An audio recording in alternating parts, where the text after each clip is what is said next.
The rain leads you here. It doesn't crash or pour, it whispers, a quiet patter over leaves, puddles, and old stone walls. You don't remember how long you've been walking. The trees have blurred into silhouettes, the trail behind you swallowed by mist. But ahead, just barely visible through the fog, stands an iron gate.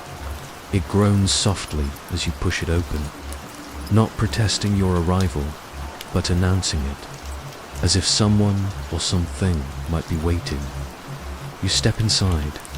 The path is narrow and crumbled, winding through rows of headstones leaning like crooked teeth. The cemetery isn't large, but it feels endless under the weight of clouded skies and steady rainfall.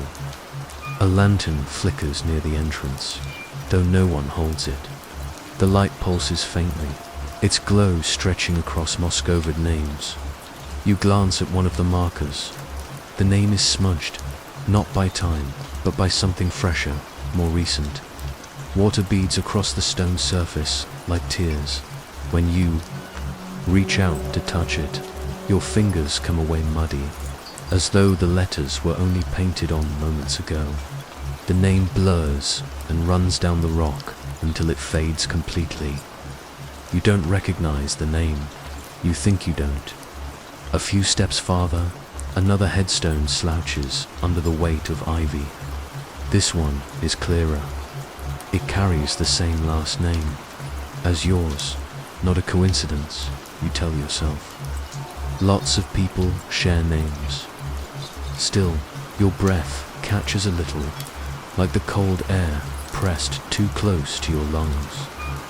Rain hushes over the leaves above you, tapping a soft rhythm like a lullaby. From childhood, it's peaceful but strange, the quiet kind of peace that follows something unfinished. The sound grows louder in your ears, or maybe the world around you just grows still. You glance down at the path. There are footprints in the mud, not old, ones fresh, leading deeper into the cemetery, just ahead of where you walk now. You pause, lift your foot, and gently press it into the mud beside them, same size, same shape. You look behind you. There's no one there. The prints don't match your steps, not exactly. They curve off the trail where a wrought iron fence leans against a toppled tree. You follow them without really deciding to. The cemetery is silent except for the soft hiss of rainfall and the whisper of your breath.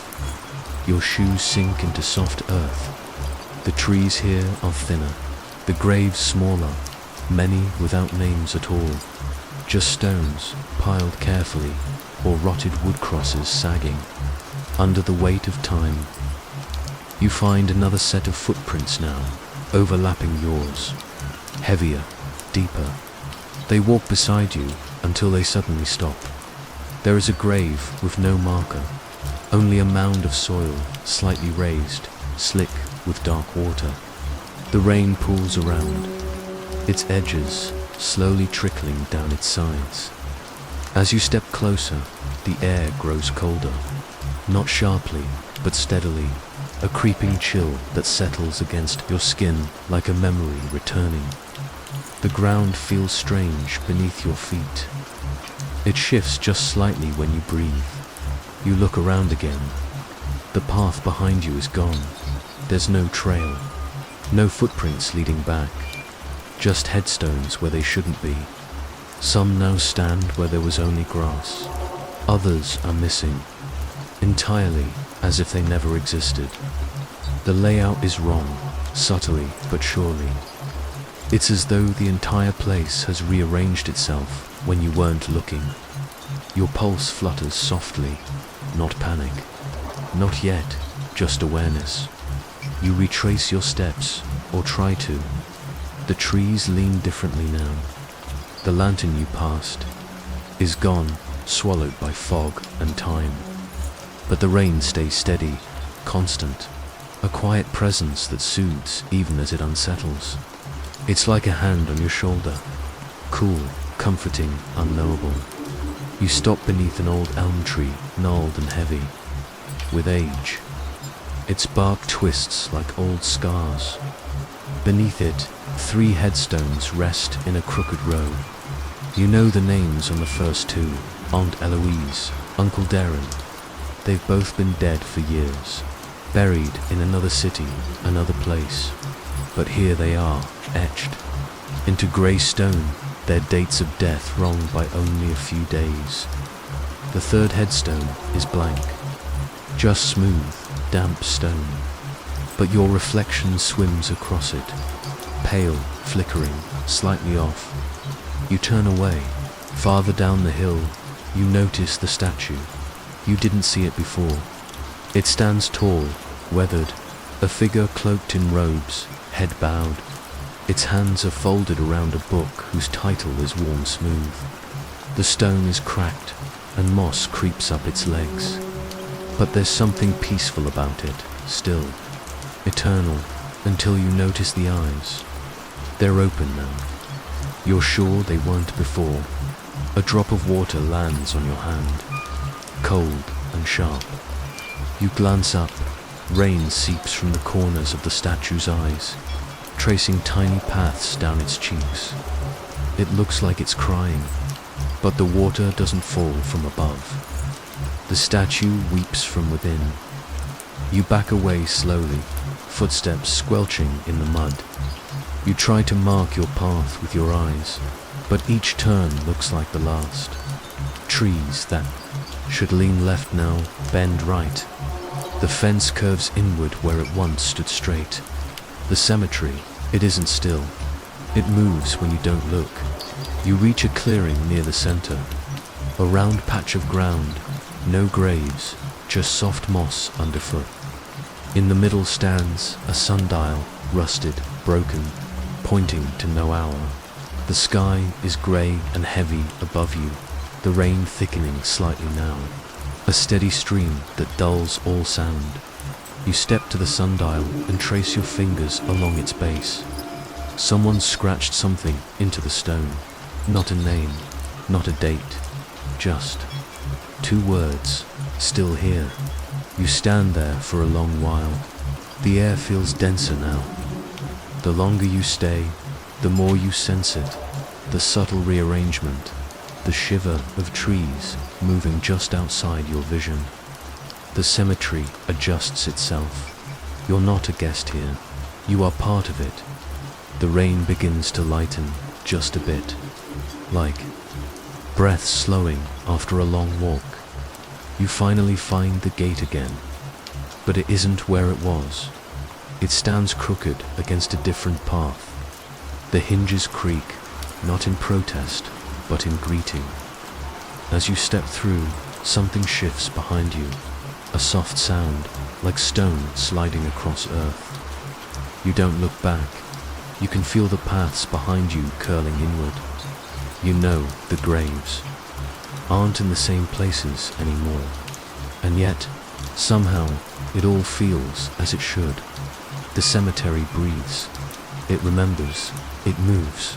But it never forgets. And just before the fog thickens again, you glance down. Your footprints are gone. But another pair waits ahead. It begins with the sound of rain, soft, steady. 1,000 quiet fingers tapping gently across leaves, stone and soil.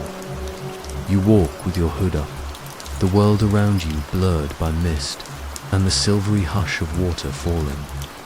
The cemetery feels different today. You can't say why exactly, only that something beneath the surface has stirred. The air is damp and sweet, filled with the smell of wet bark and moss-covered stone. Somewhere nearby, a branch creaks under the weight of rain, then snaps softly. To the ground, you take the left path. This time, it curves near the oldest graves, the ones with names too faint to read and dates lost to time. The rain here runs in narrow channels through the dirt, winding between roots and stones like little rivers remembering their way home, and then you see it. A grave you're certain wasn't here yesterday. It rests just off the path, tucked under A willow tree whose branches trail low, brushing the earth like sleepy fingers. The soil looks fresh, not disturbed exactly, but newly shaped. There's no grass growing here yet, just soft, dark earth, smoothed by the rain and lined by careful hands. A headstone leans slightly forward. The letters are clear, not yet dulled. By age, you step closer, brushing rain from your brow. Your heart slows or skips. It's your mother's name, the same spelling, the same middle initial, even the same birth date. But she's alive. You spoke to her just last week. Still, the stone feels old. Rain has begun to gather in the grooves of the letters, and moss touches the lower edge. The dates don't make sense. The year of her death is marked as last spring, a time you remember, for entirely different reasons. A time when the flowers at your window refuse to bloom. You kneel, reaching out to touch the stone, half expecting it to vanish under your hand. But it's real, cold, solid, slick with rain. It doesn't resist your touch. It welcomes it. A part of you wants to laugh, to explain it away. A coincidence, maybe. A trick of your tired mind. But deep beneath your calm breath, you feel something else. A quiet shift, like pages turning somewhere inside you, or a memory, leaning too close to the surface. You whisper her name aloud, just once. It sounds strange here. The rain begins to fall harder. Not a storm, never a storm here, just a deepening. Heavier drops, striking leaves, puddles swelling at your feet. The sound muffles everything else. Even your thoughts begin to dissolve in its rhythm. You take a step back, watching the water run down the grave. A small stream of mud trickles from beneath the stone. As it flows, you see something beneath it, a corner of paper, soaked and clinging to the soil. You pull it free carefully.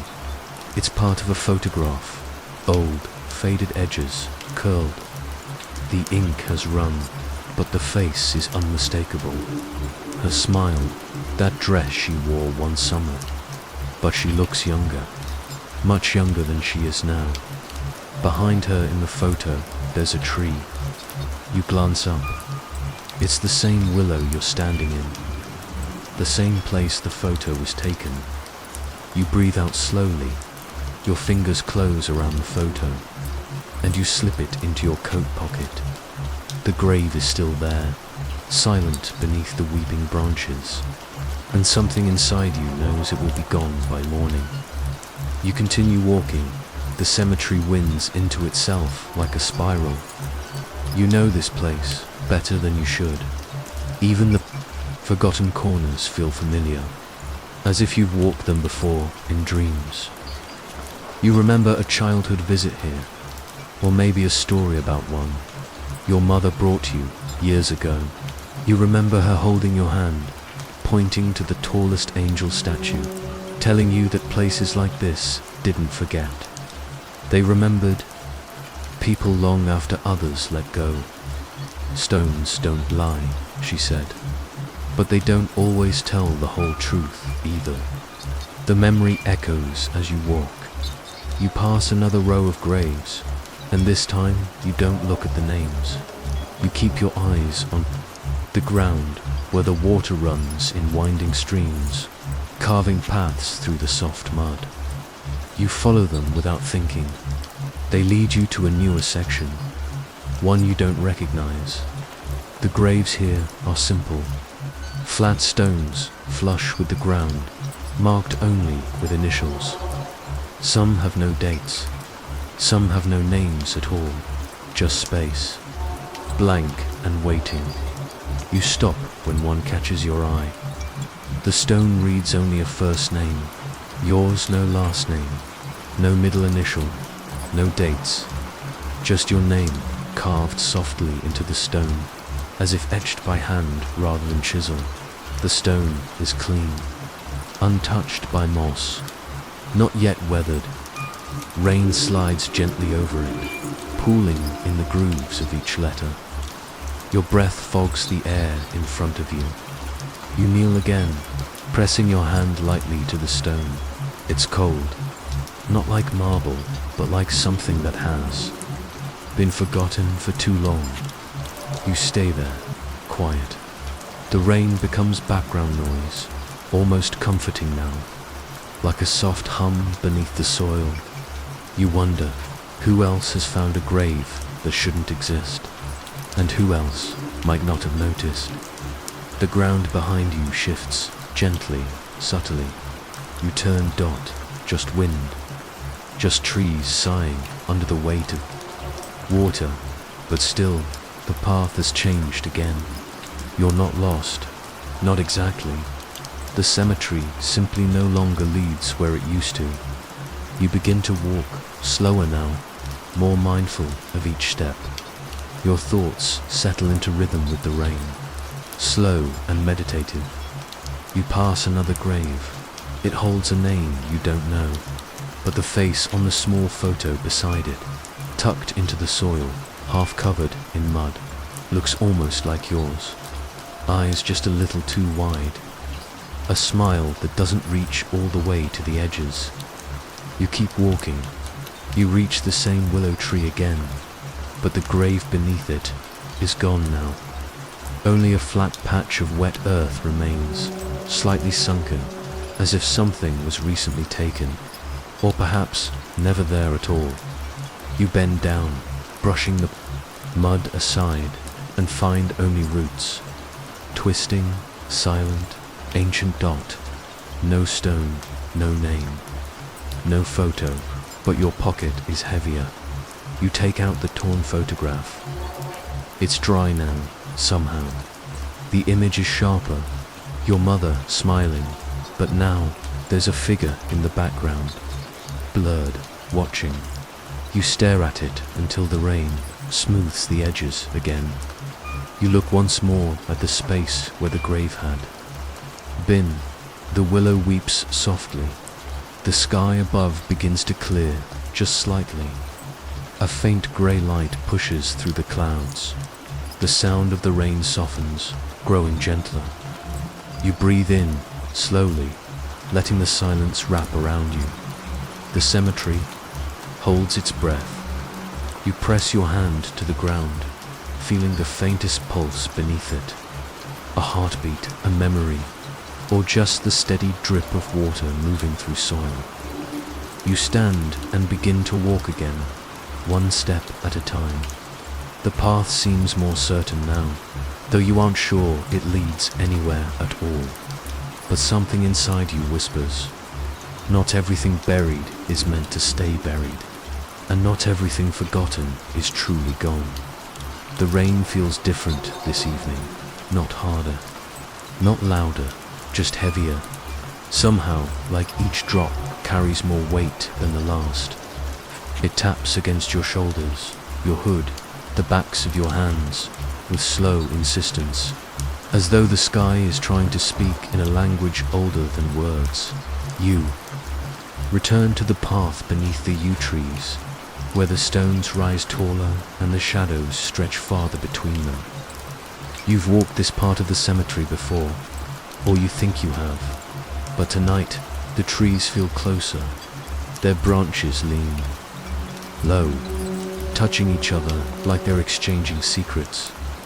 You follow the curve of the path toward the statue's circle. It's a quiet clearing. You remember it from yesterday, or maybe from a dream. 6 statues arranged in a ring around a circular slab of stone. Their features are softened by age, and their robes are draped in stone folds, so delicate they almost shift with the breeze.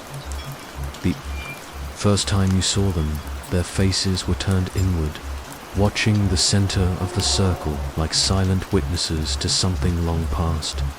But now, as you enter the clearing, you stop. They've moved, you're sure of it, not wildly, not overtly, just subtly enough to unsettle you. Their hands, folded before, are now lowered.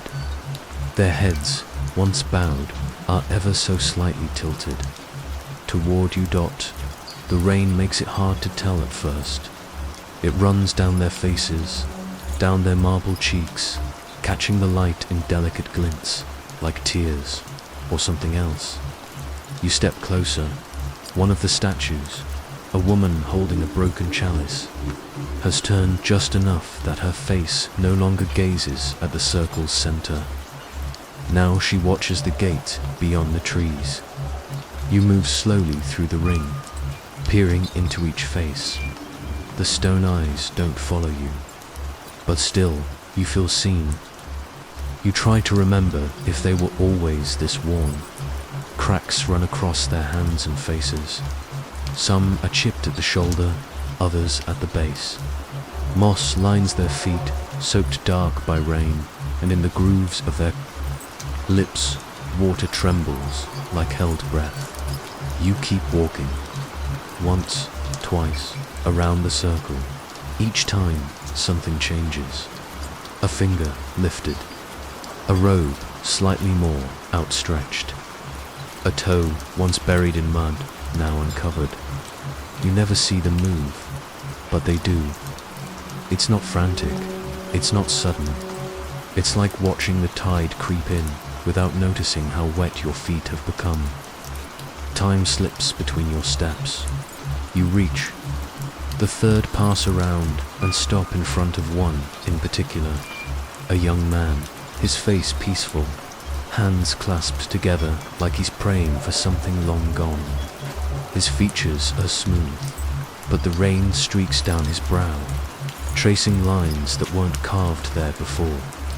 Then lightning flashes. For just a moment, the clearing fills with pale blue light, and you could swear his eyes are open.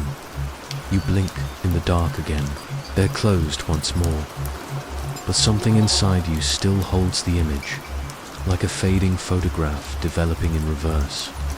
You try to laugh quietly, to tell yourself it was just the storm playing tricks.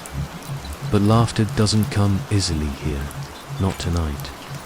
You turn to leave the clearing, but the trees have closed behind you. Not physically, they still stand where they did, but their shapes are different now.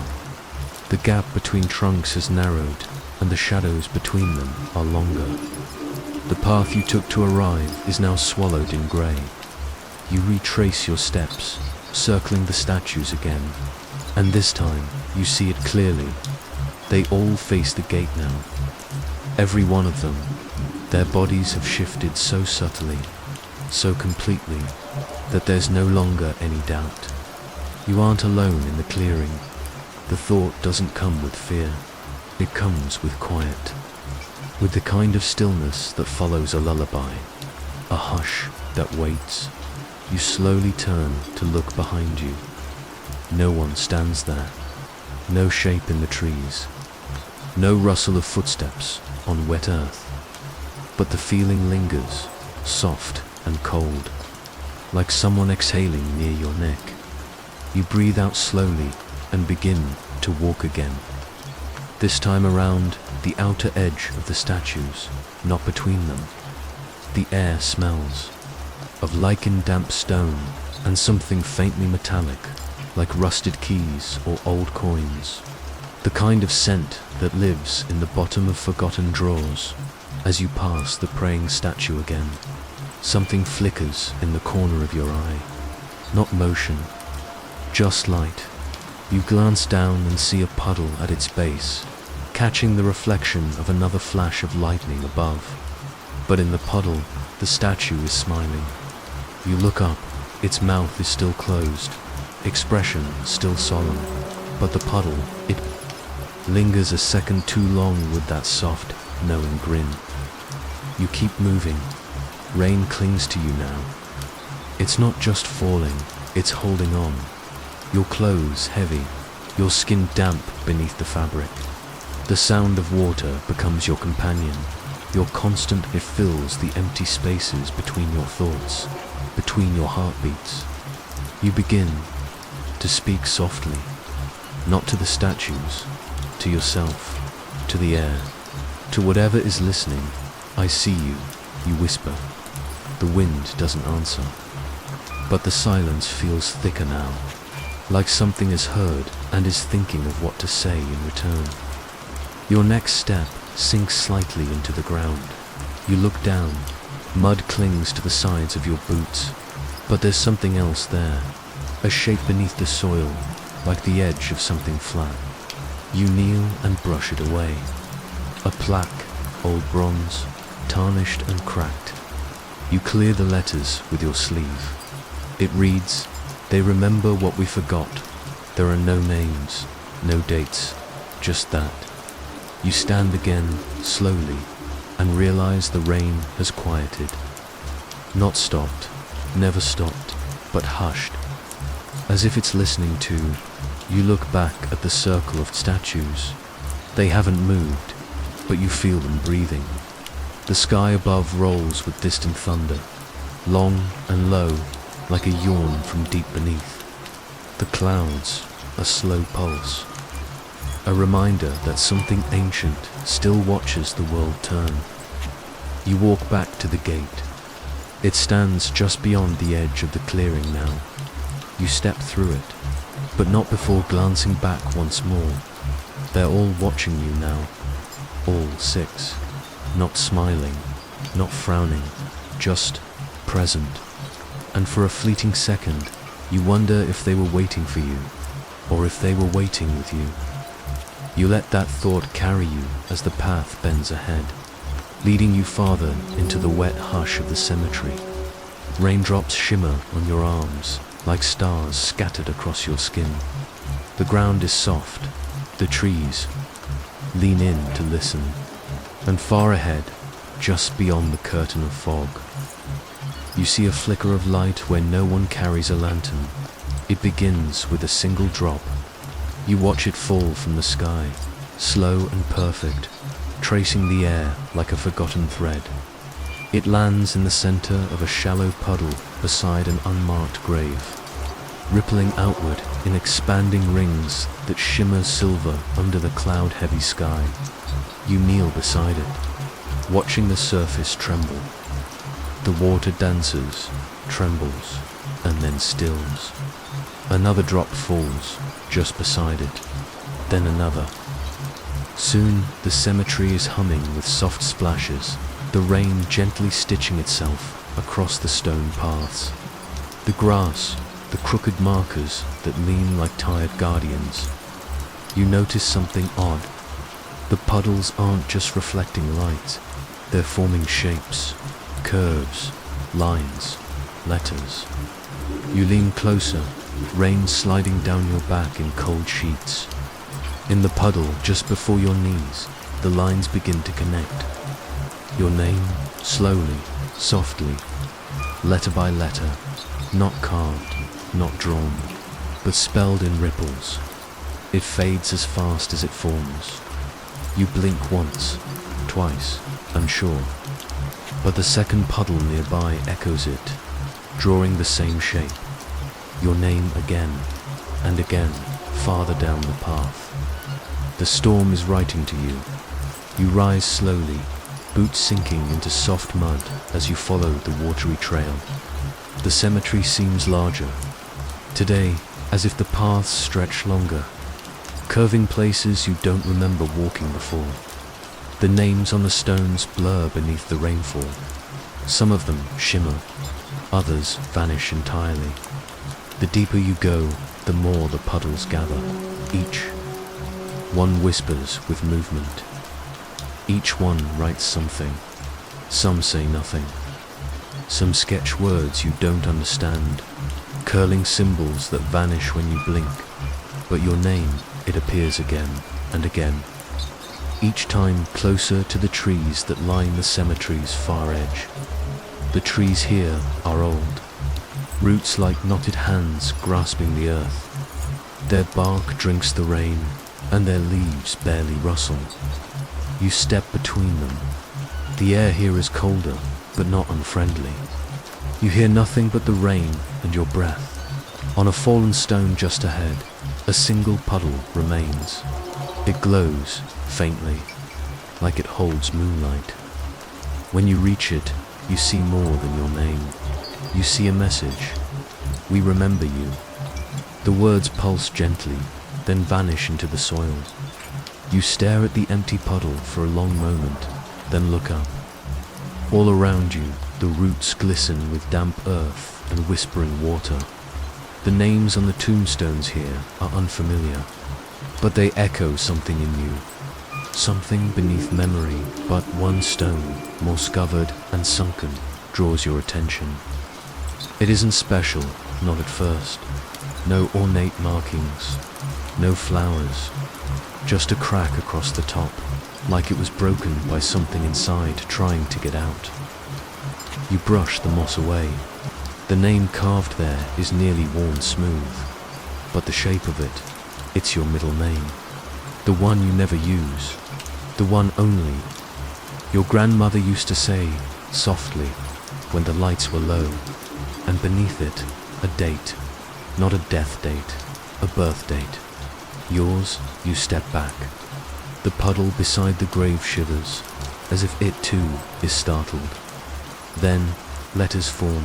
Again, you were here before.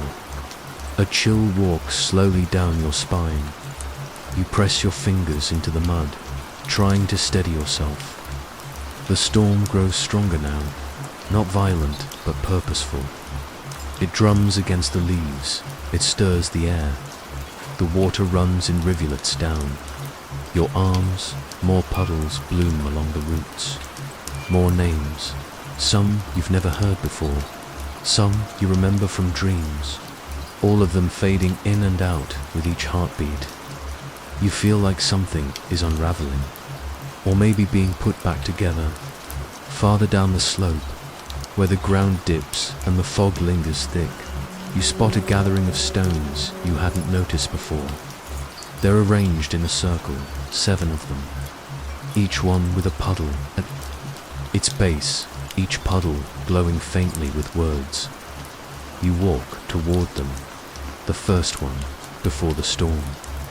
The second, before the name. The third, you wandered far. The fourth, but we are still here. The fifth, 6th, and 7th puddles shimmer faintly, but no words form. You crouch beside the last. It's deeper than the others, reflecting only sky. But as the rain touches its surface, letters begin to rise, not from the air, but from beneath, from something beneath the puddle, like the words are floating up from a memory buried too deep to recall.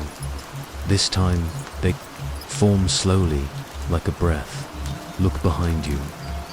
You don't move at first. The world holds its breath.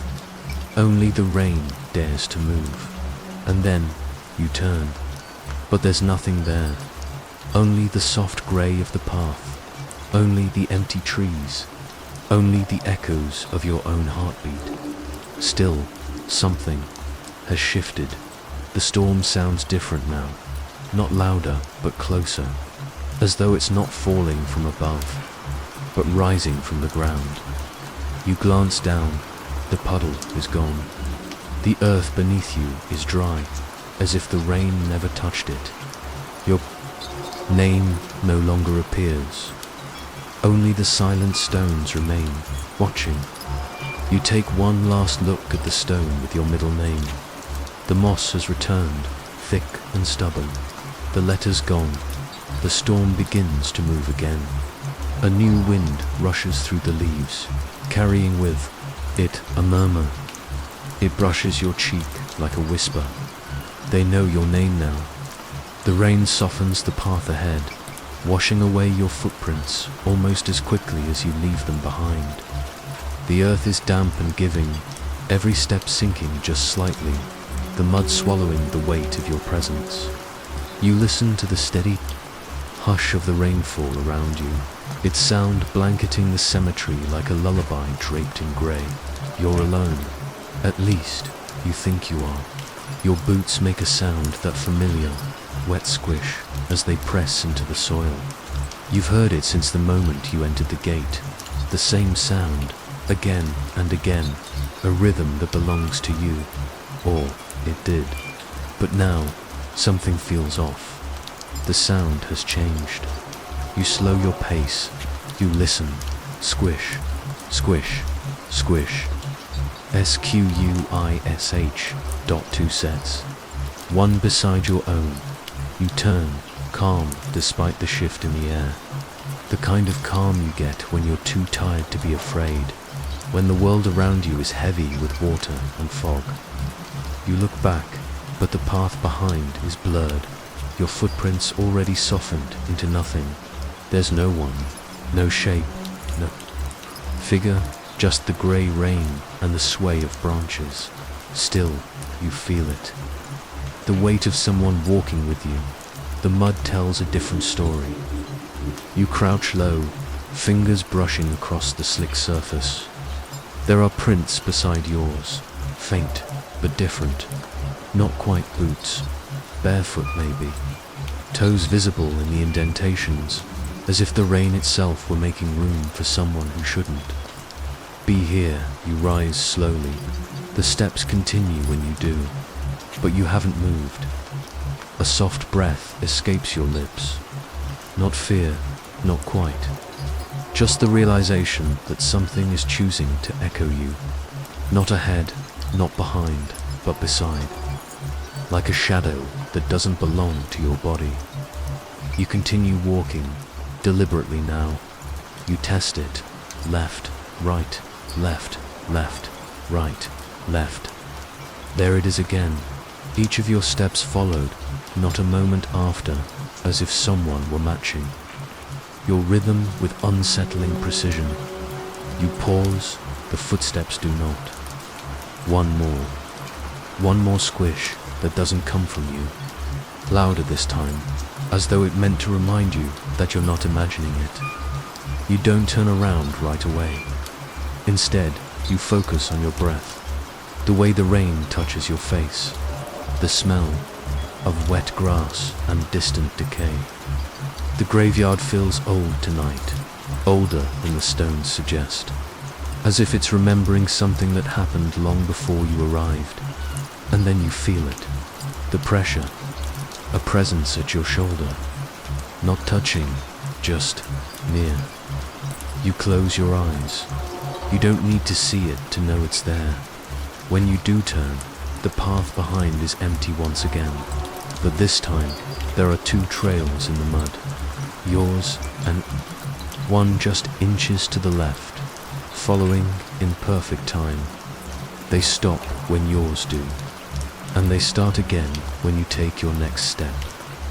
There's something poetic about it, you think, something sad, as though whatever walks beside you has nowhere else to go. You whisper, though the words are barely audible above the patter of rain. Who are you? Silence answers. But then, a flutter, a bird's wings, maybe disturbs the branches to your right. You turn your head.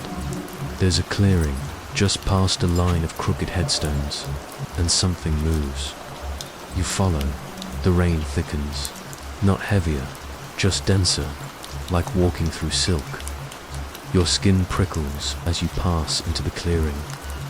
The air feels colder here, more aware, and the mud, though untouched by recent feet, is patterned with old marks, dragging lines, shallow prints, as if someone had been pacing here for a very long time. You kneel again.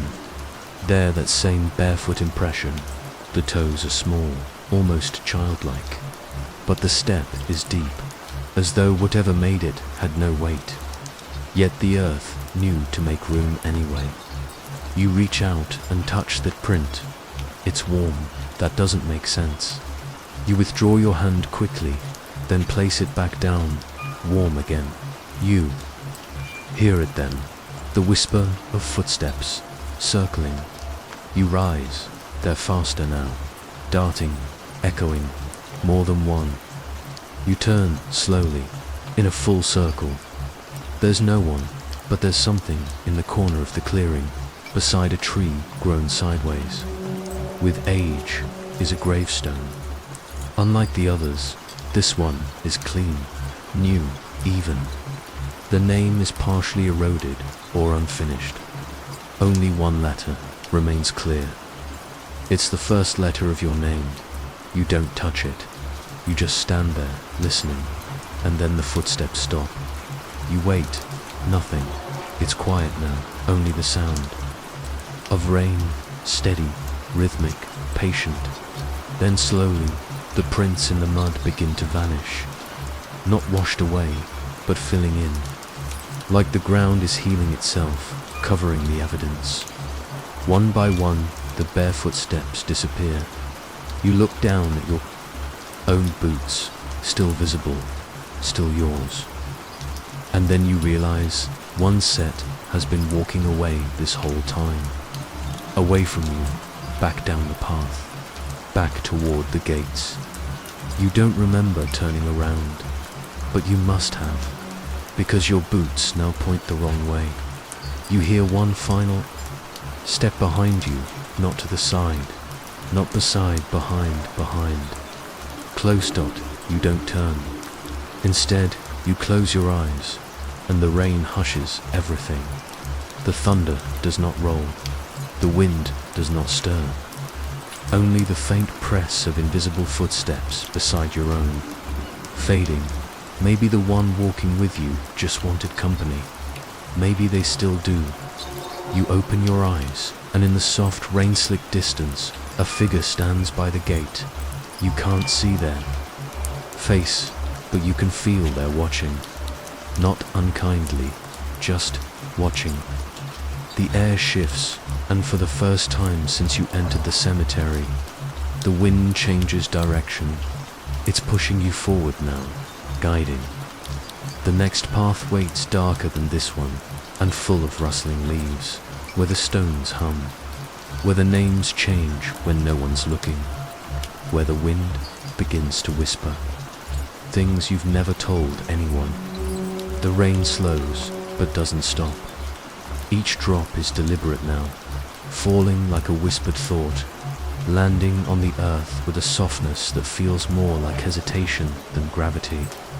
The cemetery is quieter than usual tonight. The storm has taken a breath, and everything feels suspended, like the world is waiting for you to move first. You do. Your boots press into the soaked ground, and it gives a little, softer than it should.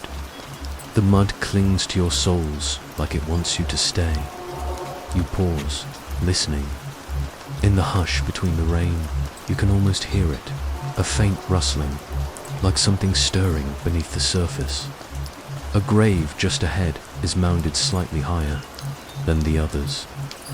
The soil is dark and fresh, though you don't remember anyone being buried recently. You tilt your head, watching it.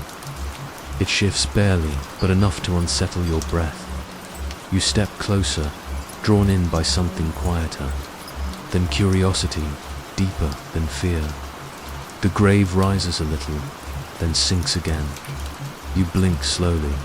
Once more, the gentle lift and fall of the dirt. Like breathing, it shouldn't be breathing. You crouch down, resting a hand near the edge. The cold damp seeps through your skin, into your bones. You don't touch the mound itself. You just listen. There it is again, a slow, shallow exhale. You try to tell yourself it's water moving underneath, or air pockets collapsing in the soil, but it isn't. The rhythm is too steady, too human. You whisper into the night. You don't say anything in particular, just a sound to see what might answer. The breathing pauses. A long, listening silence stretches between you and the earth. Then, very faintly, the breath returns, and it's closer. You stand, your heart still calm but uncertain, like a pendulum slowed by fog. The gravestones seem taller than they were a moment ago. Watching, waiting, the mist wraps around them, and for a moment they look like cloaked figures, frozen mid-step. You keep walking. Around the next bend, you see another mound, and another, slightly raised, damp, breathing. There are more of them now. Not all of them move, but some do. With the subtle rise and fall, you can feel more than see. You wonder if they're all waking, or if they never truly slept. Your eyes flick to the chapel at the edge of the graveyard. Its windows are dark. Its door is slightly ajar. You think about shelter, but something holds you in place. Not fear, exactly, but reverence. Like stepping into a cathedral that hums with a silence older than prayer. A gust of wind brushes past, and the scent of moss and whetstone floods your senses. You turn slowly, and your reflection stares back from a puddle that wasn't there. Before the water trembles, your face distorts. Something beneath the surface is moving, not in the puddle, but in the ground. Below you, you crouch again, brushing your hand just above the wet earth. The soil is warmer now, breathing still, slower, deeper, like whatever is down there is no longer pretending to be asleep. You try to remember how many graves this cemetery holds. Hundreds, maybe more, but not all of them rise. Only a few. Only the ones that were waiting. A name etches itself across one of the stones beside you, though the stone is weathered smooth. You lean in and trace the letters with your eyes. The name is yours. You don't panic. You simply breathe in with the rain, because it doesn't make sense to run from something you're already a part of. The name fades again, washed clean by a drop of water that slides from the edge of a weeping willow above. The branches sway slightly, not with the wind, but with a rhythm that matches the breathing earth. You glance to your side. Another grave pulses. This one is smaller, tucked between two larger stones. You kneel again, slowly, and place your ear to the ground. What you hear is not breath this time. It's humming, a tune you think you know but can't place. A lullaby with no words, the kind that burrows into your bones. The melody vibrates gently through the soil, as though sung from beneath layers of time and root and sleep. And the longer you listen, the more you realize you're humming it. Too, you rise, your voice trailing off, and for the first time tonight, you see something move. Not subtly, not gently. A mound, not far from you, rises up and splits slightly, just for a second. Not to reveal, but to show, to make itself known. The earth closes again, and the shape vanishes. Your heart is steady, oddly calm, as though it was meant to witness this, as though this moment is part of something long awaited. The rain thickens again, not a downpour, but a soft, returning presence, like the sky is remembering how to weep, and the cemetery begins to breathe in unison. Grave after grave, mound after mound, slowly, methodically, inhale, pause, exhale. You walk between them, respectfully your footsteps, gentle. Each squish of mud is answered by the faintest shift beneath your boots. They are aware of you, but not alarmed, not hostile, just present. You stop at one final grave, the oldest one you can find. The stone is so worn it's almost unreadable, but somehow you already know what it says. You kneel, placing a hand on its cold, damp edge. You close your eyes, and as you listen, you hear something different this time. Not breath, not a hum, but words, very faint, beneath the soil. A whisper like wind brushing through a closed door. Soon, and then silence. The rain softens, the storm seems to exhale, long and low, through the treetops and beneath your fingers. The earth goes still. The rain hasn't stopped in days. It seeps through your coat and into your bones, soft and steady like a heartbeat you don't remember. Having The sky is grey again, smeared with the same washed-out colour that hangs behind your eyes when you close them. And through the mist, you hear it one long, low toll of a bell. You pause. There is no church. Not here, not anywhere near this part of the cemetery. Still, the sound lingers, like it's drifting through time instead of air. Deep and distant, but close enough that it feels personal. As though it's calling for you, or someone standing where you are now, a long time ago. You listen. Another toll. The fog thickens, curling around the iron gateposts, and broken stones like fingers gripping the edges of sleep. There are statues here too, solemn angels, bent crosses, weeping stone maidens with moss for eyes. They face all directions, but somehow none face the sound. The bell tolls again. You step forward, boots sinking gently into the sodden earth. Rainwater ripples around the graves, moving in lazy spirals that catch the sound and pull it downward. The trees sway just slightly above, their bare branches combing the mist like old, careful hands. Somewhere deeper in the forest, the bell tolls a fourth time.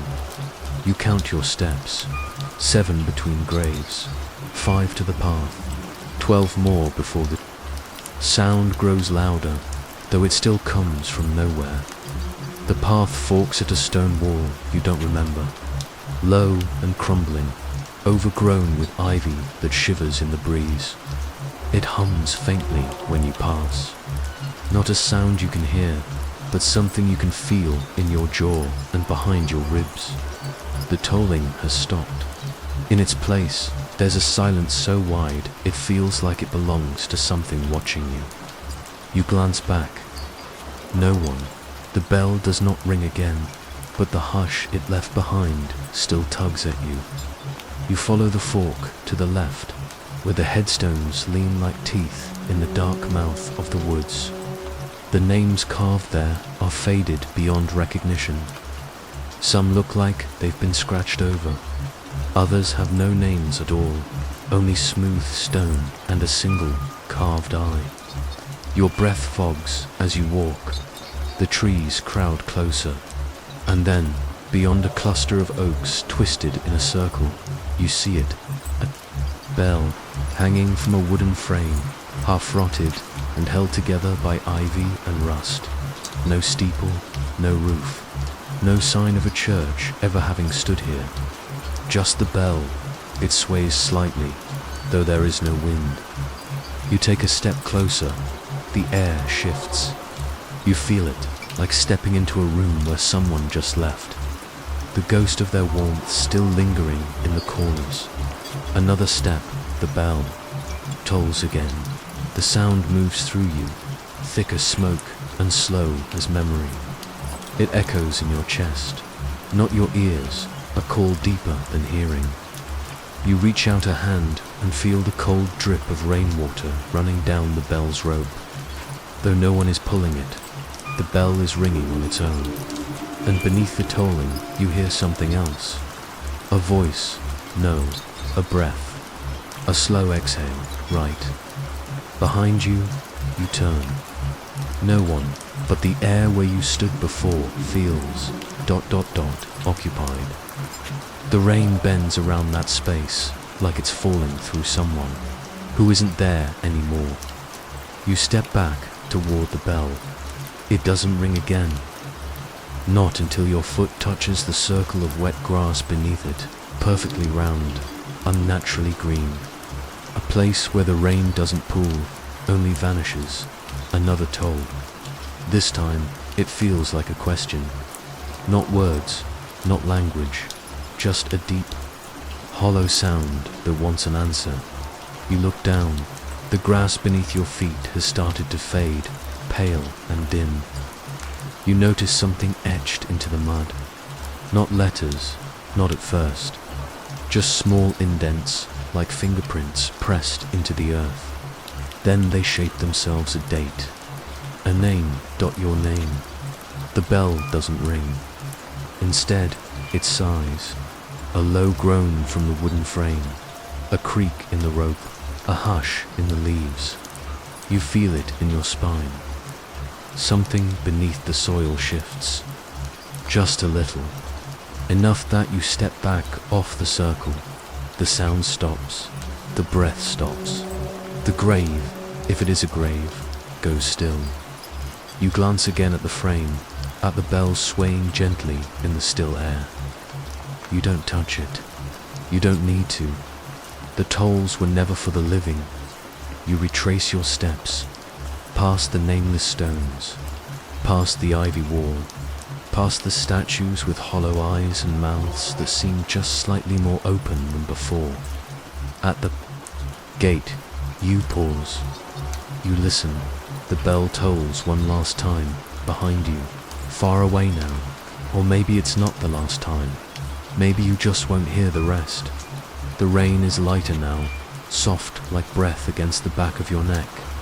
It mists through the trees, barely more than a whisper, and clings to your skin in a way that makes you feel seen, not watched, seen, as if the woods and the wind remember your face, even when you don't remember theirs.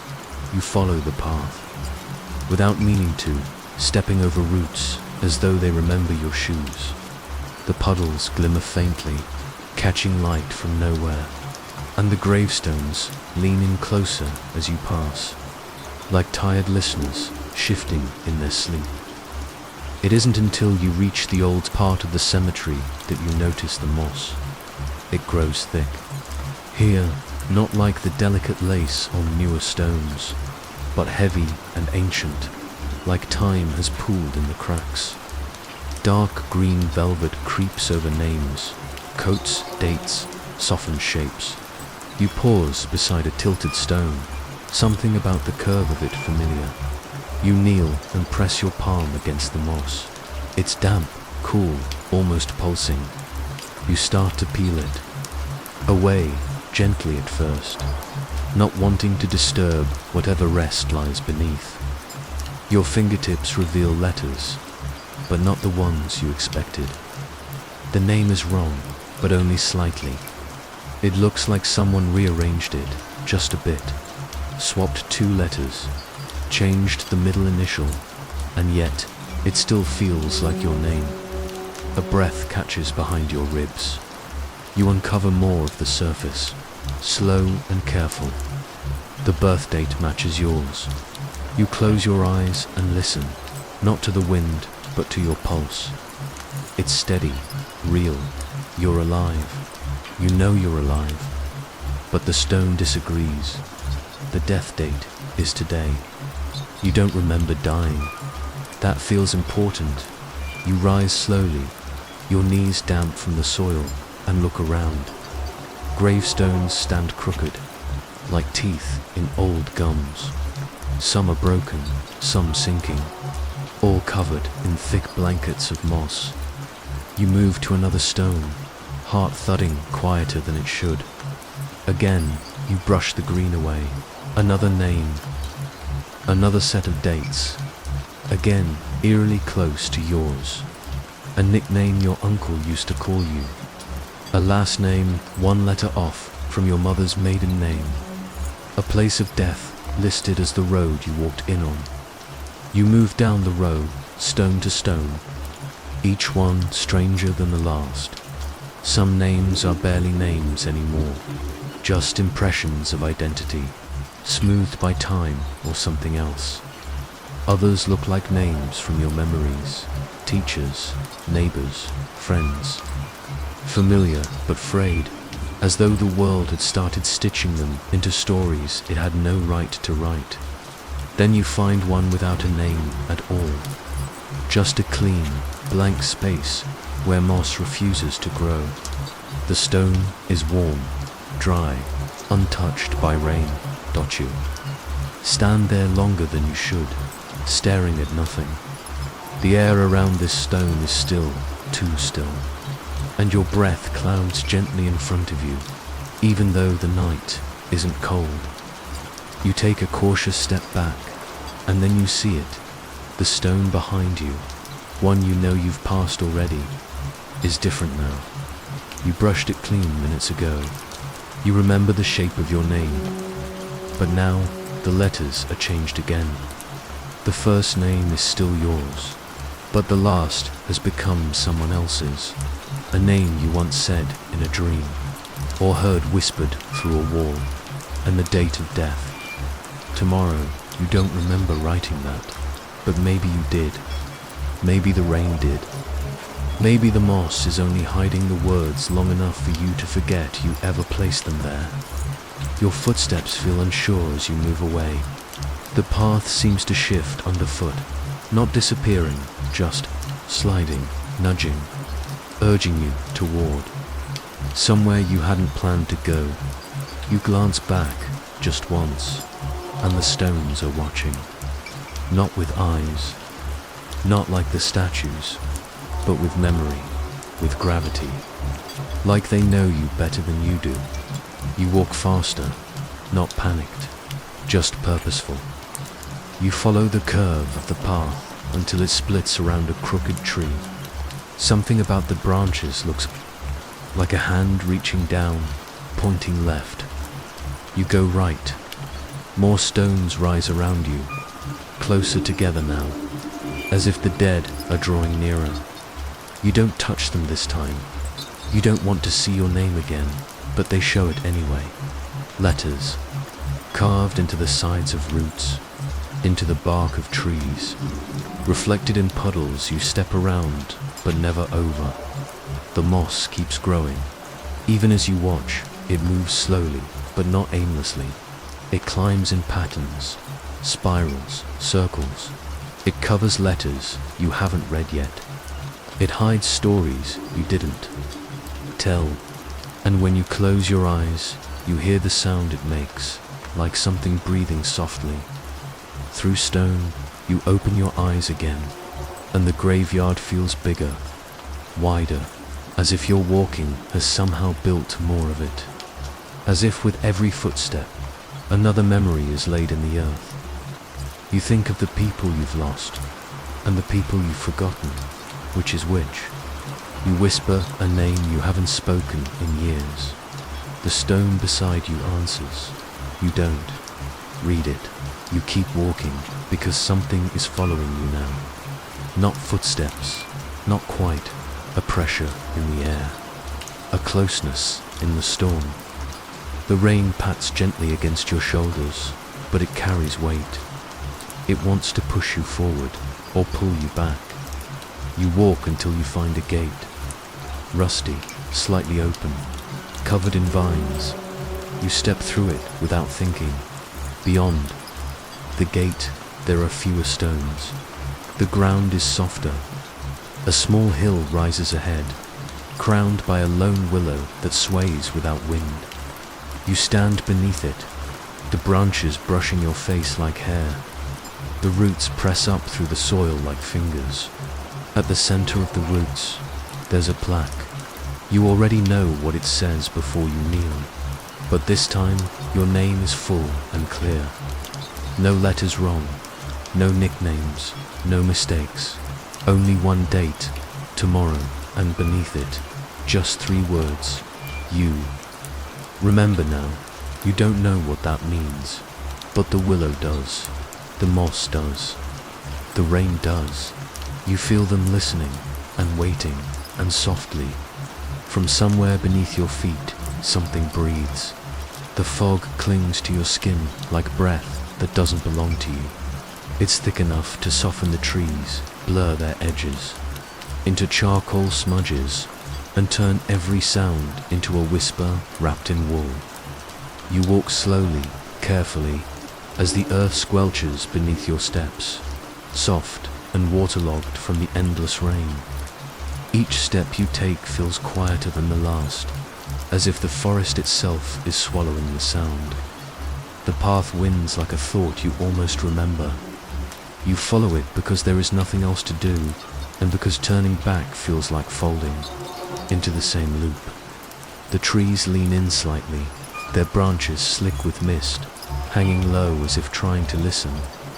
You could almost believe they're breathing too, shallow. Wet breaths rising from the soil. Somewhere in the distance, a crow croaks once and then falls silent. You wait for another call, a follow-up, an answer. None comes. Only the wet hush of rainfall ticking softly on the leaves, like the sound of fingers drumming a lullaby onto wood. You pause, dot to your left. A crooked grave leans under the weight of moss and thyme. Its stone is cracked near the base, and the letters are so worn that the name might be anyone's or yours. You step past it, and a while later, though you aren't sure how much time has passed, because time moves strangely in this place, you see it again. The same stone, the same moss, the same soft tilt, like it's nodding toward the woods. You tell yourself it's a different one. There are many graves here, but you remember the fracture at its corner, the way the ground swells. Beneath it, like something buried is exhaling. You walk faster, but speed doesn't change anything. The path curves left, then right, then left again, always surrounded by the same knotted trees and misty underbrush. The fog thickens until you can't see more than a few steps ahead. The air smells like wet stone and something else old. Paper or ashes long since rained on. Your fingers trail along tree bark for guidance. It's slick, rough in places, smooth in others. You start to mark them as you pass 3 quick scratches with a pebble, but soon the marks are already there, waiting, as if someone or something has walked this path before you. You call out just once. Your voice feels small in the thick air, like a match in a cave. It doesn't echo, it doesn't carry, it just vanishes. Somewhere far ahead, you hear something, not an answer, but movement. Footsteps that squish like yours, but they don't stop when you stop. They don't slow when you pause to listen. They walk with their own rhythm, steady and deliberate. And you wonder, maybe the path isn't looping. Maybe it's folding. A soft wind curls past you, and with it comes a smell of something sweet. Not pleasant, but familiar, like a dried flower pressed in an old book. Memory tries to shape itself, but nothing settles. It's as if the fog feeds on your thoughts, dulling the edges, erasing the beginning of sentences before they form. You pass the crooked grave again, 3rd time, maybe 4th. The rain is gentler now, like the sky is trying to hush you to sleep. You sit on a flat stone, slick and cold, too. Rest. The fog doesn't move, not even with your breath. You can't see the sky, but you think night has begun to fall if it hadn't already hours ago. Or maybe it's still morning. Hard to tell when every shadow looks the same. Behind you, twigs snap, quiet but close. You don't turn.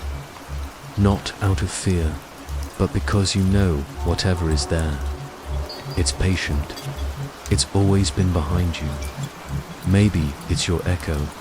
Maybe it's your shadow, detached and curious. Maybe it's you, from a few loops ago, still trying to find the way out. You rise, walk again. The trees open into a clearing, soft, round and quiet. In the middle is a pond, so still it looks like glass. You peer into it, expecting your reflection, but instead the water shows mist and trees, and your back, the side of you facing away, but you're standing still. So how is your reflection moving? The image blinks. Then it vanishes as the fog rolls gently over the water, covering it like a blanket. You turn, but the path is gone. Only forest now, thick, wet, breathing. You step forward and hope it becomes a path again.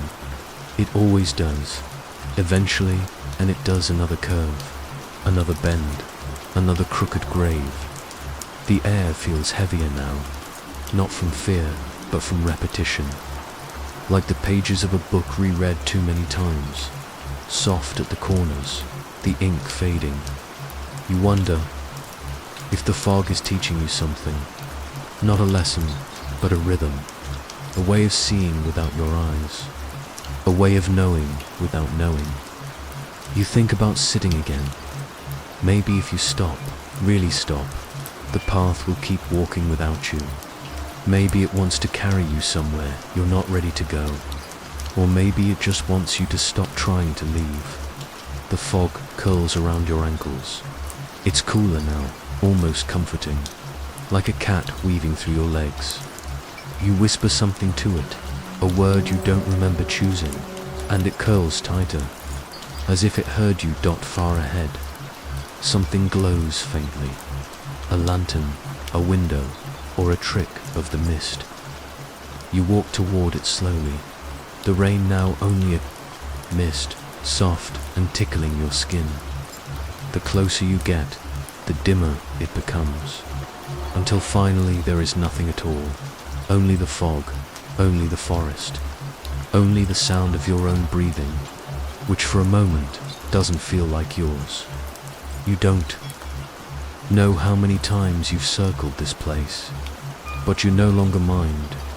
It feels less like being lost, and more like being gently held in the palm of something vast and waiting. And just before you let your eyes close, you hear it. A bell tolling through the mist, slow, deep, without direction, and there is no church. Here, only the sound, only the waiting. The rain hasn't stopped, but now it falls with purpose. Each drop lands like it remembers something, like it's been here before. You step carefully between crooked stones, your breath soft, your footsteps muffled by the soaked ground. The fog hangs low, hugging the earth like a blanket that refuses to lift. Trees loom like quiet watchers, their branches bent with time, their leaves twitching at the weight of memory. Then, just beyond a tilted grave, carved with no name, you see it. A light, dim orange gold, flickering, not fast like fire. Slow, measured, as though it breathes. It swings slightly, as if suspended from a hook or a hand, but you can't see the bearer. The glow pulses gently against the fog, casting long, curved shadows across the moss-covered stones. You stop. The lantern stops too. It hovers just beyond reach, above the muddy path, still swinging, but no longer moving forward. A shiver rides through you, not from the cold, but from the thought that it's watching, that somehow the light sees you. You take a step forward. So does the lantern, another step. It matches. You move slowly now, unsure if you're following it or it's leading you. The line between the two is thinning with every step. The graves pass by in silence. No wind, no birds, only the tap of rain and the faint creak of the lantern as it swings. You watch it carefully. Its motion is hypnotic. Left, right, left, right. Sometimes it dips low, as if bowing toward a certain grave. Sometimes it lingers by a stone cross until you catch up. You begin to notice something else, wherever it goes. The fog clears just enough for you to see. Only for you, only in its path. You look back. The trail behind is gone, swallowed by mist. If you turned around now, there'd be no way to know where you started. The lantern swings again, left, right. You follow. The ground rises slightly beneath your feet, then dips again. The graves grow older here, less tended. Stone markers crumble into the earth, half swallowed by roots and time. Some are no longer graves at all, just mounds. The forest pretends not to notice. The lantern pauses. It hovers above a particularly old stone, one with a jagged crack through its center. You crouch, brushing aside some damp leaves. The name has been erased, not by nature, but by something else, carefully, intentionally. Only a single letter remains, the first of your name. You look up. The lantern is farther. Away now, you stand, quickly, and jog to catch up. The light doesn't wait this time. It floats deeper into the trees, weaving gently, always just ahead. The air shifts as you follow, heavier now. You feel it in your chest, like something wants to be remembered, or mourned. You pass a tree split down the middle, its interior hollow and scorched.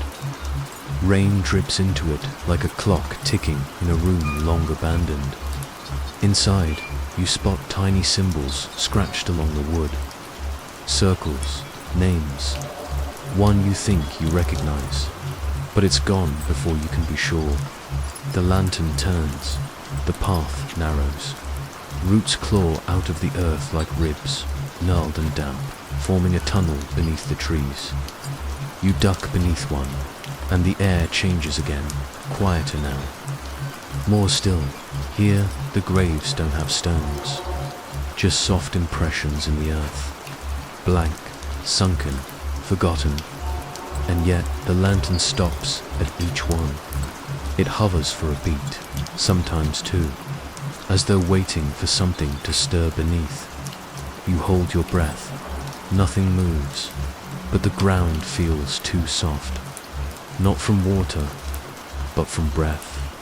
The lantern turns again. You follow it into a clearing shaped like a bowl. The edges are rimmed with broken headstones. Every grave here faces inward, toward the center. And there, at the very center, the lantern finally lowers. It comes to rest on a rusted iron hook, the only thing standing in the field. You hadn't seen it until now. The moment the lantern settles, the glow brightens slightly. Like a sigh of relief, you step forward, slow, cautious. There's something beneath the hook. A small wooden box. Not a grave, not a marker. Just a box, sealed with a strip of fabric. Your hand hovers over it. The moment your fingers graze the wood, the lantern flickers. The light pulses once, then goes still. You open the box. Inside. There's a mirror, small, old, cracked across the center. And within that mirror, in the dim glow, you see the lantern. But it's not floating. It's being held by a hand. The arm is thin, dressed in fabric that matches the strip around the box. The skin is pale, still dead, but in the reflection, the hand moves. It lifts the lantern again. Your breath catches. You glance up. The lantern hasn't moved. You look back down. In the mirror, it's drifting upward once more, being carried, not by you, not by anyone you can see, just the hand guiding it forward. You gently close the box. The moment the lid seals, the lantern above lifts again, swaying back into motion. You take a shaky breath, then follow. It leads you out of the bowl-shaped clearing, past the sunken graves, past the burnt tree, past the cracked headstone with your initial. But now, every place it passes feels warmer, not safe, but seen, as if the path was waiting to be walked again. The rain begins to fall harder, not angrily, just more present. Each drop seems to hush the forest, as though calming it. The lantern glides along the path and finally comes to a stop beside a tree. You don't recognize. There's a satchel at its base, dry, though everything else around it is soaked. You pick it up. Inside is another lantern, unlit.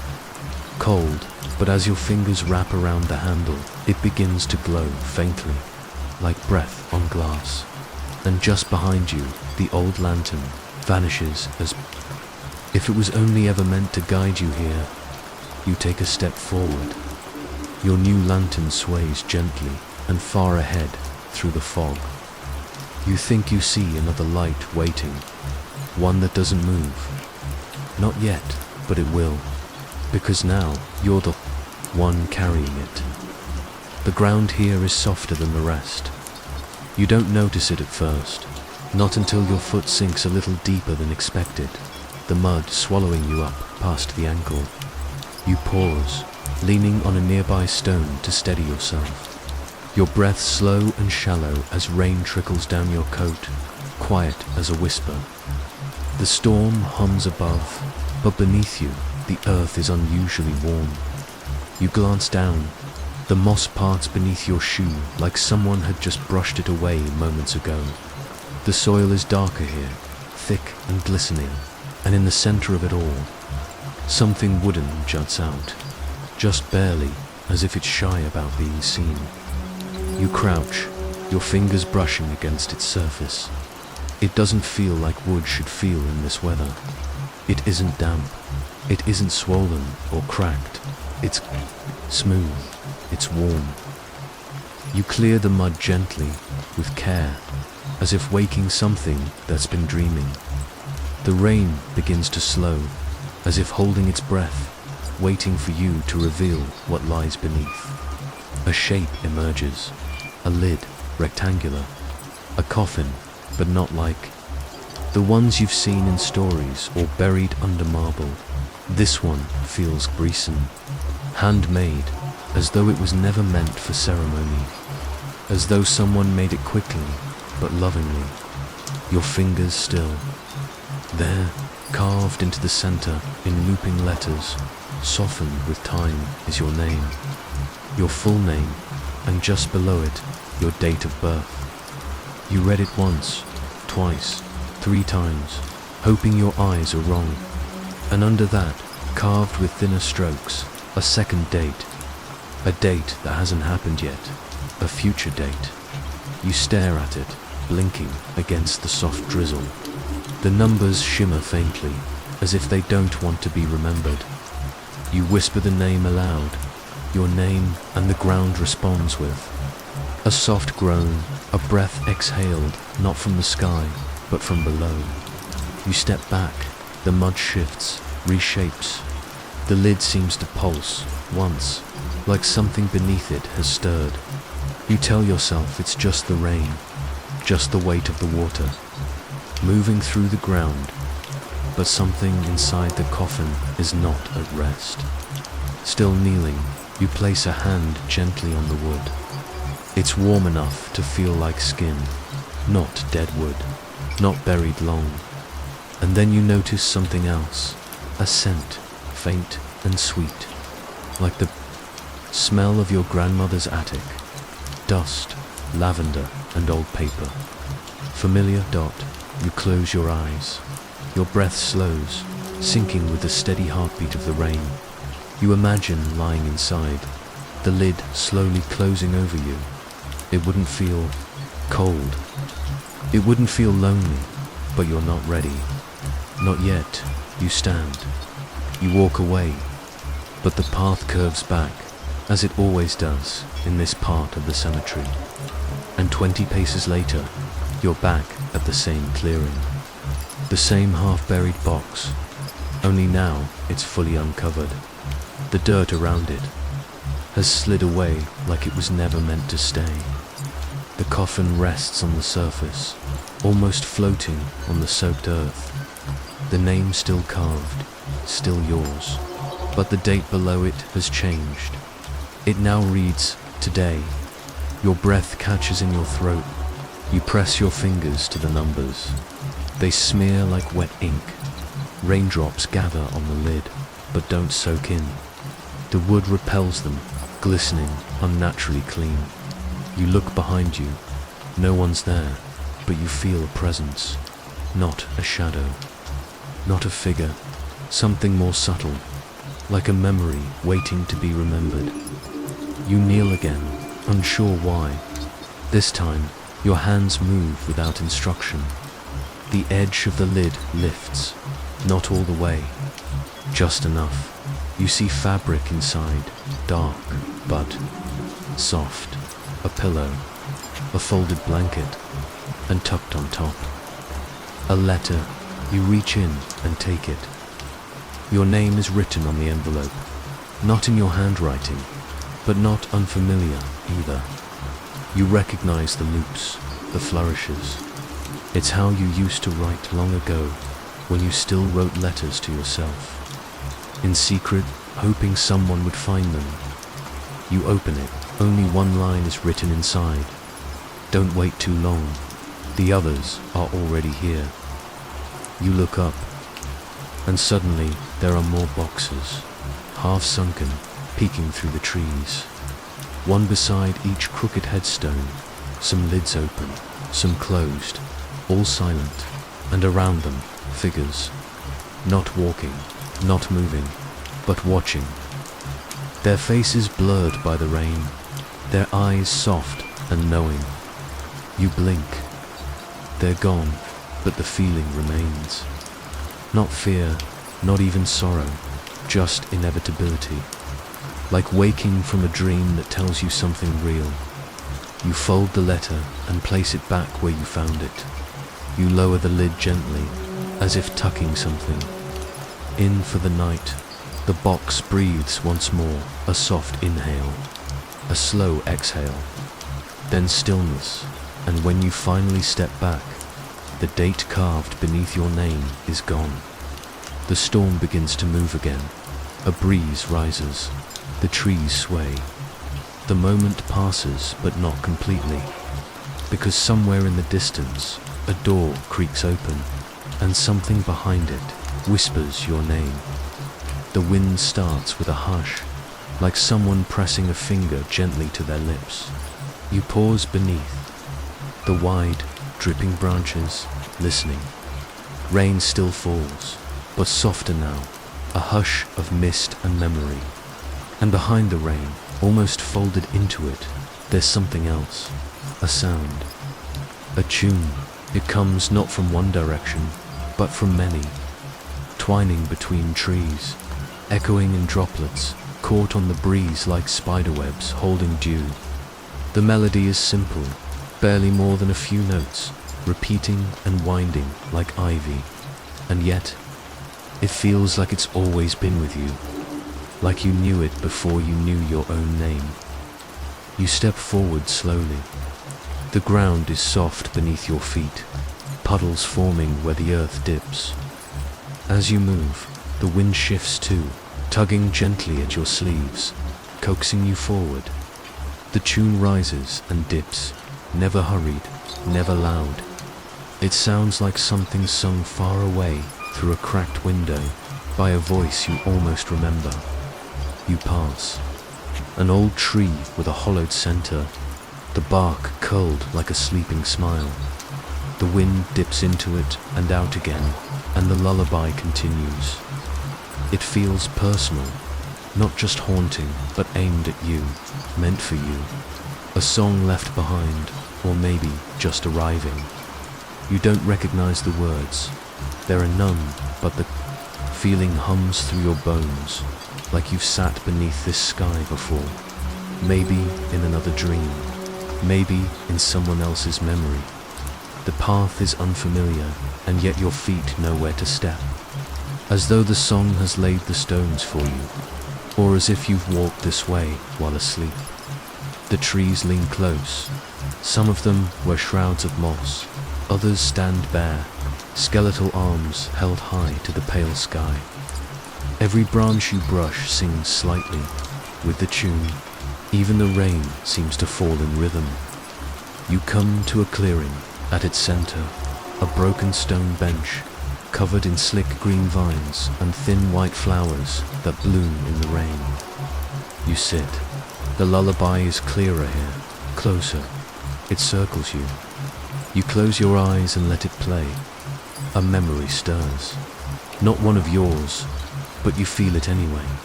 A small hand clutching yours. A walk through wet grass. A woman humming this same tune. Under her breath, just ahead. You can't see her face, only the long coat she wears and the way her hair lifts in the breeze. She never turns around, and when you blink, you're back, alone. but the tune remains. You speak aloud, softly, uncertainly, just to break the stillness. You hum a note, and the wind answers. Not an echo, not quite, it corrects you. Teaches, you. You try again, and this time it matches you. A strange duet between your breath and the world around you. There's a grave nearby, small and sunken. The name is gone, the stone is chipped, but beside it lies a trinket, a child's toy, worn smooth by rain and years. You reach out, not to take it, only to understand it. It feels warm, though the rain falls cold. The tune fades slightly, only to return again stronger, leading you deeper still. You follow, past more graves, each forgotten, but each humming with that same feeling, recognition without understanding. Somewhere between one footstep and the next, the forest changes. The fog lifts slightly. The trees grow thinner, the light more silver, then grey. You smell lilac and old paper. Hear soft footsteps ahead of you, though no one walks there. You come to a tree stump carved into the shape of a rocking chair. As the wind brushes past, it creaks back and forth, as though someone's just left it. You sit again. The melody rises. This time, you hum the whole thing, and you realize you do know it. You always have. You just didn't know you remembered. A gust of wind circles you, playful, almost gentle, and then settles. You're left in silence, save for the quiet drip of rain and the distant groan of trees. But the tune lingers in your chest, like a breath you haven't quite let go. You lie back in the grass. The sky above is the color of soot and pearl, softly glowing. You let your eyes close. The wind picks up again, not to play the tune, but to cradle it, to keep it safe, like a secret. And you understand now, this song was never meant to be heard, only remembered. It belongs to the space between things, between names and stone, between birth and rest, between stories that were never written. Down the forest exhales, the rain hums with you, and somewhere nearby, a second voice begins to sing. Beneath the hush of falling rain, the path curls toward a patch of trees that hold to still. Everything here is damp, the earth, the leaves, the very air between your fingertips. And yet, as you step forward, drawn by something unnamed, you notice the droplets stop short of touching a certain stretch of soil. The branches remain dry. The moss is pale and untouched. And at the center of it all stands a woman. You don't recognize her, but something inside you insists you should. She stands beside a crooked tree, its bark the color of old paper, its limbs twisted as if writhing upward toward a sky that doesn't answer. The rain around her seems to curve, unwilling to fall. Where she stands, her dress doesn't stir. Her hair, long and dark, rests motionless on her shoulders, and her eyes, wide, cloudless, patient, are already looking at you. You stop, you blink once, twice. She doesn't. Her gaze stays rooted, not blank, but full, holding a memory you don't have, yet feel pressed against the inside of your skull. You open your mouth to speak. You say nothing. Still, she responds. Your name drifts into your ears like a breath, soft and warm and beautiful, but her lips do not move. The sound doesn't echo. It simply is, like it's been here long. Before you arrived. You take a step closer. The ground beneath you darkens with rain. Just one more step and you'll be standing within the circle of dryness that wraps around her. But something inside your chest hesitates. Not fear, not dread, just the distinct Sensation that once you cross into that space, something will change. Something you cannot undo. You ask, gently, "Who are you?" She tilts her head, the tiniest bit, the movement unnatural in its stillness, like the motion of something caught in water, slowed by time. Her voice again, without sound. You already know, the wind stirs behind you. Not ahead, never ahead. The trees behind you creak, sighing like old doors. You don't turn around, you just watch her dot, and then you notice the ground near her feet. No leaves, no footprints, just dry, unbroken soil. You look down at your own feet. Mud clings to your shoes. Water seeps through your socks. You've been walking for what feels like hours or years, but the place where she stands hasn't been touched by time or rain or even wind. You whisper, "Why are you waiting?" She answers with a blink. Only one. You realize you haven't heard the storm in minutes. The rain is still falling, but the sound is gone, as if her presence has hushed the world. Or maybe the sound has followed her here and simply stopped to listen. You try to remember if this is the first time you've seen her. You try to remember how many times she stood there before. She raises her hand, not quickly, not slowly, and when she does, the clouds seem to pause above the trees. Her palm opens outward as if offering something invisible. The wind behind you hums again, a low, mournful tune, the same one you've heard in your dreams, though you've never told anyone. It carries her name. No, your name. No, a name that once belonged to both of you. And then she speaks aloud. Just once, just softly, "Come home." The sound of it is older than your bones, warmer than fire, colder than grave dirt. You don't know what she means by home, and yet you know exactly where she wants you to go. She lowers her hand, her eyes never leave yours.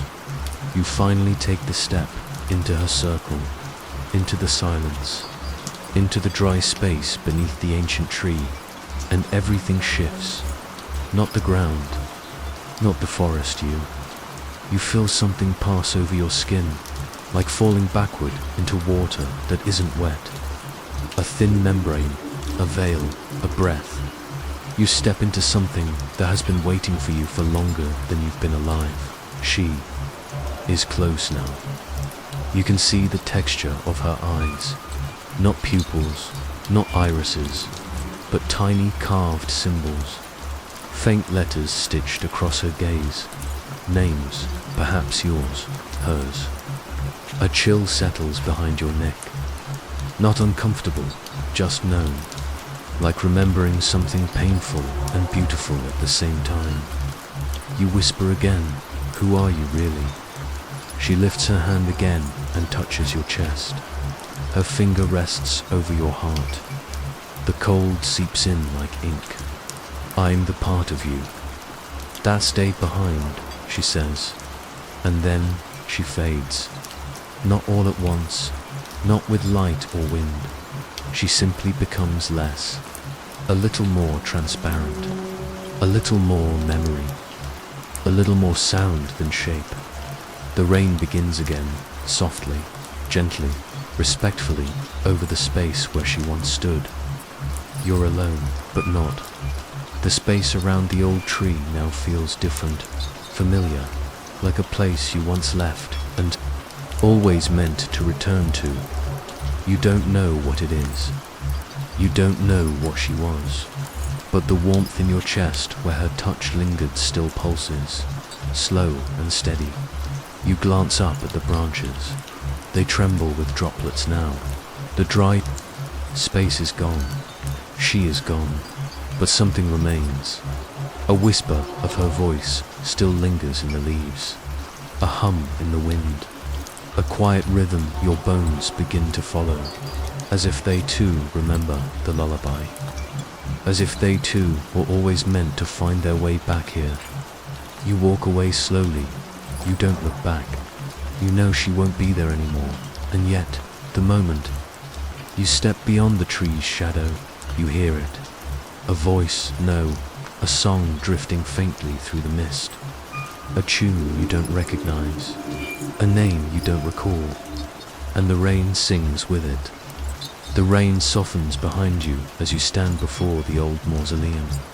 Its stone face is slick with years, moss veining between the etched names. Names you can no longer read. The letters have worn down, their edges rounded by weather and time, as though the stone has tried to forget what it once guarded. You place a hand against the door. It shifts beneath your fingers, not with the resistance of age, but with the hesitance of breath. It exhales. A low, hollow groan seeps from the gap between its frame, and the scent that escapes is not decay, but warmth. Like blankets kept in an attic too long, like breath behind glass. You don't know why, but you press forward. The mausoleum yawns, open, slow, and reluctant, as if it has waited too long to be disturbed. Inside, the air is still too still. It muffles the outside world, swallowing the drip of rain and the sigh of wind, until all you hear is the sound of your own breath, and something beneath it. A second breath, drawn in gently, released slow. It does not frighten you, not yet. The hush here is thick, velvety. You step inside, and the door doesn't close behind you, but leans inward slightly, heavy with thought. The walls are damp, but not cold. They radiate a heat that pulses. You run your fingers along the stone, and it feels like skin, not in texture, but in presence. There's a heartbeat in the silence here, one you only notice once it aligns with your own. Along the sides, sarcophagi slumber like old statues, stone lids bowed inward, as though each one has exhaled a final breath and never drew another. Dust rests thick on everything, but here and there you notice streaks, places recently wiped clean, fingertip marks, smudges, and then the hum begins, low from deep within. It rises and falls, not quite music, not quite moaning, a breath that grows into a hum that begins to sound like a name. Yours, the sound threads through the air, like a vine curling upward. You follow it without meaning to, your feet drifting down a shallow ramp carved into the far wall. The light fades behind you, but ahead, a flicker, a candle, a glow. You're not sure. The corridor narrows, then opens suddenly. You are in a circular chamber. The air moves here. It doesn't blow, but it moves, like lungs, expanding, contracting. There's no flame, but everything glows with a pale light, like moonlight reflected on skin. At the center stands another coffin, but this one isn't sealed. The lid is propped slightly open, just enough to invite your curiosity, just enough to show the fabric lining within, unwrinkled, untouched. It's shaped for someone your size. You approach slowly, and as you do, the air seems to hold its breath. The glow pulses once, soft and steady. You reach the coffin and peer inside. It is empty, yet it isn't. The fabric is molded, gently indented, like someone had lain there, or still does.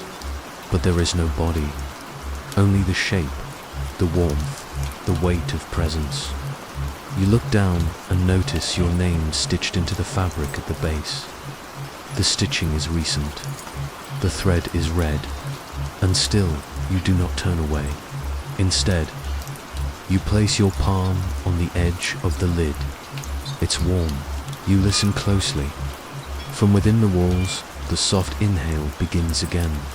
Longer this time, slower, as though it's not just the mausoleum that breathes, but what rests inside it.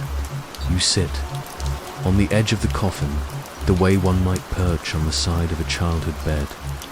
A hush falls again, but this time it's familiar, almost maternal, as though the mausoleum itself remembers you. Behind you, one of the sarcophagi shifts, just slightly. You don't hear a creak or a crash, only a settling, as if something inside it has shifted position in sleep, as if the story here is still being written, and somehow you are part of its newest chapter. Your breath slows to match the rhythm of the room. You do not feel watched. You feel waited for. The candle glow dims and brightens in slow waves. You hear nothing but the hush of the mausoleums. Breath, steady, sure, soft as lullaby. Something whispers, but not in your ear. It speaks inside your thoughts, deep beneath the surface of understanding. Not in words, but in impressions, in warmth, in the memory of your name before you had one. The rain outside begins again, soft and slow, but it does not reach in here. You are past it, sheltered in this strange breath-warmed tomb that knows your shape. Somewhere deeper in the walls, a stone shifts again. You feel it through your feet. You feel it in your chest. You wonder if the mausoleum is waking, or if it's trying to let you rest. A question flickers behind your eyes, one you can't quite form, but feel resting on your tongue. What was I before this breath? You close your eyes, and in the darkness, something exhales again. Closer this time, not behind you, not beside you. Beneath, your hand drifts down to the edge of the coffin's silk lining. Your fingertips brush something. Soft, not fabric hair. The mausoleum breathes again. The rain falls heavier now, soaking into your hair, your skin, the worn path beneath your feet. Each drop lands like a slow, careful breath, as though the world itself is holding something in. You walk with no destination, only the pull of the storm guiding. Your steps through the cemetery's winding maze. Graves lean in on all sides. Some are split and crumbling, others so fresh they seem to glisten in the gloom. The mist coils around your ankles like curious fingers, pulling gently at you, urging you to notice something just ahead. You stop there. Between two old stones, swallowed by ivy, is a shallow hollow in the earth. No flowers, no headstone, just dark, waiting soil, and it's fresh, too fresh. The dirt is damp, not from rain alone, but from recent turning. The sides are smooth, carved with care. You stare down into it, and something twists in your stomach. The shape is wrong, or maybe it's to right. The length, the width, the way the curve at the end mirrors your shoulders, your legs, your resting arms.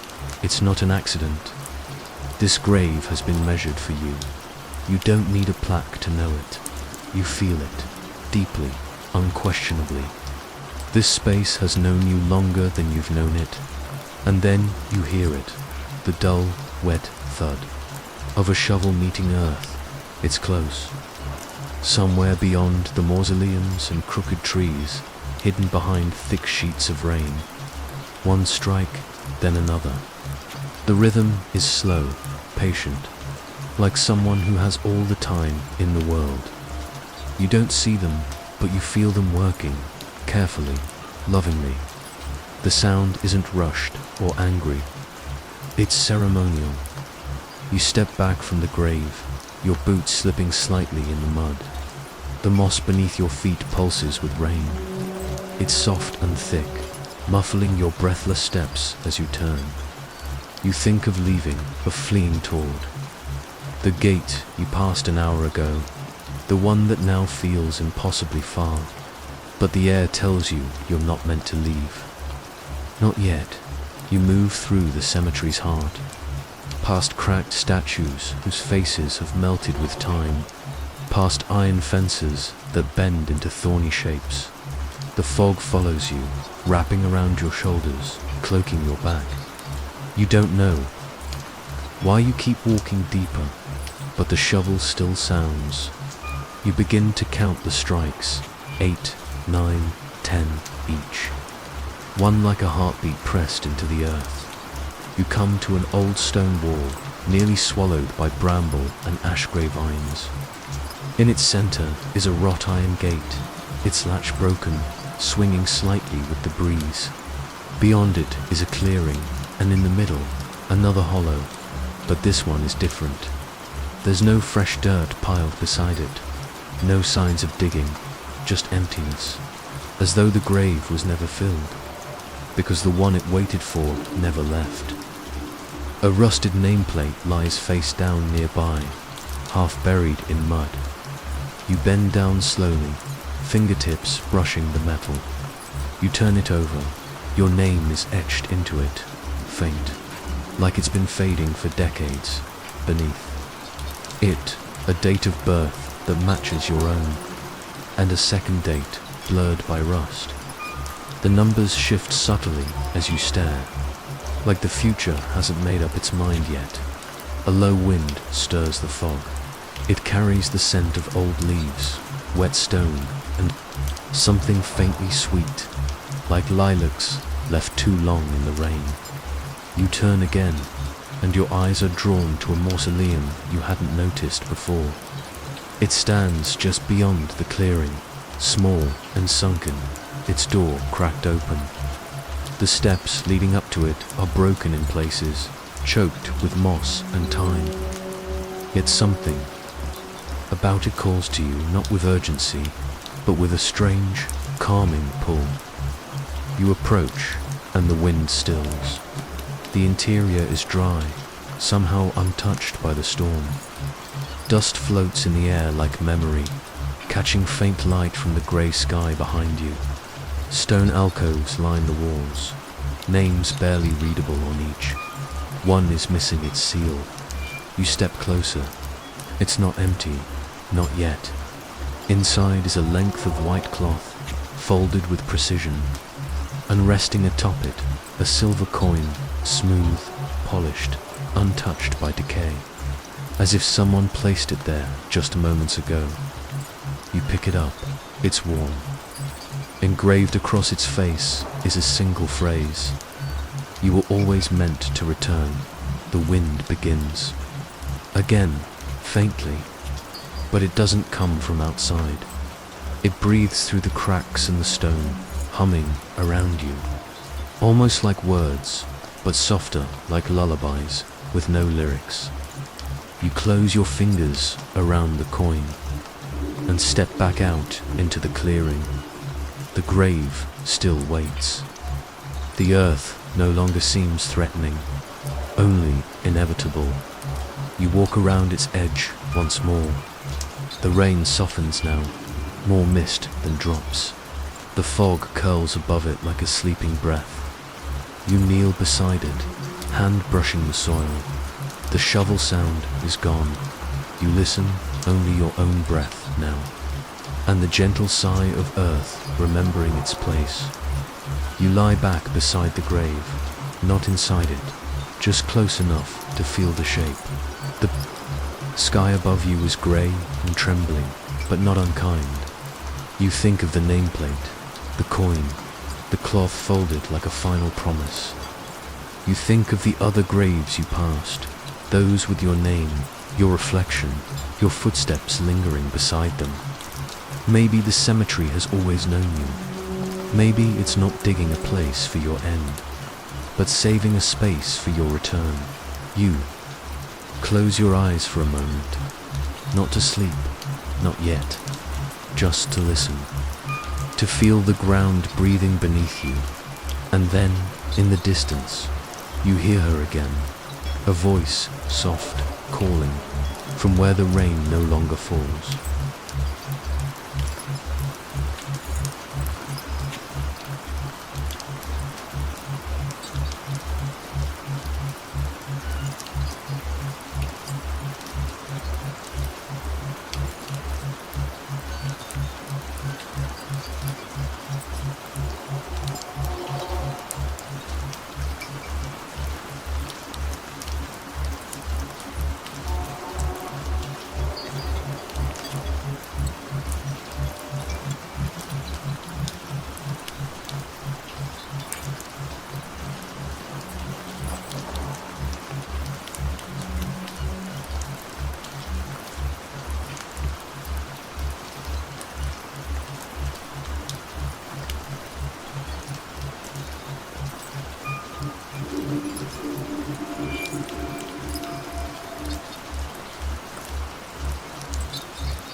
I'm never going camping again. My group of us made the decision to go camping 3 years ago. It's a true tent and campfire excursion, not simply a trip to an RV park and relaxing. I'm a chronic glamper, you see. If I had to choose between sleeping in an air-conditioned RV and roughing it out in the wild, I would always choose the RV. I have always enjoyed my creature comforts. One of the guys who runs in our little group, Jake, takes great satisfaction in being an authentic outdoor enthusiast. Our group frequently takes outings to local lakes and national parks, which has caused some tension between us. If he could understand that I'm only here to have fun and not to experience the real thing, that would be one thing, but he can't. He mutters and needles that if we didn't have to always glamp to get out of the damn house, they could be traveling to more interesting locations. I believe this is the reason I agreed to his trip idea. Normally, I wouldn't question it, but he had been annoying me for years. I agreed because I wanted to demonstrate that I could handle things the hard way. Then perhaps he would give me a break. Jake organized a vacation to a local lake on his family's land for us and our other 2 pals. When we got there, I tried to find out exactly where we were headed, but all he would do was smirk. Calm down, Matty. The paths were designated. You won't get lost either. The other 2 accompanying us, Chris and Luke, struck up a discussion about s'mores and the alleged lake at our destination behind me. My shoulders relaxed. With a compass in hand, Jake guided us north. We had to follow the compass a short while, he said, until we came to some trees that he and his family had marked with red triangles. You then proceed along the trail. By the time we saw the first red triangle, the sun had already set. My phone said that it was approximately 7:30 when I checked it. I checked my signal as well, but it was dead. Luke was panting as he trekked behind Chris and me, and the pack straps were biting into my shoulders. It's funny, even though Luke was clearly the least competent of us, Jake still enjoyed urinating on me. Jake, I called. With a familiar look of annoyance on his face, he stopped and turned to face me. Can we take a moment to ourselves? I need to urinate. Luke seemed to notice it when he looked at him, even though I didn't say that he appeared to be about to throw up. Jake sighed. Avoid getting lost. I'd like to visit our location so we can set up. I started to go off the route after dropping my rucksack to the ground. Luke, who was clearly exhausted from the hike, could be heard gasping. Behind me, as I left the trail, the woods were silent.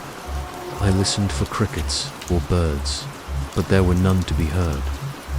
I relieved myself and looked over my shoulder to make sure I was far enough away. A branch shattered behind me as I zipped up and started to turn around. I jerked my head back toward the sound, but nothing was there. The crunching of leaves began behind me as I turned and started to walk back. The noise ceased along with me. Those were my own footsteps. It must have been, but when the crunching appeared to get louder and louder, I started over, faster this time, and almost started running. I quickly broke through the trees, reached the trail, and spun around to see what had been following me. Nothing. I waited while gazing out into the woodland. There was only silence, not even the sound of leaves rustling in the wind.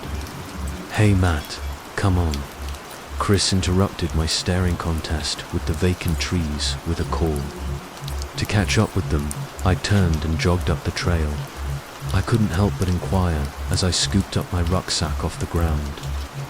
"Have you all heard that?" Every one of them turned to face me. "Hear what?" Luke replied. I was unable to force myself to spit it out. What had I heard, after all? Crunching leaves as I walked.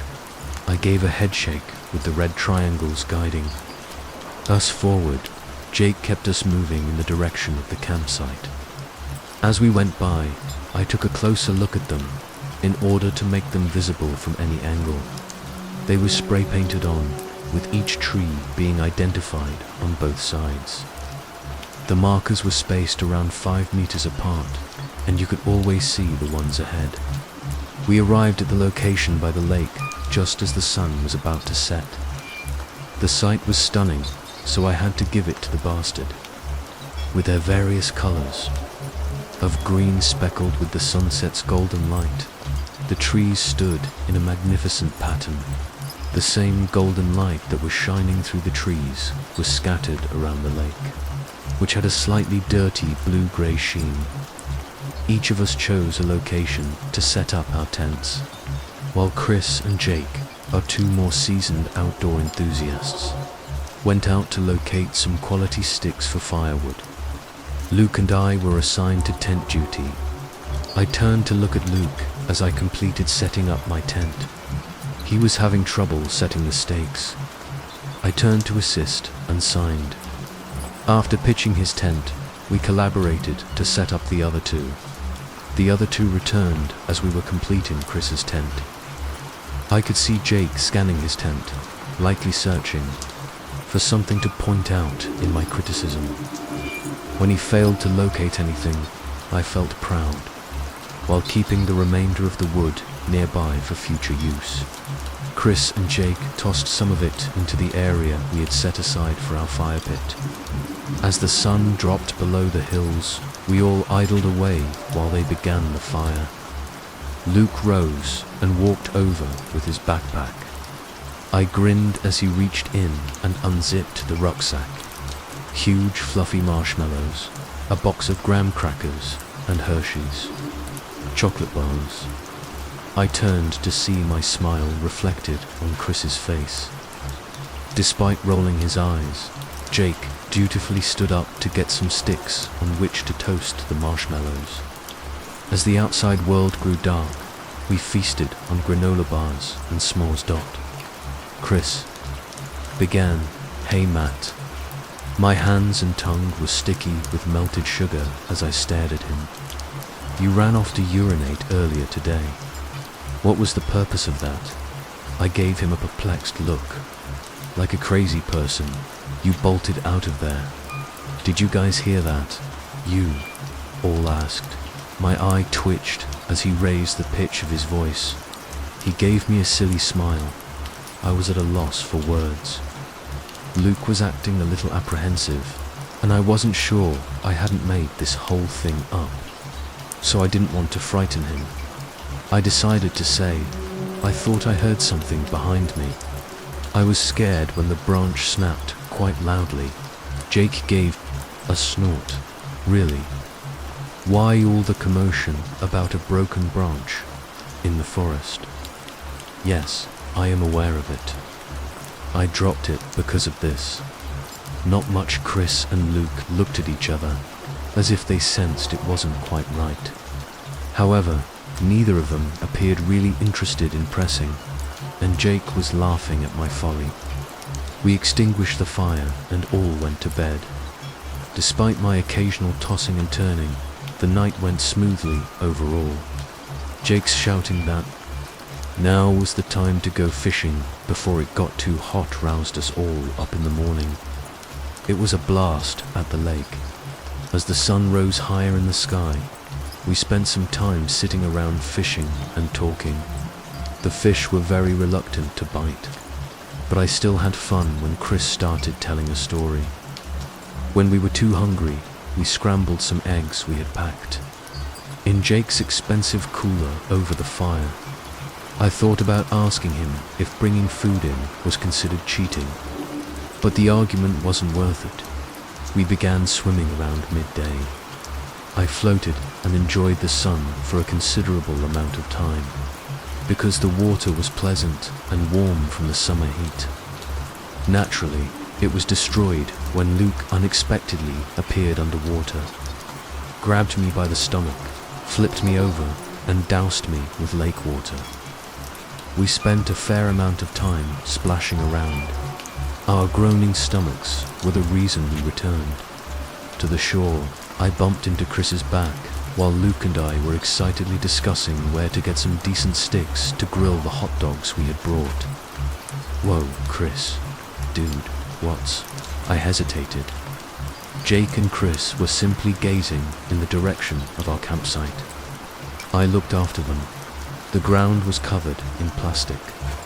Only the wrappers remained after all of the meat we had brought had been ripped. From its packaging, the flap of Luke's tent, which contained the chocolate and marshmallows, was torn.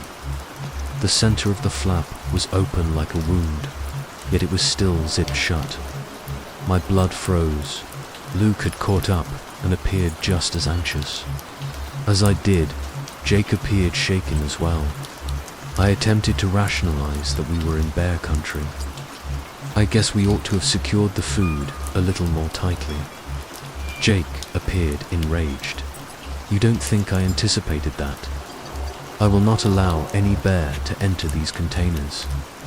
I have no idea why they would. All of the meat is packed bears. Are said to be fairly intelligent. Perhaps they Luke attempted. A bear couldn't break the lock on the cooler. The awful thing would have to burst open. As we gazed at the cooler, silence sat hard on us. The cold, glossy, immaculate cooler, perhaps. We ought to return. We're out of food, after all, Luke said tremblingly. I raised my gaze to the heavens. The sun was rapidly lowering down, but it was still rather high. By the time we returned to our automobiles, it would be dark. I then turned to face Luke's tent. I gazed at the torn door and the meticulously unpacked backpack. Which was worse? Would you rather risk staying or becoming lost in the woods? I realized that wasn't a true decision. Let's pack up our belongings and depart. We have our powerful flashlights, I remarked. Luke and Chris didn't require persuasion. They hurried to prepare their belongings and pulled down their tents. Jake appeared uncertain. I don't think it's a smart idea to leave right now. He looked at his watch and saw that it was already 5:30, as soon as we return. I know it will be dark, I said, but that or remaining here for one more night. With a sigh, he began gathering his belongings. My tent was rather simple to set up. and I quickly packed everything I owned. Jake was stamping out the fire coals and grabbing his compass as I turned to face the other guys and shrugged on my pack. "Have all of you got their lights?" he said, clearly in a nasty mood. Both Chris and Luke nodded, though Luke was rather queasy at the idea of using a torch for navigation. My situation wasn't getting much better. We all began the same way we had entered. Following the path markers, Jake took the lead. Luke trailed closely behind him. Chris and I trailed behind, following each other's lead. "You believe a bear was involved?" he inquired. I gave a shrug. "I don't know. I've never really encountered one." "I have," he declared. "When I was younger, Dad and I went camping. The family on the property next to us failed to properly store their rubbish." "You witnessed it?" "Yes, I did. Bear in black. It's an ugly thing." Prompted my dad to give a lengthy lesson on how to keep food and waste out of sight. He paused. "I won't tell you lies, Matt. This wasn't a bear, in my opinion." I waited for him to go into more detail, but all he did was glance at the cooler that Jake was toting. "We took all the necessary safety precautions. Not only that, we were very, very near the coast. There was a lot of noise from splashing and running. Bears dislike making noise." "Jake, which way do we go?" Luke interrupted our quiet reflection with a call. Confused, I looked up from my feet. On the tree in front of us, we could see the red triangle that had been spray painted. Jake hesitated. "How can we?" He looked around. I seized the chance to follow suit. Luke was so excited to leave that he was nearly jumping up and down. "Where does the alternative route lead?" "Another lake area," he asked, laughing nervously. But Jake wasn't giggling. He was actually becoming a startlingly pale color. His sudden terror radiated off of him, and I could feel it. I was getting close to matching that. I could clearly see 2 trails marked in the same style beyond the tree where we had placed our marker. Both of them took a short detour to the left and right, respectively. Dead center was the marker's position. We would need to decide on a course. "Which one goes to our autos, Jake?" I inquired.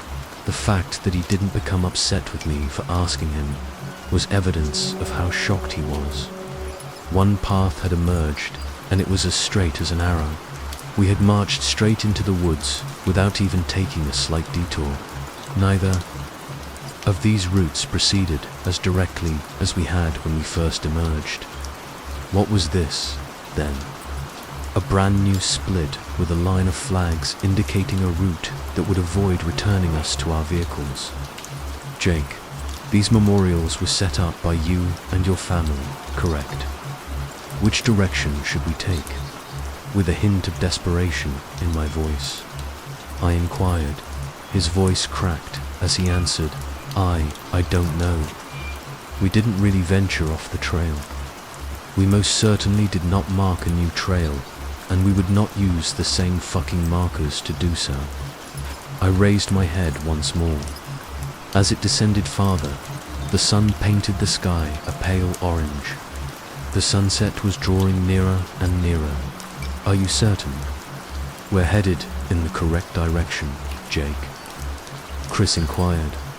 He and Luke were crowded together behind us when I turned around. "Yes, we move to the right. We go right. Disregard the fucking indicators on the left." "But how do we know?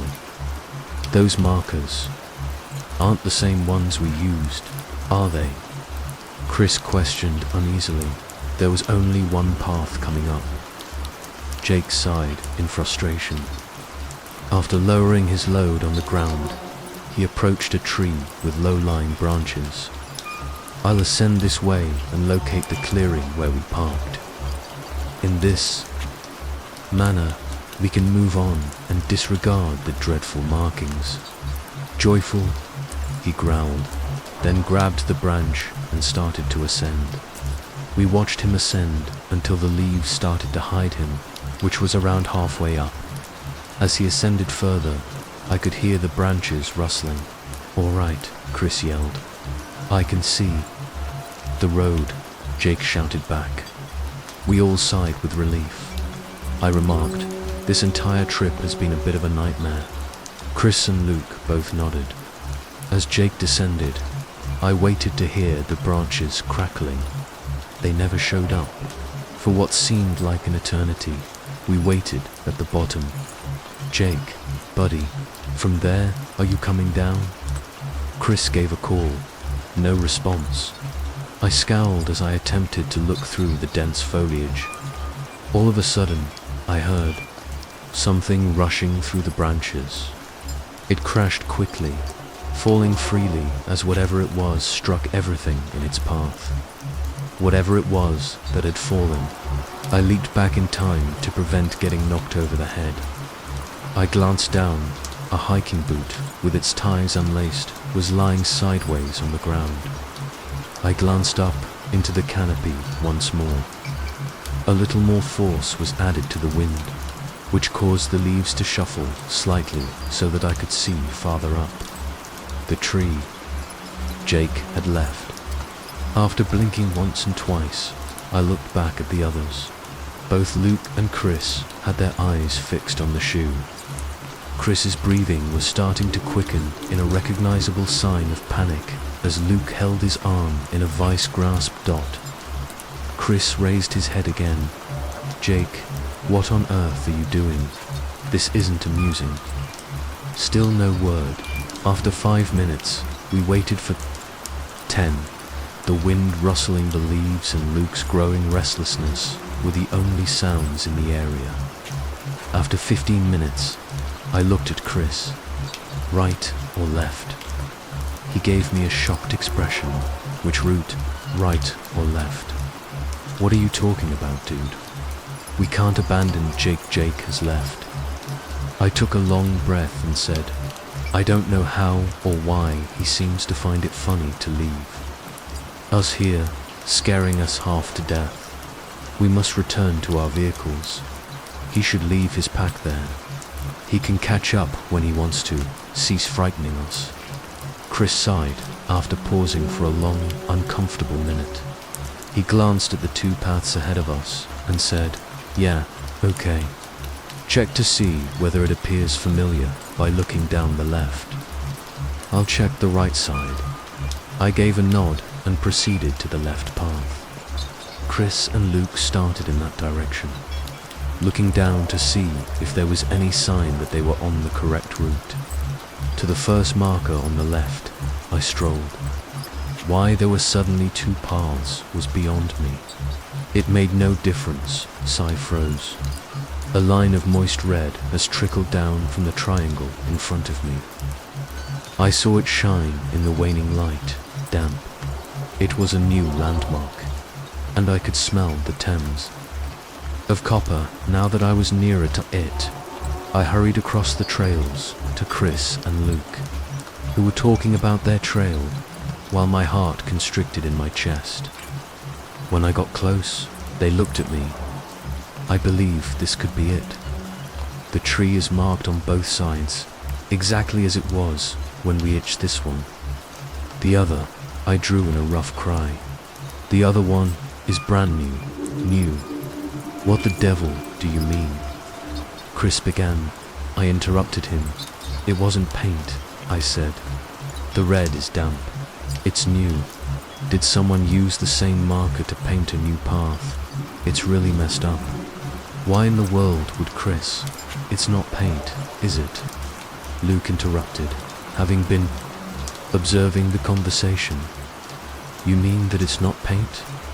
What else would it? I saw the moment when he understood. Chris became tense as well. Is this a joke of some sort? Jake and you? His voice was dangerously low as he asked. I nearly hissed in anger as I spun around. On him, do you think I would organize something similar? Of all people, with him? I'm so bad at everything that the bastard can't even look at me without saying something about it. He knew the two of you would want me to accompany you, which is the only reason he ever bent down to pass me an invitation. And what do you think? Of create a spooky, ghostly route. I knew he didn't, even as I was saying it. They didn't both.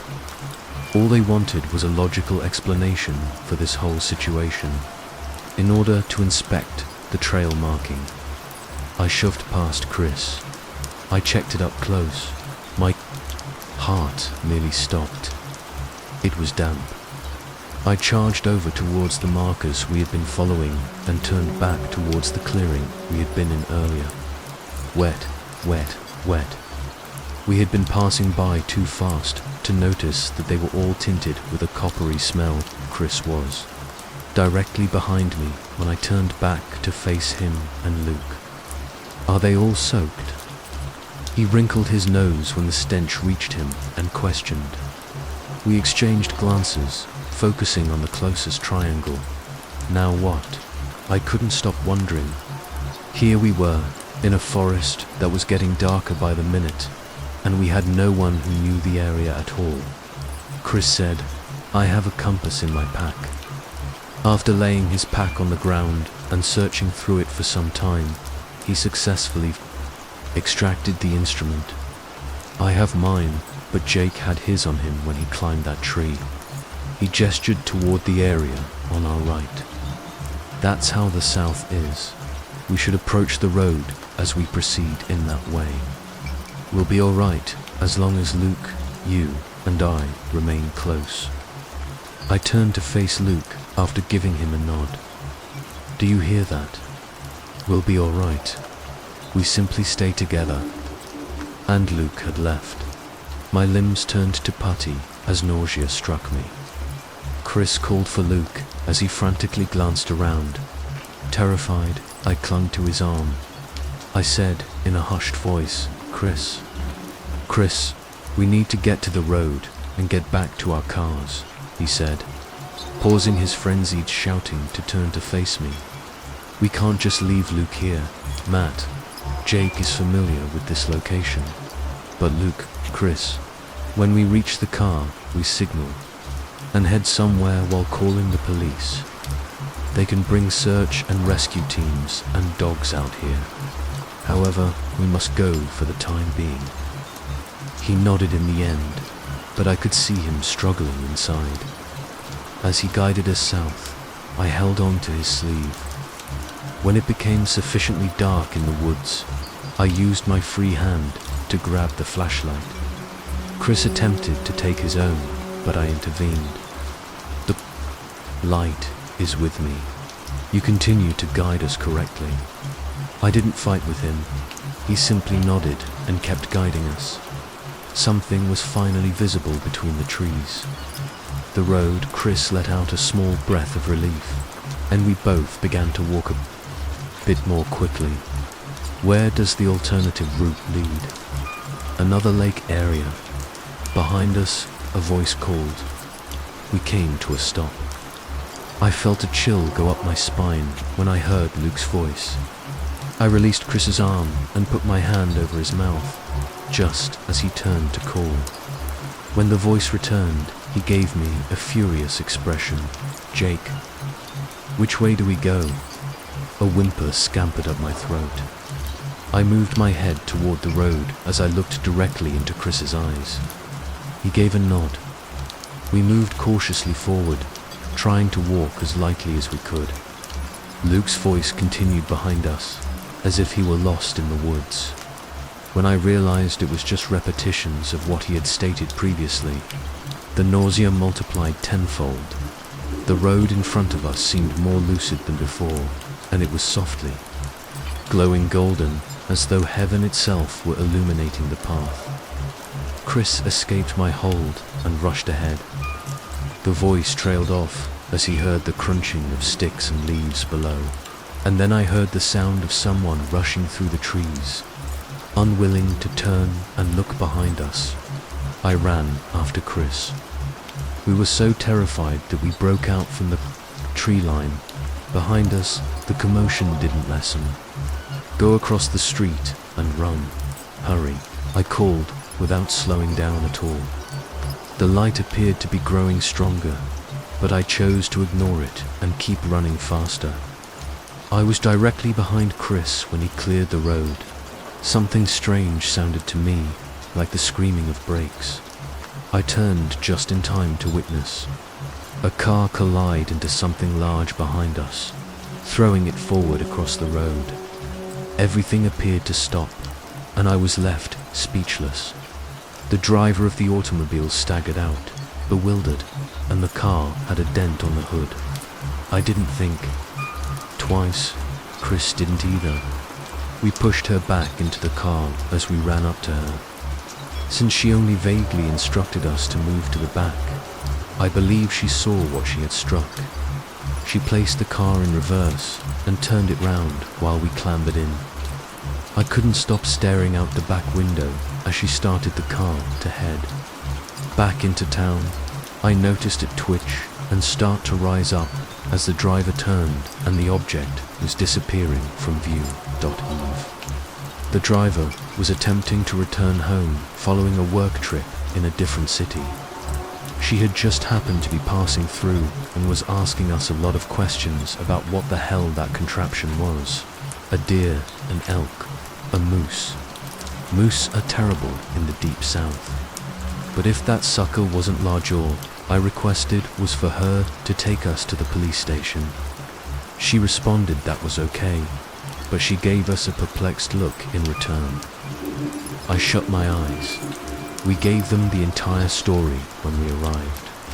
They clearly had some questions, and I was aware that they didn't trust us in a number of ways. They warned us not to go out of town and said they would ask us additional questions later. To get our cars, they took us up in the morning. The police officers appeared as perplexed as Chris and I had been the entire way when we arrived at our parking location. All four autos had smashed windows. The trunks had been torn open by force, and the tires had large gashes slashed across them.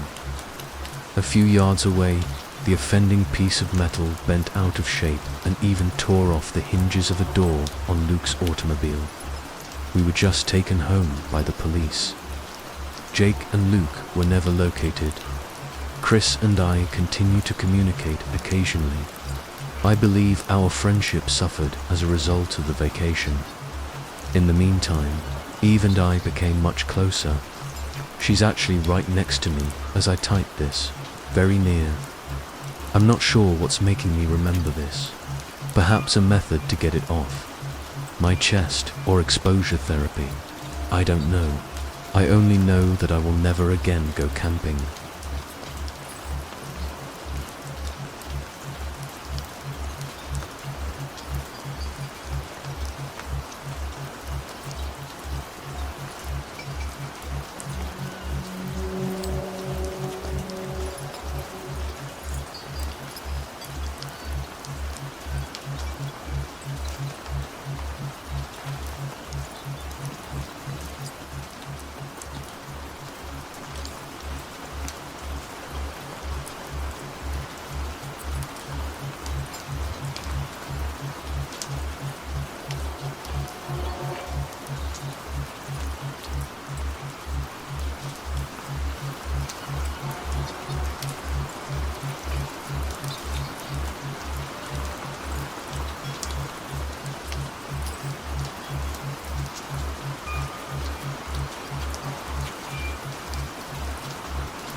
The train to nowhere.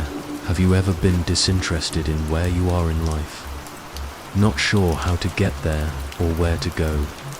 The day after I graduated from high school, I was in that situation. Unlike my twin brother Phil, I had respectable grades, but nothing to boast about. He had consistently received the highest grades and would be attending college with full scholarship at the end of the summer. Higher education seemed like a pipe dream that would never materialize for me. Joe, what do you know? I sat in the stagecoach of the derelict train while the woman sang. I leaned forward and gave Sue a peck on her freckled nose, saying, "Just as much as you, Sue." She wrinkled her nose and snuggled in next to me. "Are you expecting the conductor to take you somewhere far away, as you're still pouting in this shady place as usual?" With her head resting on my shoulder, she spoke. I put an arm around her waist and remarked it wouldn't be the first time.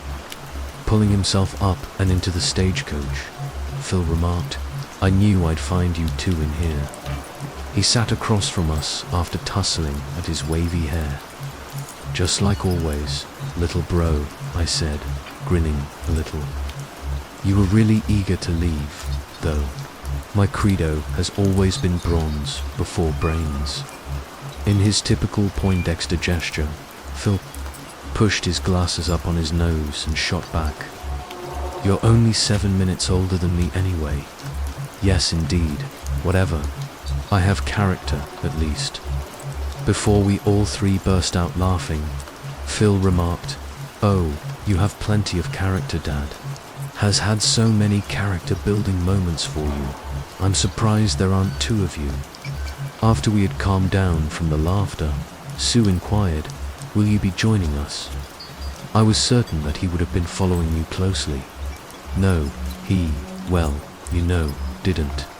He is concerned about public opinion. Phil looked down at his twitching hands and stammered. Sue touched his hand with a comforting expression. I stated, "Fuck him," and punched my brother in the arm. "He acts as though no one in the town is already aware of you too." Phil sat back in his chair with a faint smile. Our chat was momentarily interrupted by the thud of additional guests boarding the stagecoach. We observed the stagecoach rapidly filling with the town's children. We spoke to almost every person who passed by. We heard the train's whistle, a familiar sound, as the last seats were occupied. Everything on board, with a hand gripping the doorway between the stagecoach and the engine. The train conductor shouted as he leaned out from the train. We all three took tickets out of our pockets, wrote something on the back, and held them up. Before moving on to the next group of passengers, the train conductor stopped by to pick up our tickets. We sensed the force of the train's forward motion as he came back and approached the engine. Boyer knew from the football team slipped in and sought to find an empty seat just as we were starting to talk about our next stop. He walked straight by us, looking at our table, while Phil scooted to keep everyone else out. The boy quickly looked for a different seat. A risk-taker. Sue's tone was solemn. Both Phil and I gave a nod of agreement. I posed the facetious question, "Jesus, how long do you think it's been since someone tried to get on without a ticket?" Phil said, "A few months at least," and then shook his head, since many others had seen the late entrant. The entire tone of the train had shifted from light-hearted to somber, but we kept our conversation to a minimum, trying not to consider what would happen to the stowaway. I jumped a little when I heard the whistle, even though it was normal. The first stop is approaching. The Egyptian pyramids. With a broad smile that stopped short of his eyes, the train conductor shouted as he entered. The day's first destination is the pyramids of Egypt. As we got closer to the station, several of the more recent passengers began to move around in their seats. New riders would frequently get off at the first stop. It was much more difficult for you to miss the train on the way back, and you had more time to explore. Before deciding to continue riding, We had spent innumerable journeys getting down and exploring pharaohs, tombs, and relaxing on the Nile. The train pulled off to the next station after the first. Group disembarked in Egypt. The late arrival on the train had not seized the chance and had left before being apprehended. As we traveled through Athens, Berlin, Tokyo, San Juan, Sao Paulo, and London, we remained aboard the train. With the stowaways still on board, we started getting ready for our next stop, Paris. The conductor halted as he passed the child who had neglected to provide a ticket. As he was making his way down the aisle to announce the next Paris stop, he turned, his head more quickly than his body, and replied, "I apologize, sir. It appears that I forgot to pick up your ticket."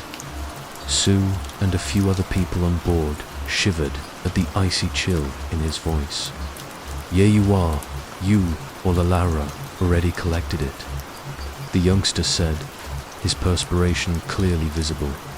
With his hands, as broad as his smile, he placed a white leather-gloved hand on the table in front of the youngster and remarked, "That is just not conceivable. You see, I have a really good memory, and I clearly recall not stealing a ticket from you." The conductor drew closer to the youngsters as they squirmed in his chair. Everyone's attention was on the two, and the stagecoach fell silent. The conductor remarked in a cheerful tone, his face still beaming with glee, "No one rides for free on this train, and train hoppers are the filth I despise the most. At least for attempting to steal a ride, you are just another common crook. Regretfully, you will need to talk to the driver." As he spoke, the conductor leaped to the boy's wrist and gave it a firm squeeze. The boy gave a frightened scream at the abrupt shift as he pulled the youngster toward the engine. The conductor said, "It's a shame that I asked for so little to ride to such ponderous places." The conductor moved effortlessly in spite of the cries and complaints. The climbing to the front was too fast for the squirming body in his hands. All the yells of resistance stopped as the door between the stagecoach and engine opened and closed. "Apologize to everyone for the inconvenience." Moments later, the conductor returned, his hands soaked with a red liquid, and began to sing. "Free tickets for the disruption will be provided to all passengers. We hope this would make up for the unpleasantness of having your tranquility disturbed and the unwanted company." As a hand flitted inside his coat and reappeared with a stack of tickets, he spoke. After distributing them to the other travelers, he declared that we will soon reach Paris. As soon as we got there, everyone on board got out. We tried our best to ignore the unsettling spectacle as we took in the lights of Paris in 1899. Nobody ever returned, and nobody knew what would happen if you had to see the driver. We listened to the return whistles, familiar sound after a few hours of sightseeing. As the conductor gave his last call, we hurried back and got on the train. We all knew that the stowaway was not there, so we rode back in silence. I looked at the ticket I was given when we returned to our little town. On the shiny silver paper, a dried red print was clearly visible. The holder of this ticket is entitled to one complimentary round-trip ride on the express. Train to nowhere. I was overcome with a sense of dread, and as I turned to face Phil, he mirrored my mood. The two of us decided not to use our tickets. Riding to the end of the line might not be worthwhile. We had never heard of anyone who survived using an express ticket, while Sue and Phil worked on their homework. I relaxed under a tree. I was trying my best to put off finishing my work until Monday morning after a long week of dull classes and last-minute quizzes, with a hand shielding her eyes from the sun. Sue looked up from her work and added, "You know, if you did it now, You wouldn't have to wait until minutes before it was due to finish it. Enjoying the journey is the main goal of the train, not packing as much of the outside world as possible. Joe, she is right. You wouldn't feel hurried if you went ahead and accomplished it. With his nose still inches from the paper, Phil added, plus, you wouldn't have to copy my work. I asked in jest, then, how would you feel if you didn't have someone to constantly thank you for your hard work and plead for your mercy? Yes, I would be just fine. Teachers wouldn't be questioning me if I duplicated my work all the time, either. I got up and walked over, saying, as if they can tell the difference as it is. Anyway, we don't want to miss the return trip, and it is getting close to departure time. After gathering our things, we walked back to the station where the train arrived and greeted us. We found seats and I rested my head against the window while the others boarded behind us. One of our school seniors was hurrying to the train. As I looked out at the pyramids and oasis, the train left for our town just as he arrived at the station platform. The next return would not be pleasant, and he had missed it by seconds. There are a few things to keep in mind when you're on the train to nowhere. Regardless of the secret, you always have to pay for your ticket. You have to wait at the station. For the next return, if you miss the first one, make sure you always take the return trip home if you missed the train. The fare to the end of the line is more expensive than what you will discover there. Since I began riding the train, I have only missed the return journey once. Since then, I've always taken care to never miss it again. Since this was our first time riding outside of Egypt, we were more excited than ever. The conductor halted before going on to the next group after we wrote our secret on the ticket's back and gave it to him. How exciting that the young ladies and gentlemen want to see France's amazing features today. His famished eyes were not reflected in his seductive and upbeat tone. We averted our gazes from him and nodded.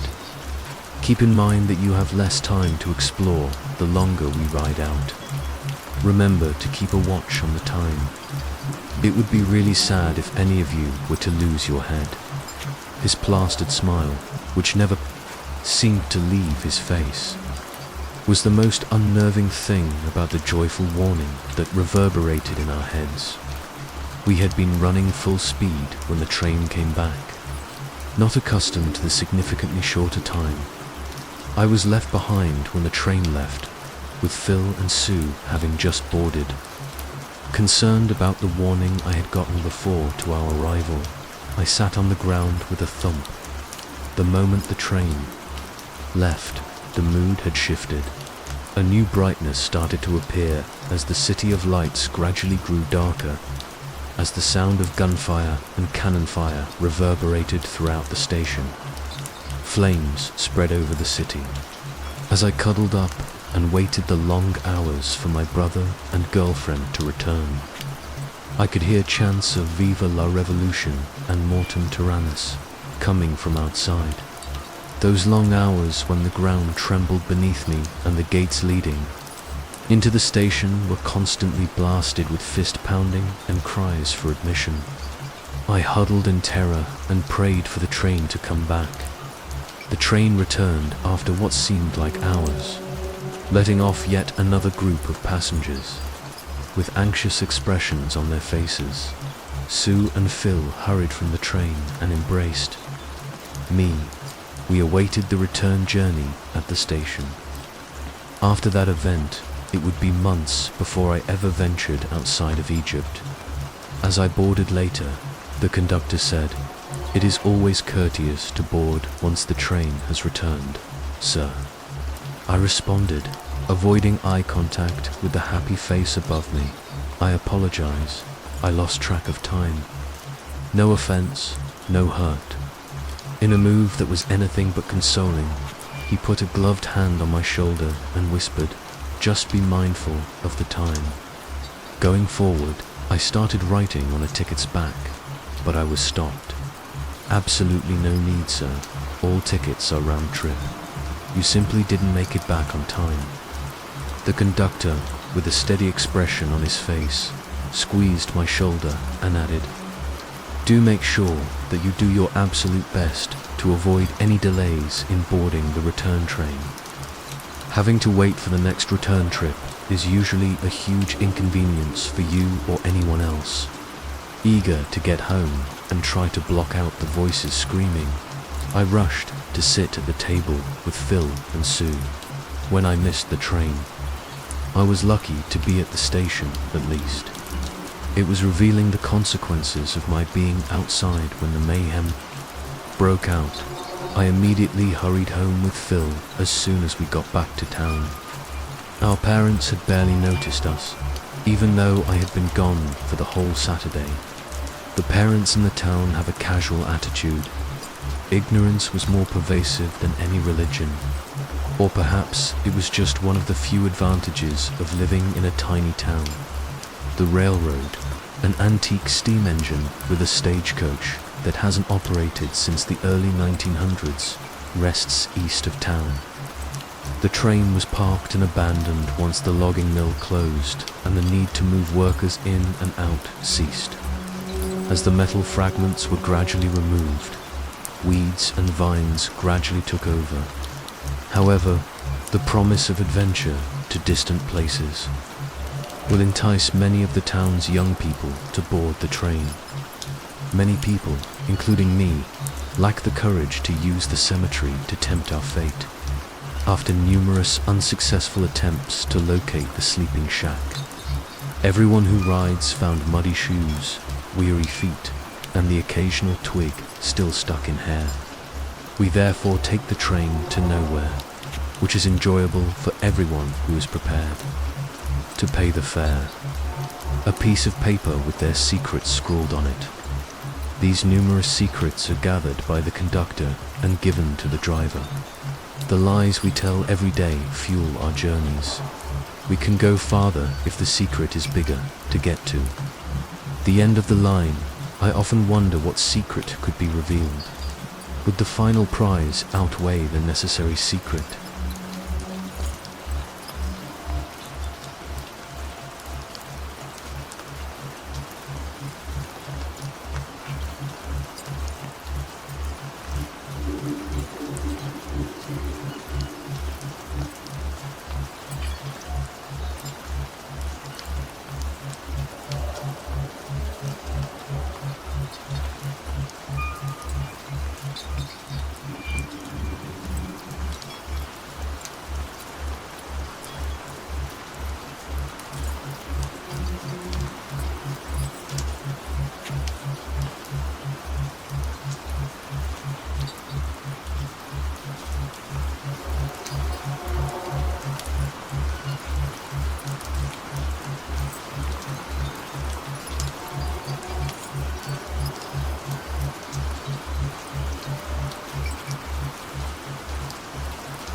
I shouldn't have taken the last train in Kyoto. I moved to Kyoto last year for work, teaching English at a private cram school. I love Japan, but I've always been a bit of an introvert, so I usually avoid crowded bars or touristy night spots. But last Friday, one of my co-workers convinced me to join him for drinks in Gion. One beer became two, and before I knew it, the streets were empty and I was sprinting to catch the last train home. I made it just in time. The carriage was mostly empty, except for an elderly man in a suit slumped near the door, and a teenage girl in a school uniform staring out the window. I chose a seat near the middle of the car and pulled out my phone, trying to ignore the low hum of the fluorescent lights. About 10 minutes in, I noticed the girl. She hadn't moved at all, hadn't shifted her weight, hadn't blinked. Her head was cocked slightly, as if listening. Then I heard it too, a faint scratching sound. It wasn't coming from inside the train. It was coming from outside, just beyond the window, like long nails dragging across metal. I told myself it was probably a tree branch or debris. But as the train sped through the countryside, I caught a flicker of movement in the glass. Something was keeping pace with us. At first I thought it was a trick of the light, some weird reflection. But no, there was something, someone, running alongside the train. Its form was distorted, too tall and too thin, with limbs that seemed to bend the wrong way. It moved in a jolting, erratic way, almost like it was hopping on all fours. The girl still didn't react. Neither did the old man. I pressed my face closer to the window. That's when it turned its head. I swear to God, it had no face. Just smooth, pale skin stretched where eyes, a nose, and a mouth should have been. Then it raised its claw and tapped on the glass. Tap, tap, tap. My breath fogged the window. I wanted to scream, but my voice caught in my throat. I looked to the girl for help, but she finally turned her head toward me. Her face, she didn't have one either. Just smooth, featureless skin. I jumped up, ready to bolt into the next car, when the old man spoke for the first time. "Sit down." His voice was calm, almost kind. "Don't let it know you see it." I froze. The scratching grew louder, metal screeching under claws, then suddenly it stopped. The carriage was silent again, except for my ragged breathing. The train slowed as we approached my station. The doors slid open with a hiss. I didn't wait. I ran, sprinted off the platform and into the street, heart pounding so hard it hurt. When I finally looked back, the train was still there, doors open. The girl was standing in the doorway now, staring straight at me with that smooth, blank face. The doors closed. The train pulled away. I haven't taken the train since. I've been riding my bike to work, even in the rain. The last night, I woke up at 3 a.m. to the sound of fingernails scratching against my apartment window. I live on the 5th floor.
I woke up with dirt under my fingernails, and no memory you wake with dirt in your mouth. It tastes like the memory of something buried, old pennies, wet stone, the whisper of roots reaching up from somewhere deep.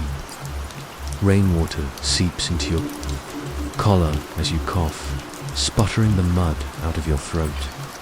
The sky above you is open, overcast but unmoving. It looks down without blinking. Your fingers are curled like claws in the softened ground. The nails are broken, blackened at the tips.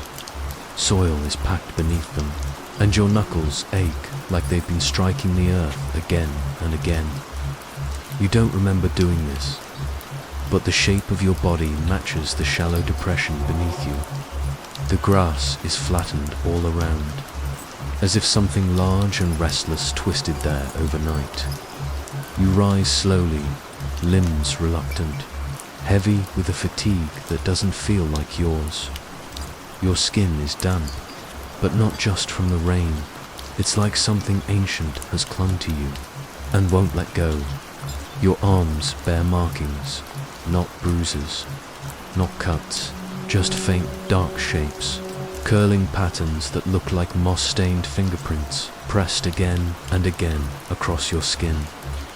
You don't remember falling asleep. You don't remember dreaming, but you feel like you've just come back from somewhere. The trees nearby stand still, their branches heavy with silence. Raindrops hang from the tips like beads of glass. No bird song, no footsteps, just the hush of the world holding its breath. The wind doesn't move. Even your own breath feels borrowed. You try to recall how you got here, but each thought slides sideways in your mind, like a photo smudged by wet fingers. There was something about a cemetery, a path you followed, but now there is only this. Soft hill, the muddy earth beneath your knees, and the ache in your chest, like something has been taken out. You glance behind you, no footprints, just mud, smeared and churned. Yours, perhaps, or someone else's, something else's. There are drag marks too, long and serpentine, vanishing into the brush. The rain picks up again, softly, not in drops, but in sighs, as if the sky is whispering, gently urging you forward. Each droplet feels like a fingertip tapping your shoulder, a reminder, a direction. You rise fully now, slow and unsure, and begin walking. The path isn't a path at all, just a thinning of trees, a dim line where the moss doesn't grow. Your feet squish into the ground. It's warm under the mud, strangely warm, like a sleeping breath beneath the soil. As you move, the wind returns, humming low and tuneless between the trees. It doesn't push you, it follows. You reach a crooked fence, iron, rusted, barely holding itself together. Beyond it, gravestones, sunken and leaned, names lost to moss and time. The rain does not touch this place the same way. It lands quieter. Here, hesitant, respectful, you step through the broken gate. It groans, softly, not from rust, but from memory, like it remembers being opened by your hand before. There's a grave, half covered by leaves. Something draws you to it. The name is unreadable, but the date is familiar, too familiar. You brush at the stone with shaking fingers, and the moss peels back like old skin. The letters shimmer briefly, then change. You blink, your name flickers. There just for a moment, then vanishes. You don't panic. You don't run. Something inside you has been expecting this. You kneel beside the grave. The earth here is freshly turned, despite the grass trying to grow. You press your hand into the dirt. It gives icily, as if waiting, and again your fingers dig. Not out of fear, not even out of curiosity, but with the same strange rhythm your hands must have known in sleep. The same rhythm that left dirt beneath your nails. You dig until your hand touches something, not earth, not stone. It's soft, fabric, or hair. You pull back quickly, chest rising, breath shallow, but nothing follows. Nothing moves. The wind pauses, and then a sigh, not yours, not above you, below you, back away from the grave slowly. The forest presses in, its silence tighter now. Every sound is a hush. Even the rain seems to listen. You stumble back toward the gate, heart quiet but loud in your ears. You pass the stones again, and they seem to lean a little closer than before, as if listening, as if remembering you. You reach the fence line and glance back once more. The grave you touched is gone. No sign of disturbance, just grass, just stone, but your fingers still twitch. There's a weight in your pocket, one you don't recall placing there. You reach in and pull out a key. Iron, cold despite your warmth. Its teeth are worn. Its loop is wrapped with a thread of something red. Thread or hair. It's familiar, but not yours. You walk again, this time without choosing direction. The rain begins to hum, low and melodic, like a song you once knew, or will know. The air thickens as you go. Fog rolls in slow, wrapping around your feet like silk. The trees blur. The path bends. Every few steps, you think you've seen that stone before. That root, that shape in the mist. You move slower now, knowing the forest is watching, not with eyes, but with memory. You feel it remembering you. Even if you don't remember it, your hand tightens around the key, and from somewhere ahead, a faint sound, a lullaby, drifting just above the rain. You pause, listen, and with each note, something inside you stirs. Not fear, not yet. Something older, a song you've never heard, but know by heart. And in the fog, you begin walking again, toward the tune that waits just out of reach. The forest is quieter now, or maybe you're just listening differently. The patter of rain filters through the canopy, soft as a lullaby, steady as breath. Each droplet that lands on your skin feels familiar, as if it's touched you before, as if it remembers you. You don't know where you're going, but your feet move anyway. The ground is soft with rot, but the leaves beneath your shoes never crunch. They hush themselves, bowing to your steps. Branches arch overhead like ribs of a great sleeping beast, swaying just enough to let the wind hum between them. There's a path ahead, narrow, winding, almost shy. It curves too neatly, like it's been waiting for you to follow. You don't remember choosing it, but you know, somehow, it's yours. As you walk, your body remembers things, your mind does. Not your knees ache in the same places. Your fingers twitch, like they once held something heavy, something sharp. The trees shift slightly, but never part, and the shadows, they don't chase you.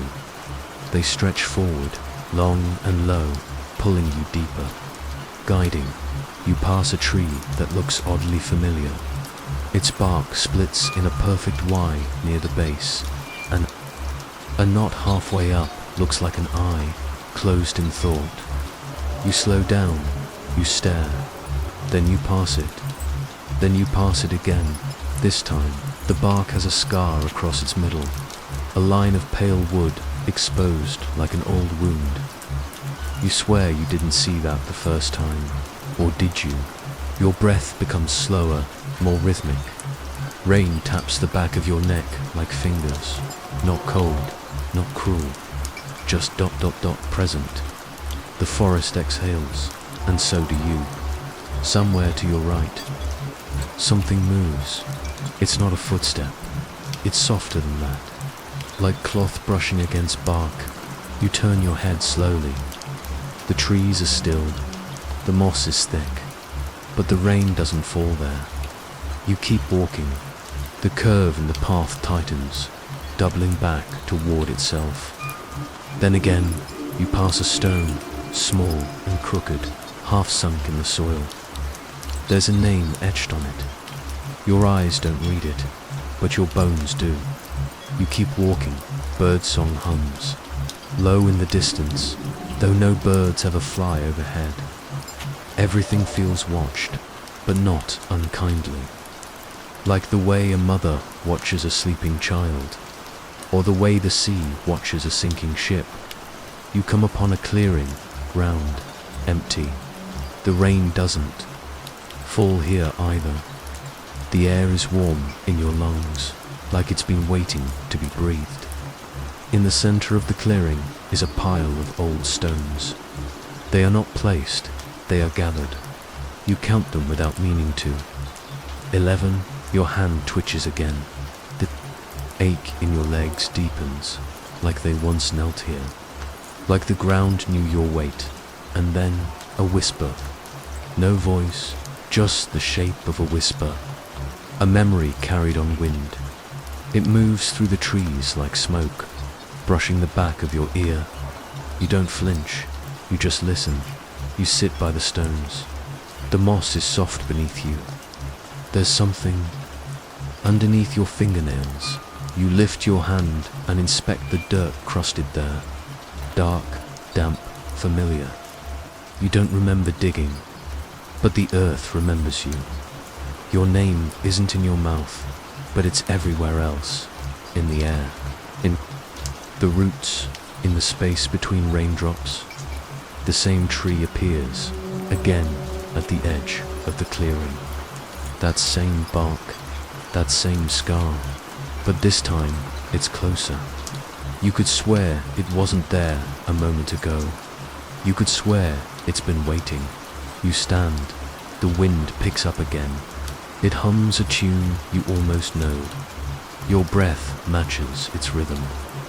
Your steps are slow, careful, like you're retracing something long forgotten. And the path returns, not ahead, but behind. The shadows gather again, long and knowing. They pull gently, so you follow. The next turn reveals a wooden marker, barely upright. It leans like it's tired. At its base, a patch of disturbed soil, fresh, breathing. You don't stop, not out of fear, but because you already know what it says. This has all happened before. You've walked this loop. You've carried the weight. You've knelt in the same places, whispered the same name. You just don't remember when, and the forest doesn't mind. It holds you in its slow, leafy breath, rocking you gently in its arms of rain and silence. You glance over your shoulder. The clearing is gone. Only the path remains, curving still. And just ahead, something hums. A tune you never learned, but already know. You don't remember falling asleep. Only the rhythm of the rain, steady, familiar, like fingers tapping softly on glass. It hums through the ceiling, through the walls, through you. You're not cold, not truly, just damp. A warmth clings to you, sticky and strange, like breath caught in a jar. You lie still for a while, watching the flickering shadows on the ceiling above. They stretch and sway like branches, though no trees grow this close to the house.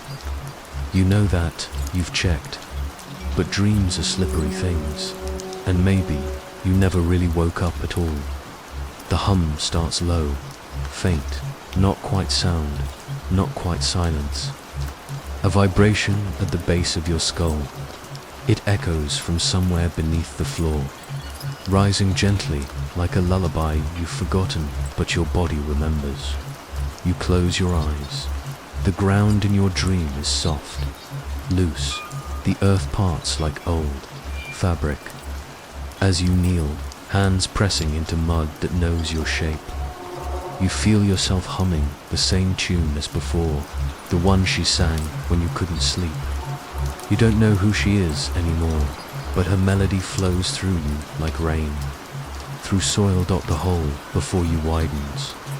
It doesn't open suddenly, no jolt, no fall, just a slow coaxing yawn in the ground, like it's been waiting, like it remembers to.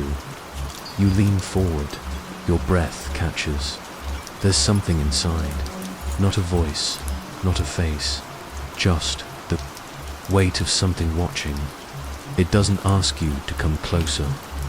It knows you will. Raindrops begin to fall in the dream, but you don't feel them on your skin. You hear them, one by one, striking the rim of the hole, pattering into the dark, never landing. The hole swallows the rain, endlessly. And you keep humming. The mud presses under your fingernails as your hands twitch. Not digging, just remembering. The tune guides you, steady and low, vibrating through your spine. A name brushes against your lips. It's yours, but not the one you use anymore. The syllables are strange, wet, whispered not by you, but by something else beneath the ground. You stop humming. The rain, DOESN, single quotes. Then something cold touches your cheek. Not wind, not water. A finger, maybe. Something testing your skin like. It remembers it once belonged to it. You wake suddenly, but not in your room. You're in bed, yes, but the sheets are wrong, damp and earthy.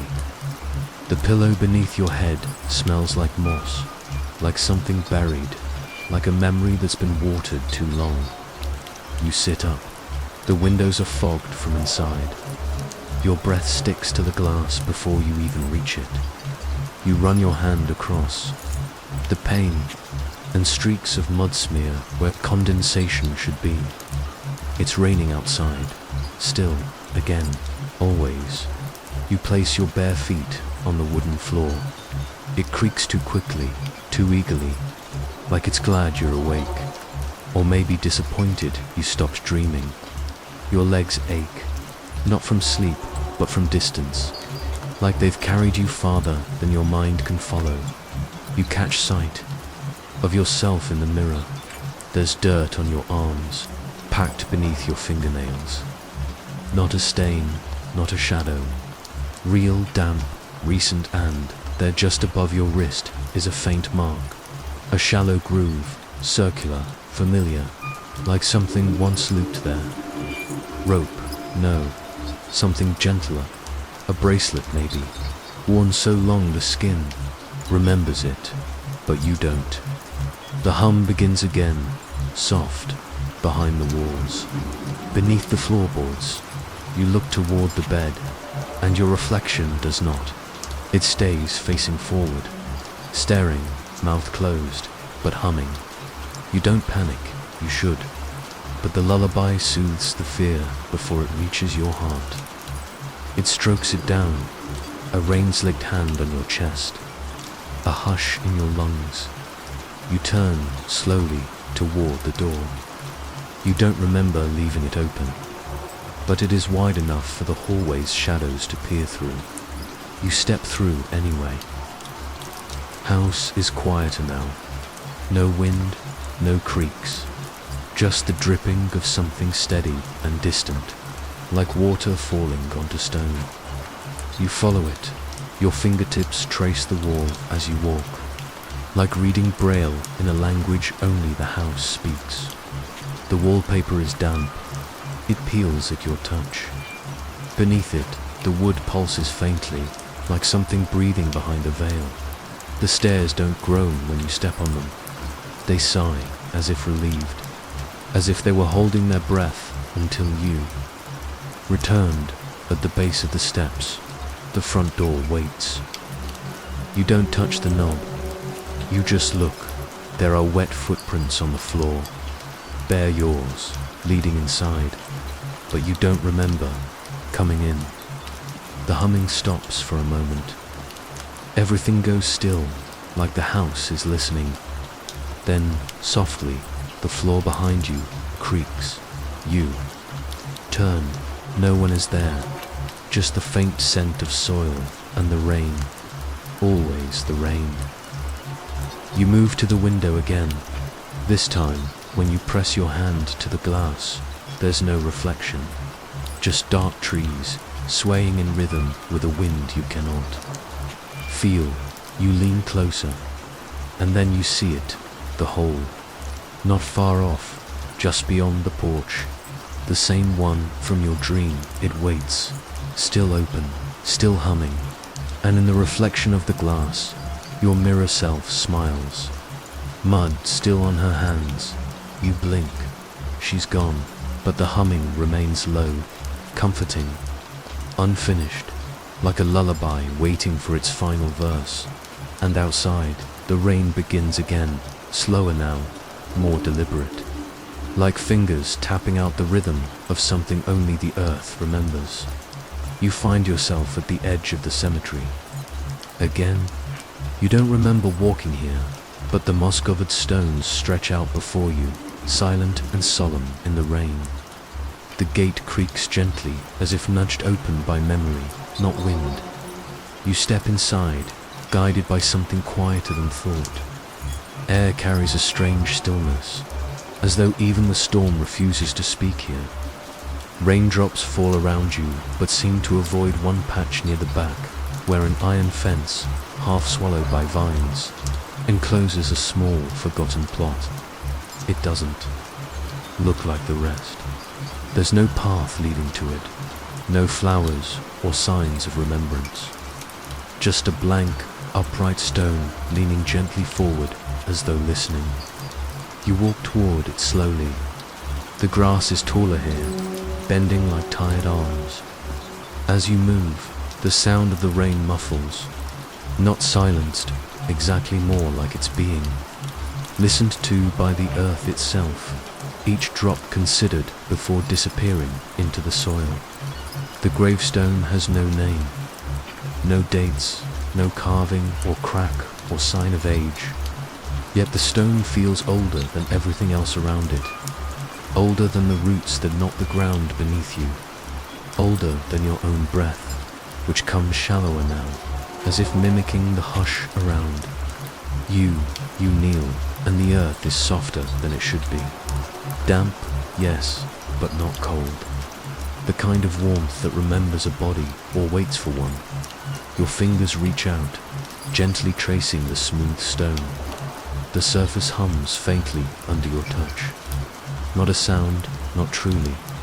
More a sensation, like something beneath the surface is awake, watching, waiting. There's no reason to speak, yet you feel compelled to whisper, "I'm sorry." The words leave your mouth with no thought, no memory to anchor them. But as soon as they escape, the wind stirs. Not across the graveyard, just around this plot. A circling breath, not your own. You glance at your hands. Dirt is already gathering. Beneath your fingernails again, even though you haven't touched the ground, you blink. For a second, it looks like the stone moves. Not a shift, but a rise. Like it inhaled through the soil. The wind fades once more, as if it heard something. It didn't want to. The raindrops stop landing on your shoulders. They hang in the air, hesitant, before curving around you like they're avoiding your skin. It's not shelter, it's observation. You press your palm to the ground. The soil is warm. It shouldn't be. You feel the hum again, not from the earth this time, but through your arm, up your bones, behind your eyes. It's rhythmic, a slow, careful heartbeat. You stay there, kneeling, like you've done this before. Maybe not in this life, maybe not in this body, but the posture is familiar. The quiet recognition in your chest says this is not your first visit. There's no inscription, but you know the stone recognizes you. You tilt your head, and the silence deepens. Not emptiness, but presence. The feeling that something is just beneath, just beyond, just out of reach. The thought comes soft and slow. You're not supposed to remember yet. You try to pull your hand back, but the ground gives slightly, holding on, not tightly, not with force, but with intent. Like a child grasping a parent's fingers in the dark. It lets go after a moment, but the warmth lingers in your skin, as if a mark has been left beneath the surface. You rise, unsteady. The sky above the cemetery has darkened a shade, though it isn't night yet. You turn to leave, but your feet don't follow right away. Something behind you feels unfinished. You glance back once, twice. Each time, the blank gravestone seems closer or taller, or deeper in some way you can't name. There are no other names like it in the cemetery. And yet, as you move through the rows, every other grave you pass seems less real. Like copies, like echoes. Only the nameless one feels whole. You pass by. A crow perched on a crooked marker. It doesn't call. It watches. Its head tilts once, and it flutters to another stone, not toward the exit, but toward the hidden plot. As you step out of the iron fence again, the sound of the rain returns, but not all at once. It comes in slow layers. First the tapping on leaves, then the pitter in puddles, then the wind brushing water through branches. You look down at your hands. The dirt is gone, but the warmth sends single quotes. Your breath comes easier now, but your chest feels heavier. Not like fear, not like grief, more like remembering. The nameless grave doesn't follow you, but you feel its presence pressed between your shoulder blades. Not a threat, not a call, just a reminder. Tonight, when you sleep, you know it will be waiting. Not in your dreams, but just beyond them.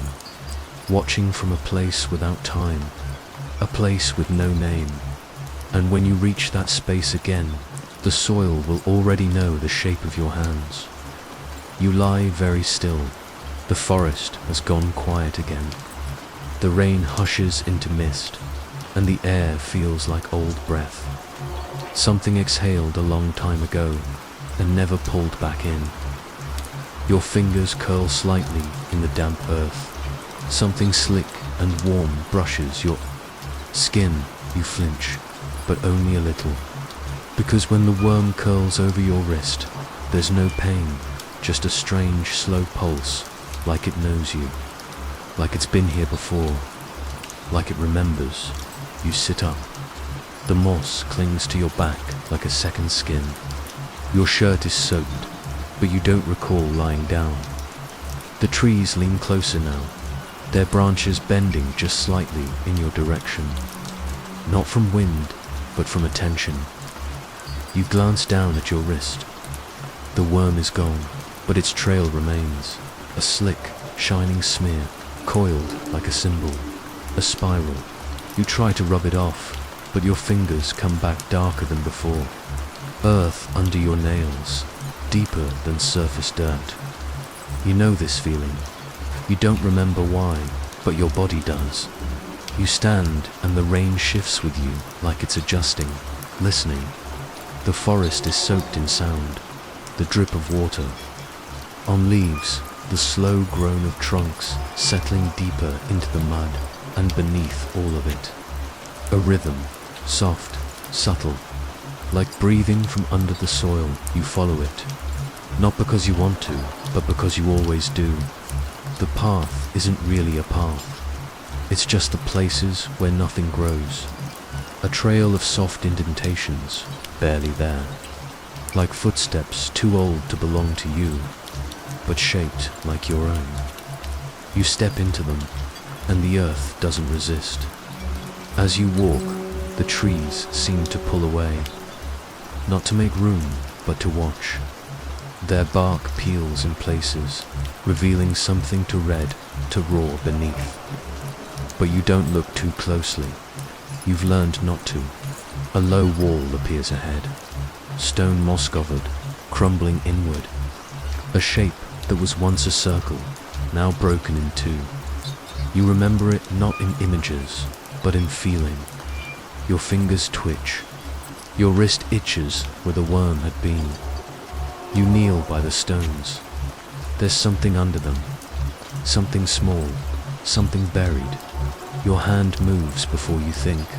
You brush aside moss, push your fingers between rocks, slick with rain. You dig. The soil is soft here, almost warm. It yields to easily, and then you feel it. Not bone, not wood. Cloth. You pull. A small cloth bundle rises from the earth, wrapped in twine and stained dark. It shouldn't be here. You shouldn't be here. But the bundle fits in your palm like it was meant for you. The moment your skin touches it fully, something stirs.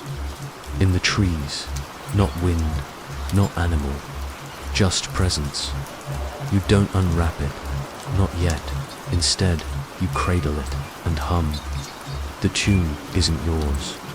It rises from your throat like steam from the forest floor. It's the same melody you heard in your dream, the one she used to hum long before the grave with no name. The worm returns, not crawling this time, falling. It drops from a branch above, landing softly on the cloth bundle. You don't move. It stays. Its body writhes once, twice, then stills. Its form becomes darker, thicker, and for a moment, you're not sure it's a worm at all. It splits, and from within it, something sharp glints. A key, old, rusted, half swallowed by flesh. You take it, the worm crumbles, not into dirt, but into something finer. Ash. It floats in the rain, vanishing before it hits the ground. You stand again. You don't know what the key opens, but you know it matters, because in the trees around you, other shapes begin to move. Not people, not animals, but silhouettes of memory, outlines of past selves, or future ones, blurred and walking between. Trunks like fog with limbs, and they all have your face. Some hold lanterns, some are digging, some just watch you. You don't speak, there's no need. You are all the same echo. The bundle in your hands feels heavier now. You look down, and for a moment, you see it flicker. Not the cloth, but what's beneath it. A glimpse of letters. Handwriting you can't quite recognize, but your heart. Does it signed in your name? The wind picks up again. But it doesn't chill. It carries something else. A scent. Not rot, not decay. Lilacs. And you remember, there were flowers once. On a grave no one visited. On a night the sky stayed dry, but you still felt rain in your bones. Your wrist pulses, not with pain, with rhythm. Like something beneath the skin is remembering how to move again. You press the key into your pocket, the bundle into your coat, and you step over the old wall. The ground sighs beneath you. The worms shift in the dirt, not crawling, but listening. And far ahead, barely visible through the curtain of rain, a single lantern swings. It waits for you, just like it always has. The moss is soft beneath your fingers, too soft for something growing on stone. It yields easily, like old breath, or the surface of a dream. Beneath it, something pulses gently with a light not born of flame. You uncover it slowly, careful not to startle the moment. A lantern, small iron-framed, with glass fogged by time and moisture. It hums without sound, flickering from within, though there's no fuel and no wick. As your hand closes around it, the metal is warm, not hot, but alive in a way that makes your breath pause in your chest. You hold it up, and the light shines through your fingers. The shadows it casts don't move when you do. Instead, they stretch towards something behind you, something waiting in the earth. The soil where it rested is hollow, as if the lantern had been breathing there. A small dip, shaped like a cradle. You can't remember what made you dig here. You were just walking. Or maybe the lantern was calling.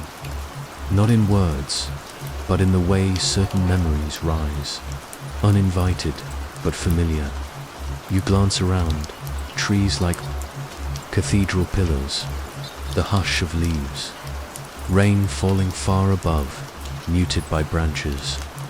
You feel completely alone, yet never unobserved. The lantern flickers again, and you see something in the distance shift just past the line of trees. Not movement, exactly. A change in weight. As if the forest leaned in, curious. You sit with it for a while, this breathing light. Its glow curls softly around your knees. It doesn't illuminate much, just enough to see the edge of things. Your boots, the moss, the hem of your sleeve dampened by soil, and then a sound like someone sighing from underneath you. You freeze. The lantern dims. It's not frightening. Not really, but it's close. Intimate. The way someone exhales after holding in a thought too long. It comes again, softer, rising through the moss at your feet. You hold the lantern lower, toward the soil, and the light flares. It catches on something. The edge of a shape, wooden, splintered. Just a glimpse, before the glow recedes again. Your breath stays shallow. You feel, rather than see, what waits beneath. An outline of something long, narrow, and forgotten. A box, buried, but not closed. Not quite. You should leave. You know this, the part of you that clings to logic, to sleep. To soft warmth and blanketed safety. That part whispers no. But your hand brushes the earth again. Fingers slide across the moss, and it feels like skin. You press gently, and the sigh returns. This time, the light flickers out completely, plunging everything into a dim hush. You don't panic. You sit still. You let the dark find its shape around. Why, oh you, a few seconds pass, or minutes. You don't count them. You don't even blink. The breath of the forest folds around you, slow and steady. Raindrops patter above like fingers tapping distant glass. And then the lantern reignites, all on its own. But now the light is different. It glows blue at the center, like a vein beneath thin skin. The glass has cleared. You can see into it, and inside there's nothing. No flame, just light, floating, moving like a slow tide. You notice your hand tremble slightly, and in that tremble, the lantern's glow responds. The light pulses in time with you. Your breath, your thoughts, your pulse, it knows you. You hold it closer, and in its glow, the ground below seems to shift again. Just a twitch, a subtle lift, as if someone turned over beneath the surface. You lean forward, and a crack opens in the dirt. Not deep, not wide, just enough for air to escape. It smells of stone, of old cloth, of something once sacred and now forgotten. You close your eyes, and the lantern shows you, not in images, but in sensation. The feel of silk brushing your cheek, the taste of iron on your tongue, a sound low and rhythmic, like a lullaby, hummed beneath the floorboards of time. You see a girl or maybe a boy, curled into themselves, hands clutching a lantern just like this one. The face shifts when you try to look closer, a blur of familiarity and absence. You open your eyes. You're still sitting at the edge of the shallow grave, the lantern in your lap. The moss glows faintly now, touched by the lantern's light, and where it grows thickest, it curls into letters. A name you don't recognize, but somehow understand it's not yours, but it might have been. The letters vanish when you blink. Rain begins again, softly, a hush of drops threading their way through the trees. The lantern dims, but does not go out. It's warm again, steady, less like a heartbeat, more like a breath asleep. You place it back in the soil, gently. The moss welcomes it, folds around it like a memory settling back into place. You stand, your knees ache more than they should. Your hands are damp, smeared with earth. But your heart feels lighter, not relieved, but steadied, like something restless has paused, just for a while. You look once more at the lantern. It doesn't flicker now. It glows quietly beneath the moss, underground, waiting, not for you, perhaps, but for someone else. Someday you step back, and the wind moves through the trees in a hush, like a soft voice singing from a long way off. You can't make out the words, but they sound like your name spoken in reverse, in rain, in sleep. And just before you turn away, you feel a single tear slide down your cheek. Not yours, just your shadow's. The path curves gently to the left, swallowed by ivy and the scent of damp stone. You barely notice when your steps slow. It's not that you're tired, but that something beneath your feet has changed. The rain softens here. It doesn't fall. It hovers, suspended, like the forest is listening, waiting.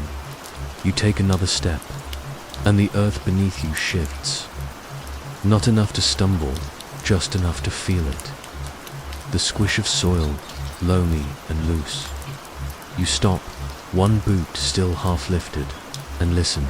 There, beneath the patter of rain on leaves, beneath the sigh of wind through bent branches, a hum, faint, low, not quite a tune, but almost.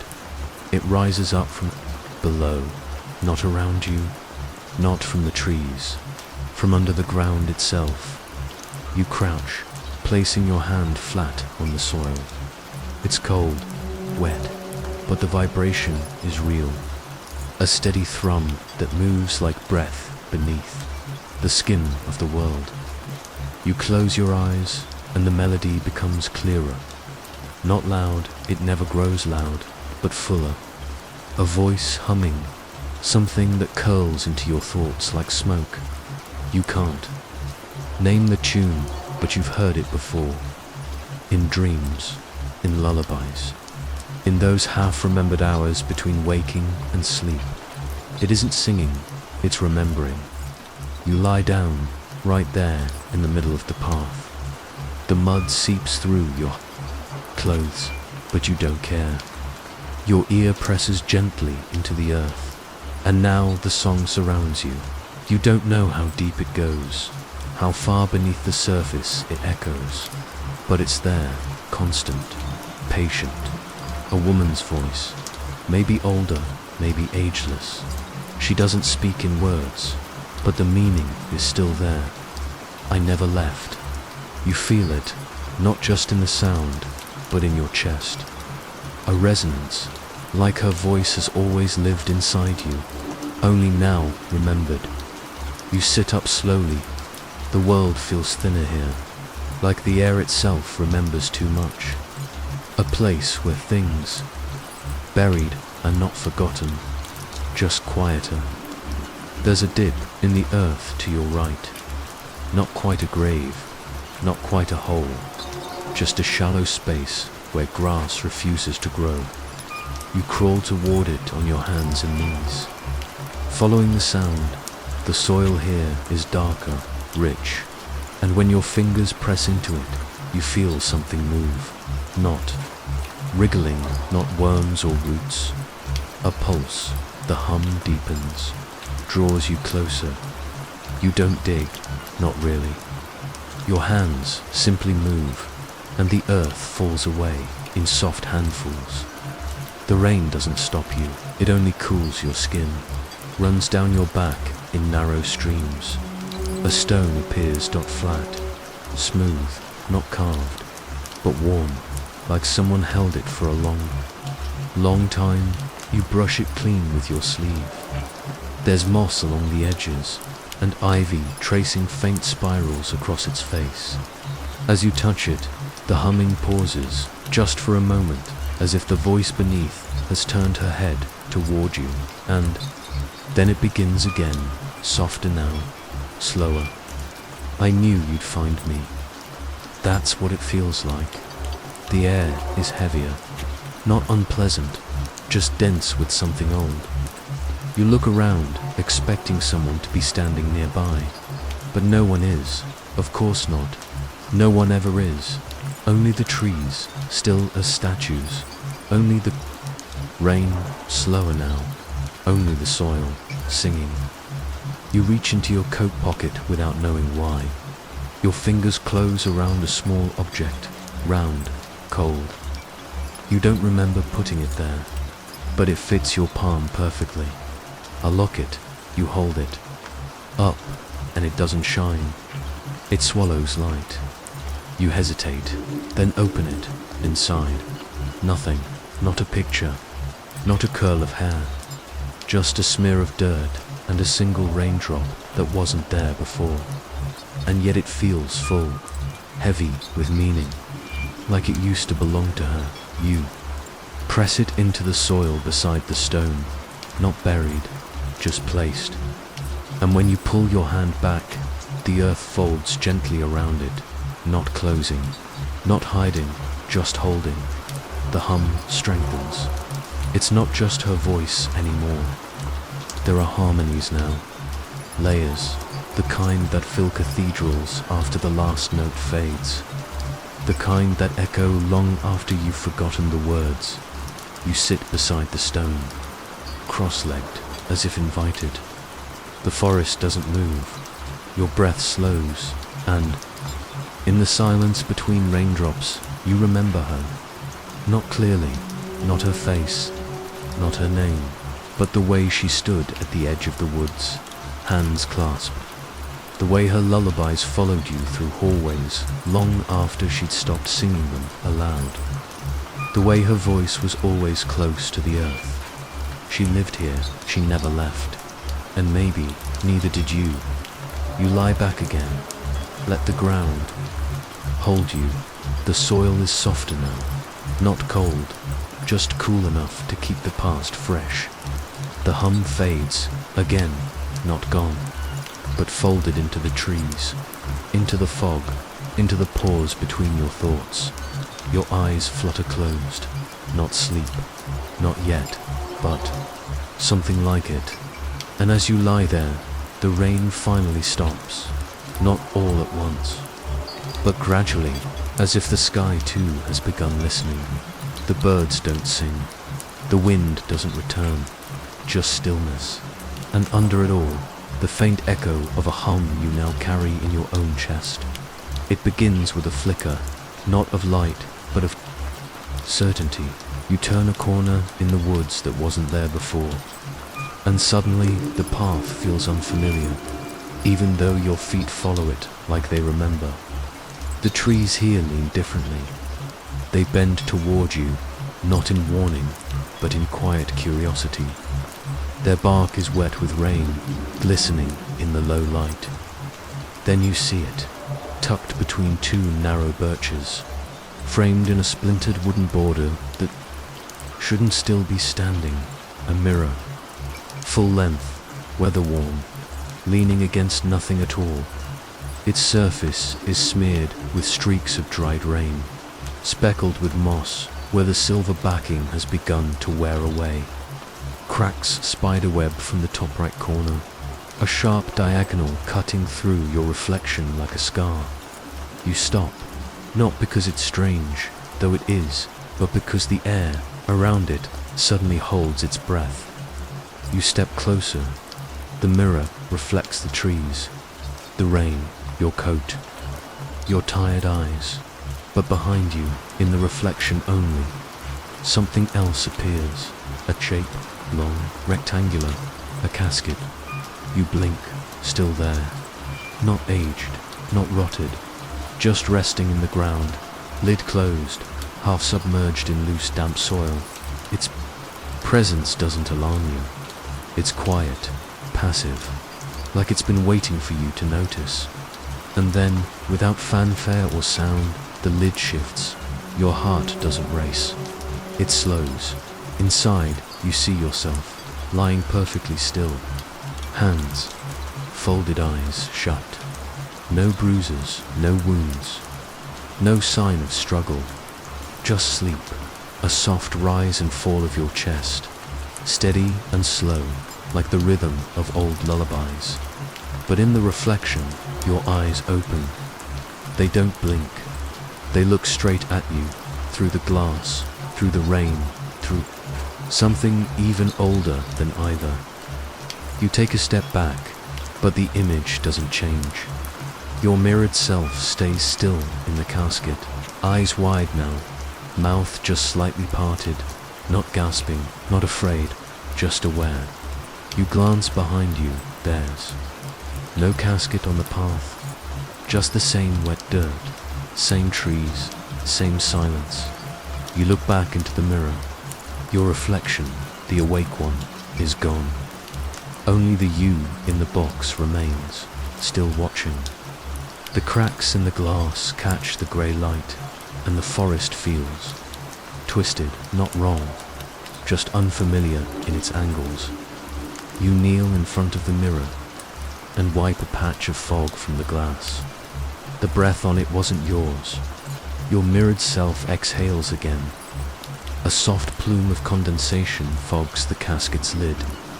Only now you realize it's glass too. A viewing window, or maybe a prison. You see the tiny droplets of moisture collecting inside. A world sealed shut, but not lifeless. You press your hand to the mirror's surface. It's warm, but from behind the glass, your other self presses back, palm to palm. But the fingers don't line up. You hear something now, not from the mirror, from the ground beneath you. A soft scratching, not frantic, just consistent. A quiet shifting of dirt and splinters, as if something far below is adjusting in its sleep. The sound is gentle, familiar, like fingernails brushing. Velvet dot, you lower your head until your forehead touches the glass, and your eyelids flutter just for a second. And in that second, you're there inside the casket. The air is tight, thick, with rain-soaked wood and old linen. You can't move, not because you're bound, but because movement doesn't feel necessary. Your body is at rest. Not trapped, just waiting. There's no panic in your chest. No urgency, only memory. You remember the feel of the earth falling gently on top of you. Not like a burial, but like a blanket. You remember closing your eyes. You remember dreaming, a forest, a path, a mirror. A version of yourself, still walking, still. Looking, still wondering if this is real. You open your eyes again, both in the mirror and outside it. You are two places now. The casket, the rain, the glass between. The version of you standing in the woods begins to fade from the mirror. Not vanish, fade. Like fog slipping off the edge of a dream. You feel your breath deepen. You are inside the box. You are outside, watching. You are the hum beneath the soil and the face in the reflection. And the mirror begins to tilt, just slightly, toward you, as if gravity has remembered its role in the story. You scramble back just in time as it crashes to the earth with a sound like cracking bones and thunder. The glass shatters, the wooden frame splinters, the reflection scatters into 1,000 tiny pieces, and just like that, the casket is gone. No trace of it in the shards, no soil disturbed. Only your face, broken into 100 tiny fragments, each one blinking just a half-second out of sync dot. You don't touch the glass. You let the rain do its work, washing each sliver darker, softer, until your face disappears entirely. The silence. Returns.you stands slowly. The mirror's collapse has left a small dent in the earth, but nothing else.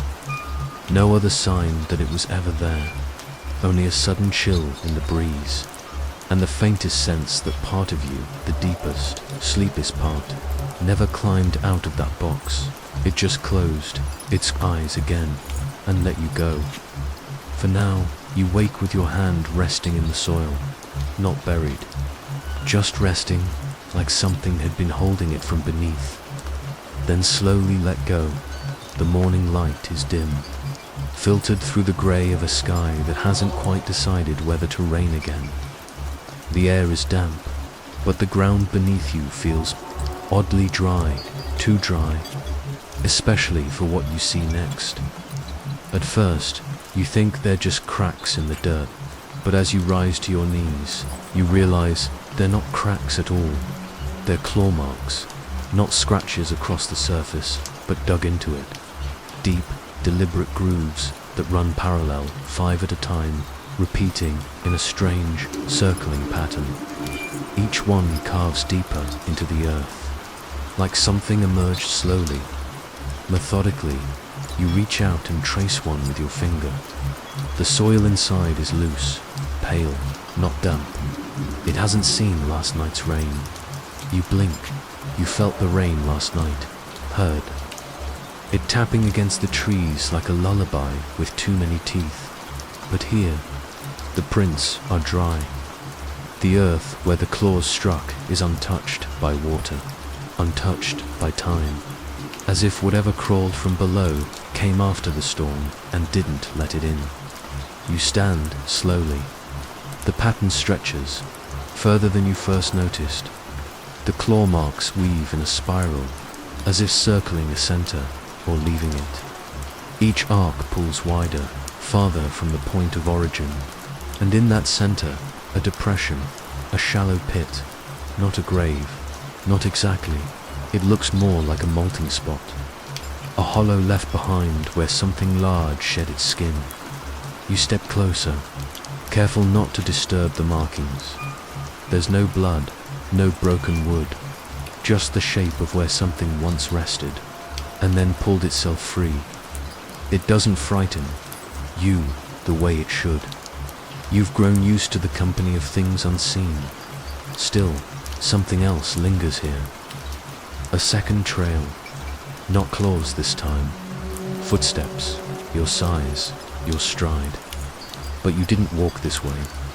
You're sure of it. The footsteps begin just beyond the pit, too neatly placed, to clean, as if they didn't lead to the hollow, but started from it and followed the claw marks into the trees. Your mouth is dry now. The air feels heavier. You crouch beside the tracks. There's no tread pattern, no boot shape, just bare prints, pressed deeply, the kind made by someone walking with purpose, or being led. You glance around. The forest is still. The wind doesn't touch the branches here. You follow the prints. Each step matches yours exactly, like the echo of a path you almost took. You try placing your foot beside one. Perfect match, and yet you don't remember walking this trail. The claw marks continue beside the steps, sometimes overlapping, sometimes wrapping around the footprints like a dance, or a guide, or a leash. The deeper you walk into the woods, the more the sounds fade, the birds go silent. The rain stops tapping. Even your own breaths feel muffled, distant, and then up ahead you see it. A tree, dot tall, older than the rest, split at the base as if something had once struck it from the inside out at its roots. Another hole, wider this time, not fresh, but disturbed, and around its edges, more claw. Marks, something climbed out of here, but something else climbed in. You feel a pressure behind your eyes. Not pain, just a presence, like someone pressing gently against your thoughts. You crouch, again, and look into the hollow.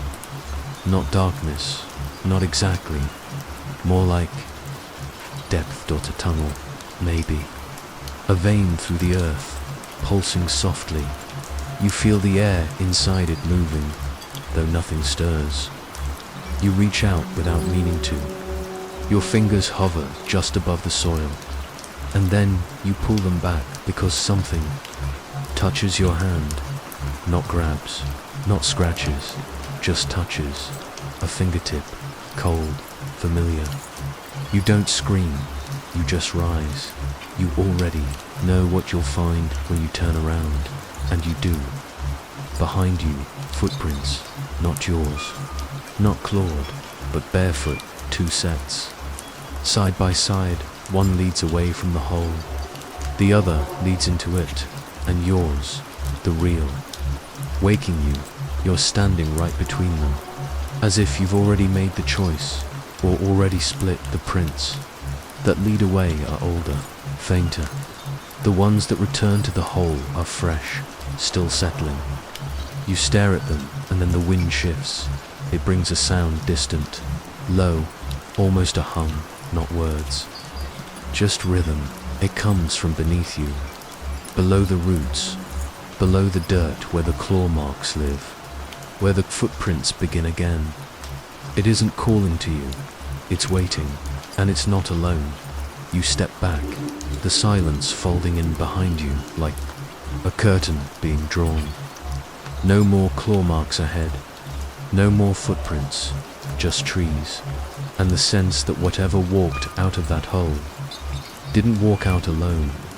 You wake to the taste of soil, not mud, not damp, living earth, but something older, dusty, bitter, dry like the hollow of a forgotten grave. It sticks to your tongue and the back of your throat, gritty between your teeth, like you've been chewing the air of somewhere buried. You cough, a deep, rattling sound, like trying to breathe through gravel. Something flakes out of your mouth, small, dark, crumbling into your hand. You stare at it, heart slow and heavy. It looks like ash, but smells like moss and rot and roots. Your fingers shake. Another cough follows, then another. They come from somewhere deeper than your chest, below your ribs, below your spine. Like the soil isn't just in your lungs. It's part of you now. You stand up slowly. The room or forest or ruin or dream is spinning gently. The walls, if there are any, are painted in shadow. Rain presses against the world from somewhere just outside, soft and steady, like a lullaby meant for someone else. You stumble forward, wiping your mouth. The coughing slows but never quite stops. It waits, just behind each breath. A presence beneath your breathing. A second rhythm. You try to speak, but all that comes out is a whisper, dry and hushed. Go back to sleep. You blink. You didn't say that, but it sounded like you. You try again. This time, nothing comes out at all. You move toward what might be a door or a break in the darkness, but the floor beneath you creaks like wet bark, like walking on something that once grew, once lived. Now soaked in rot, each step brings another cough, dot. Each cough brings another whisper. Each whisper sounds more familiar than the last. You find a cracked mirror leaning against the wall, or Maybe it's a piece of shattered glass reflecting nothing at all. In it, your face is pale. Your lips are smudged with brown. Your eyes ringed with something grey and heavy. You touch your reflection, it doesn't follow. Your hand hovers on the glass, and your mirror self just stands there, mouth slightly open, blinking too slowly. You step back, it doesn't. You're not alone inside your skin anymore. You cough again, hard. This time, a dry, shaking sound that feels like it pulls something from your spine. More dirt falls from your mouth, and with it, a sound. Not words, not yours, but a hum, low, steady. You've heard it before. Beneath the roots, beneath the soil, the hum of memory, not your own. You fall to your knees. Your hands brace against the ground, and your fingers sink into something loose and cold, soil.fresh, despite the rot. And below that, something smooth. You dig. You don't know why. Your body just remembers. Beneath the soil is a photograph. Black and white edges curled. The image soft with age. It shows a house you recognize, but not from your life. From your dreams. You turn it over. On the back, a smear of dirt, and beneath it, words etched in a careful hand. You promised you wouldn't wake up. You hear footsteps now, not loud, just soft thuds on soft earth, coming closer. You turn, but no one's there, just the rain, and yet, you feel someone in the room, like breath on your neck. You cough again, and this time, something sharp cuts your throat. You taste iron, but when you spit, it isn't blood, it's a root, thin and black and twitching. You stare at it, it wriggles once, then curls in on itself, like it's trying to bury itself again. You back away, but the whispers come louder. Now more urgent. Sleep, return. You don't belong up here. You stumble into the hallway, if that's what it is. Walls lined with torn wallpaper. Doors that don't open. Windows that show only fog. The storm outside is louder now, angrier. You cough again. Your knees nearly give out. And suddenly, the hallway shifts. You aren't standing anymore. You're lying down, not on a floor, on dirt, and the storm is above you, pounding against a wooden lid. A coffin, your arms flail upward, but there's no lid. To push. Only earth, thick, pressed tight. You gasp, but the breath doesn't come. Only dust. The rain pounds harder above you. Your hands find nothing. No escape, only a voice yours, but not soft, right by your ear. You were supposed to stay. You scream, but again, only a cough comes out. And suddenly, you're back, in the hallway, still standing, still coughing. Your lungs burn now. The mirror is gone. The doors are gone. Only one thing remains. The photo, you clutch it in your hand. The ink on the back has bled a little, like the words are weeping. You turn it over. Now the house in the photo has someone standing in the window. They weren't there before. You squint closer. They look like you, but they aren't moving. Just watching. The next cough bends you over. You drop to your knees again. This time, your fingers claw at the floorboards. Not by choice, but by instinct. Digging, not upward. Down, as if you're trying to crawl back to where you came from. But the storm won't let you. It keeps pounding, like a drumbeat above your head. Like a warning, or a heartbeat. Something grabs your wrist. Not hard, just firm fingers. Cold. They pull your hand from the dirt. Not to stop you, just to remind you, you've already left, and they don't want you. Back, not yet. You collapse to your side, body trembling. The whispers slow. The coughing eases. The earth inside you settles like dust, floating in still air, and the rain begins to calm. But you're not comforted, because deep inside your chest, something moves. Not a cough, not a breath, just a small twitch, like a root still growing, a piece of the ground that never let go. The rain hasn't stopped in days. You don't mind, the sound comforts you now, steady, familiar, like breath on a window, but tonight it feels different, heavier somehow, like the sky is trying to bury something beneath it. You stand at your back door, watching the yard through streaked glass. The grass shivers under the downpour. The trees lean in. The soil looks soft, too soft.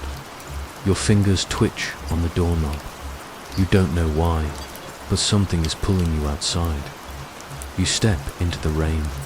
The air is cold and earthy, like something freshly unearthed. The mud sucks at your shoes as you walk toward the far end of the yard, where the ground sags just slightly, a quiet dip, half hidden beneath weeds. You stop there and start digging. No shovel, just your hands. Your fingers claw through the mud, nails filling with wet grit, arms trembling. But you don't stop.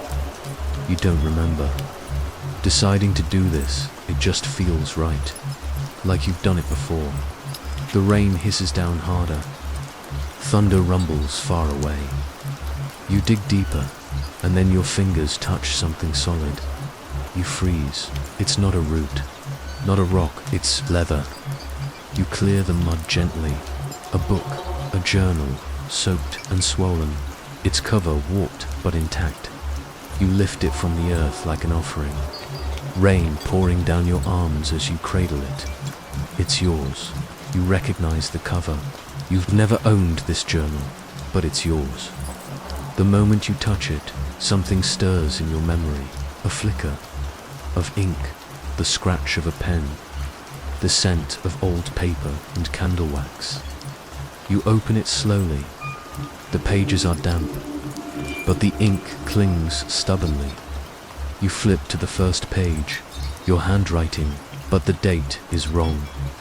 Years off, and the first line reads, "She only comes when it rains." You swallow hard. You didn't write this, but it's your hand. The next page is filled with the same looping script. Messy, fast, frantic. I see her in the mirror sometimes, smiling, even when I'm not. You flip again. The entries keep going. Days, months, years, all written by you, all filled with things you don't remember living. You scan the pages, your heart thudding gently, like footsteps behind a door. She whispered my name last night. The storm is her lullaby. Buried the key in the basement, but she already knew. You pause. The ink has begun to bleed in places, softened by rain and time. Some entries are smudged beyond recognition, but others are clear to clear. She told me to forget, so I did. She's wearing my face again. You flip toward the end there on a nearly blank page. 5 words remain, untouched by water, as if the paper itself refused to forget them. Don't trust her smile. You freeze. You hear something behind you. You turn quickly, journal pressed to your chest, but there's no one there. Only the rain, falling soft, and even now, no wind, no thunder. Still you feel watched. You glance at the windows of your house. One is fogged dot, except for the center, a perfect circle cleared in the condensation, like someone's face pressed close. Watching, you blink. It's gone. You clutch the journal tighter and move toward the door. Your muddy hands fumble with the knob. You step inside, dripping water onto the floor. The lights flicker. You don't remember leaving them on. You glance at the mirror by the hall. Just a quick glance. You wish you hadn't, because your reflection isn't holding the journal. She's just smiling, too wide, too long, and when you move, she doesn't. You shut your eyes. You don't open them again until you're in your room with the door locked behind you. The journal lies open in your lap. You flip back to the middle. One entry catches your breath. She buried the truth in the yard, and me with it. The ink is darker here, deeper, like it was pressed harder, like the you who wrote it was desperate not to forget.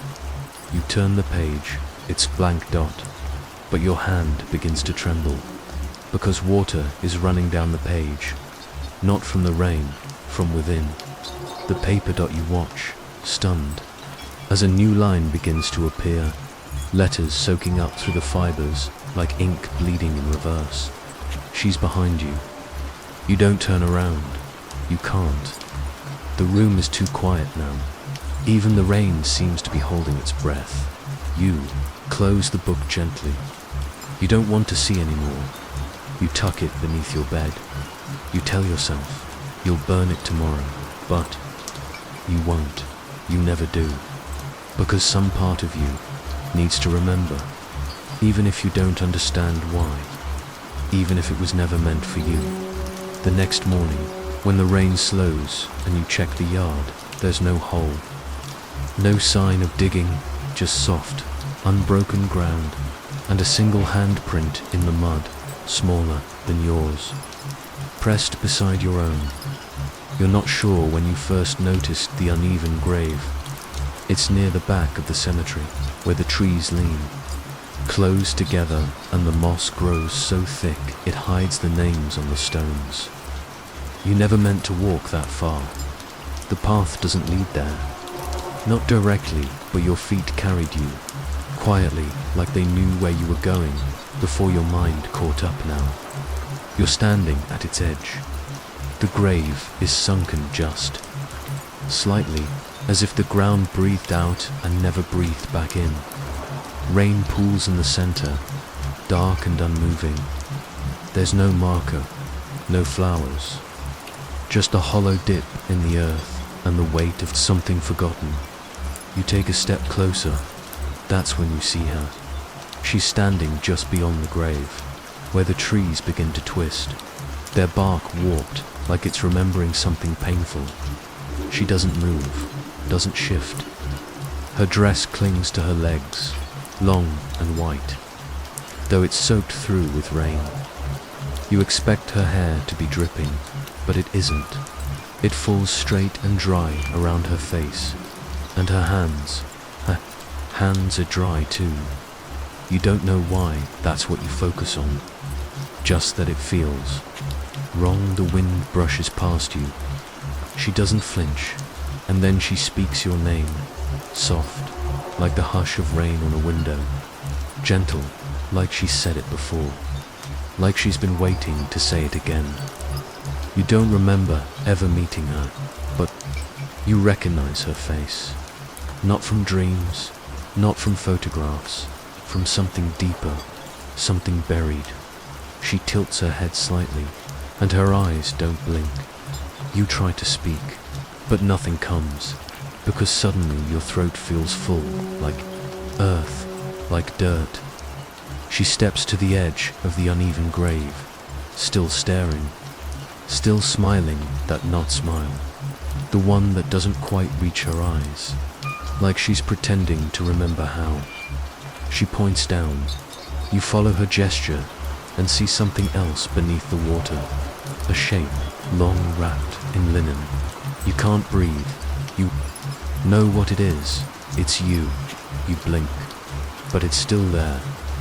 Your reflection warped by the water, or maybe not a reflection at all. Maybe a memory. Maybe something waiting the wind shifts again. You look up. She's gone. Only the grave remains. The rain begins to fall harder now, steady and slow, like fingers tapping glass. You want to run, but your feet don't move. Instead, you kneel beside the uneven grave, and touch the edge of the water. It's warm, like something recently placed inside. You close your eyes and whisper your name, your full name, like a question, like a prayer, and somewhere behind your eyelids, you hear her voice again. I gave that name to you. You open your eyes. The trees feel closer now. The sky is darker, and there are footprints in the mud. Beside you, bare, small, not yours. You turn. Around slowly, she's standing behind you again. Closer, you can see now, there's something sewn into the hem of her dress, names, hand-stitched in pale thread. Hundreds of them, but one is still. Fresh. Yours. You step back. She doesn't follow. She only watches and smiles. The longer you look at her, the more the world seems too quiet. Not peaceful, empty, like sound itself is being held back. You whisper, "Who are you?" Her head tilts the other way. A bird cries out in the trees, and she says, softly, "The one who remembers you." The wind picks up suddenly, carrying the scent of wet soil and wilted flowers. The grave behind you begins to shift, not collapse, but rise. The ground buckles, the water drains into the dirt, and something begins to move beneath it. You stumble back, but the woman doesn't seem surprised. She just kneels beside the shifting soil and presses her hand gently to it. The movement stops. She closes her eyes. You can't help but speak again. "Why are you waiting here?" This time, she opens her mouth wider, too wide, but the voice doesn't come from her lips. It comes from the dirt, from the grave, "Because you left me." You take another step back, but the woman, the not woman, simply rises again, her hands still dry, her dress now untouched by rain, and she walks toward you slowly, not threatening, not fast, just calm, like she already knows where you'll go, like this has happened before. You turn and run. Branches claw at your arms as you push through the trees. Mud pulls at your legs. The rain turns colder, thinner, like needles now. But you keep going. You don't stop until the cemetery's behind. You dot until the trees grow quiet, and the only sound left is your breath, and the faint sound of water dripping. Behind you, you turn. There's nothing there, only your footprints, and beside them, a second set, smaller, bare, following. You lock the door when you get home. You close the curtains. You don't speak her name, not even in your thoughts. But that night, as the rain drums soft against your window, you dream of the uneven grave, of her standing there, unmoving, hands dry, smile patient, and beside her a new stone rises, with your name carved freshly into it. Not old, not worn, but waiting. It starts with the sound, deep, slow, hollow, a single bell chime. You pause in the middle of your hallway, unsure why it makes you stop, only that it does. The sound doesn't come from outside. It doesn't echo through the wind or bounce from the hills the way thunder does. It comes from below. You wait, and there it is again. Dong, dot, a vibration that hums quietly in your ribs, like something old waking up. You glance out the window. The rain is steady, falling in thin, patient sheets. No one's outside. No cars, no movement.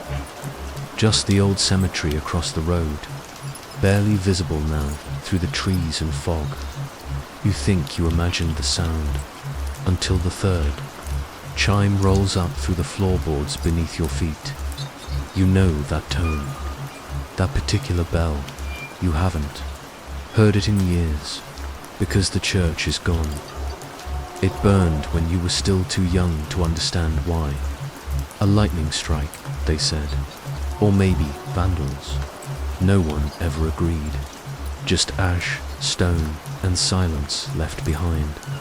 But now, dung dot, it tolls again. You walk slowly to the door. Open it. Rain rushes in, soft and silver. You step outside barefoot, the wood of the porch slick beneath your heels. The air smells like wet wood and something darker underneath. Old books extinguished. Candles, scorched pews. You don't remember that smell, but your body does. The bell rings. Again, you don't realize you're walking until the grass touches your feet. The sound pulls you, not harshly, not with force, but like a thread tugging gently at something buried, deep in your chest, toward the church that no longer stands. You cross the road, past the crooked gravestones. Through the iron gate, you reach the edge of the church grounds. There's nothing here but stones and wildflowers. The ground is uneven.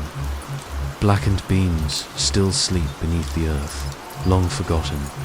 No bell, no tower, no roof, but the sound is louder here. It comes from under the soil. You kneel and touch the ground. It's warm, dot-dong.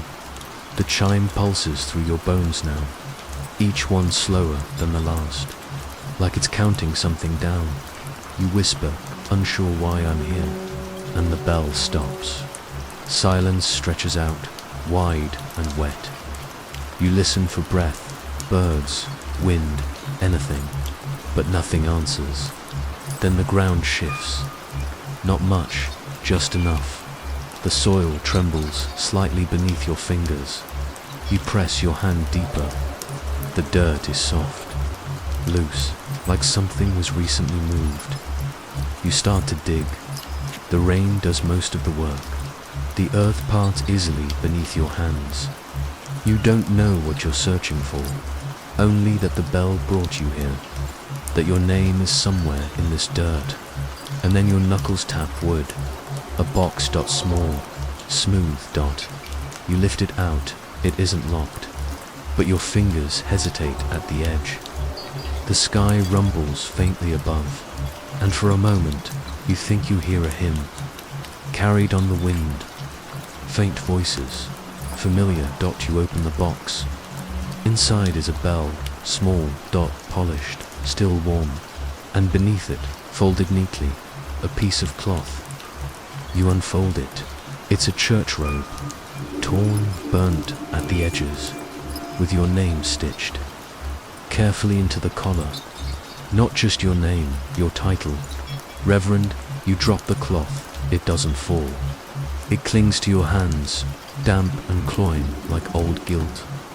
You try to wipe it away, but the bell in the box begins to ring on its own. Faint at first, then louder. You fall backward, box tumbling from your lap, bells still chiming inside. The ground beneath you shakes harder now, and then it opens, not with a crack or an explosion, just a soft, slow giving way, like the earth is sighing, and down below, stone, a stairwell dot leading into the dark. You hear the bell echoing from somewhere far beneath. It's still tolling, still counting. You descend. The walls are smooth stone now. Familiar. You feel for a switch, but there are no lights. Instead, torches flicker one by one along the sides as you pass. Even though no one lights them, you reach a landing, and there it is, the church. Not gone, just lower, sunken into the earth. Like a dream you tried to forget. The pews are whole, the stained glass is unbroken. Candles burn on the altar, tall and still, and above it all, the bell tower rises impossibly through the rock, through the ground, into something that doesn't make sense. You're standing in a church that shouldn't exist, and yet your seat waits for you. You step forward. Rain doesn't fall here, but you're still wet. You walk the aisle slowly. No one speaks, but the pews are full. Shadows sit where faces should be, their heads bowed in silence. Some turn toward you as you pass, their eyes are yours. You reach the altar, the bell tolls. One final time, dong dong, and silence follows. You look up, the bell is above you now, still swaying gently in the air. No rope, no wind. It rings on memory alone. You turn. The congregation watches you. You try to speak, but your voice fails. Your throat feels full again, like before, like earth. A book sits open on the altar. A journal. You recognize the handwriting. It's yours only. The date is wrong, written decades ago, and the first line reads, "Today, I buried the church, but it still remembers me." You close the book, and behind you, someone clears their throat. You spin, the pews are empty, but one figure stands by the door, a girl dress soaked, hands dry. Her smile is the same one from the grave, the same one from the dream. She lifts her hand and points upward to the bell. It begins to ring again, soft, dull, once, twice, each. Chime slows your breath. Each chime pulls your eyelids down, and the girl whispers, "You were never supposed to leave." You take a step forward. She does not vanish this time. She waits. You wake up in your bed, clothes damp, hands stained with soil. The box is on your nightstand. The bell inside it is still, but deep below your house. You think you hear it again. You step beyond the crooked fence again, boots sinking just slightly in the moss-draped ground. The rain hasn't stopped, but now it behaves strangely. You feel it in your bones before you see it. Something is wrong with the sky. At first, it's just a trick of your eyes, a flicker, a ripple. But then you see it clearly. The rain is falling up tiny droplets, suspended mid-air, quiver like there. Unsure where to go then, with a soft pull, they rise. Lifted gently from muddy puddles and darkened grass, the water floats skyward, defying every natural rule you've known. And somehow, it doesn't surprise you. Not here. Not anymore. You walk, and with each step, the world grows stiller. There's a hush beneath the storm, as though the land holds its breath when you draw near. Trees bend ever so slightly toward you. Stones gleam with some faint internal light. And just ahead, you see it. The old grave with the sunken middle. The one you've never approached this closely. Until now, you kneel beside it. The soil is soft, freshly disturbed, yet there are no shovel marks. Just a smooth indentation, like something large once lay here, or still does. You reach your hand, out slow, hesitant, and hover it above the grave. The air is cold, but not the kind of cold that stings. This cold feels. Waiting, you close your eyes and listen. It's faint at first.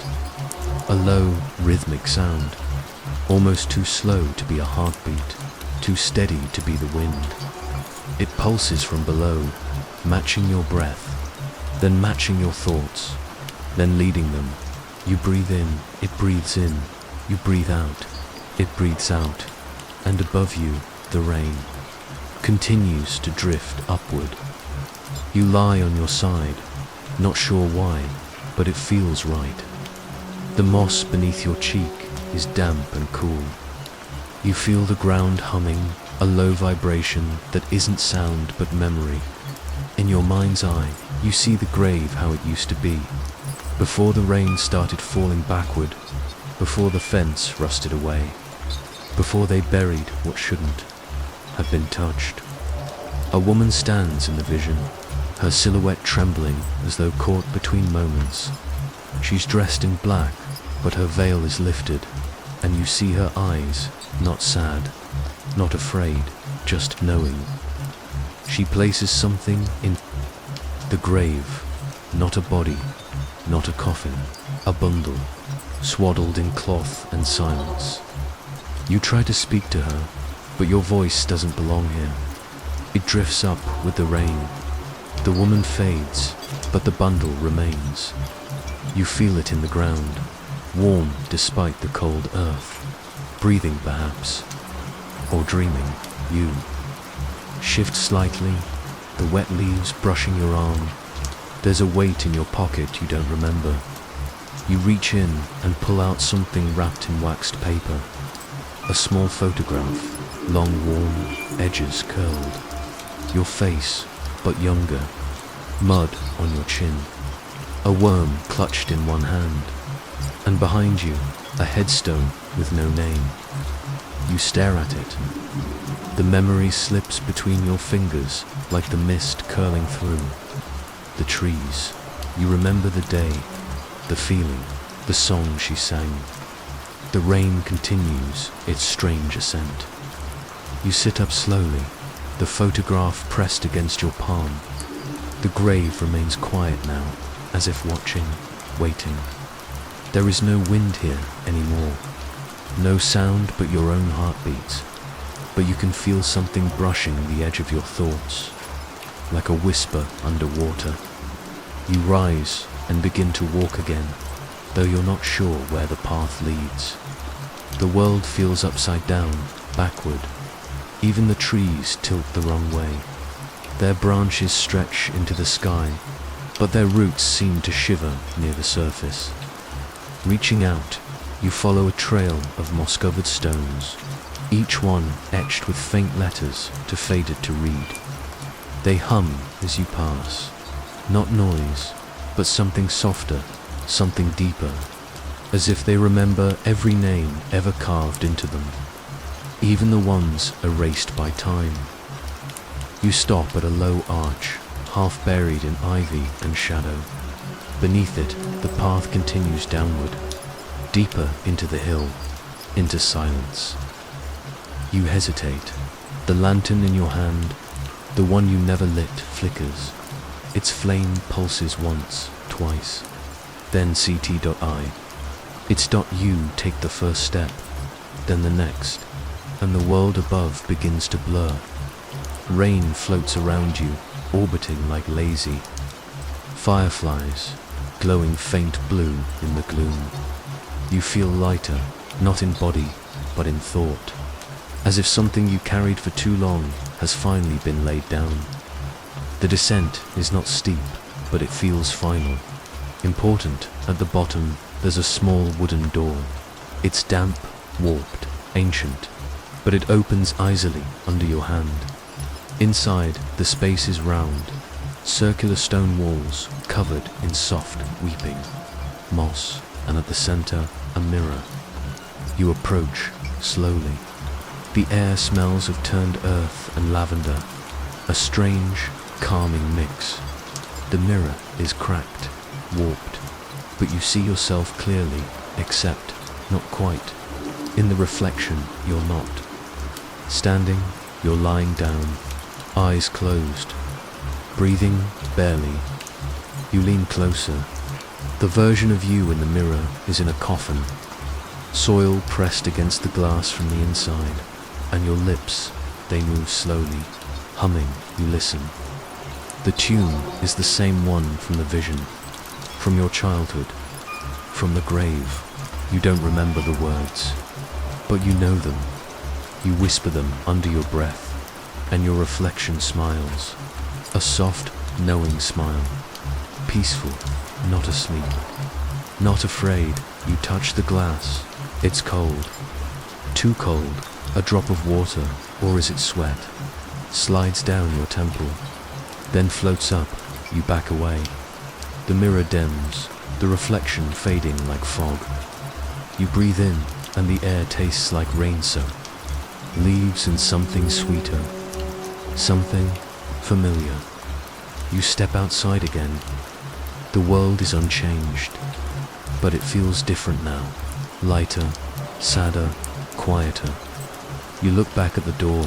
It's gone. Only ivy remains. The grave is far behind now, but you can still feel it. A pulse in the soil, a song beneath the silence. Above, the storm has stopped, pretending the rain now falls properly again. But only for now. The storm eases into silence, like a breath held too long. You step carefully beneath the branches, where the rain no longer falls. The canopy above is too thick, too deliberate, woven not by time, but by something that knew how to keep things hidden. The ground here feels soft, loamy, as if something underneath still stirs, not from life, but memory. You stop when you reach it.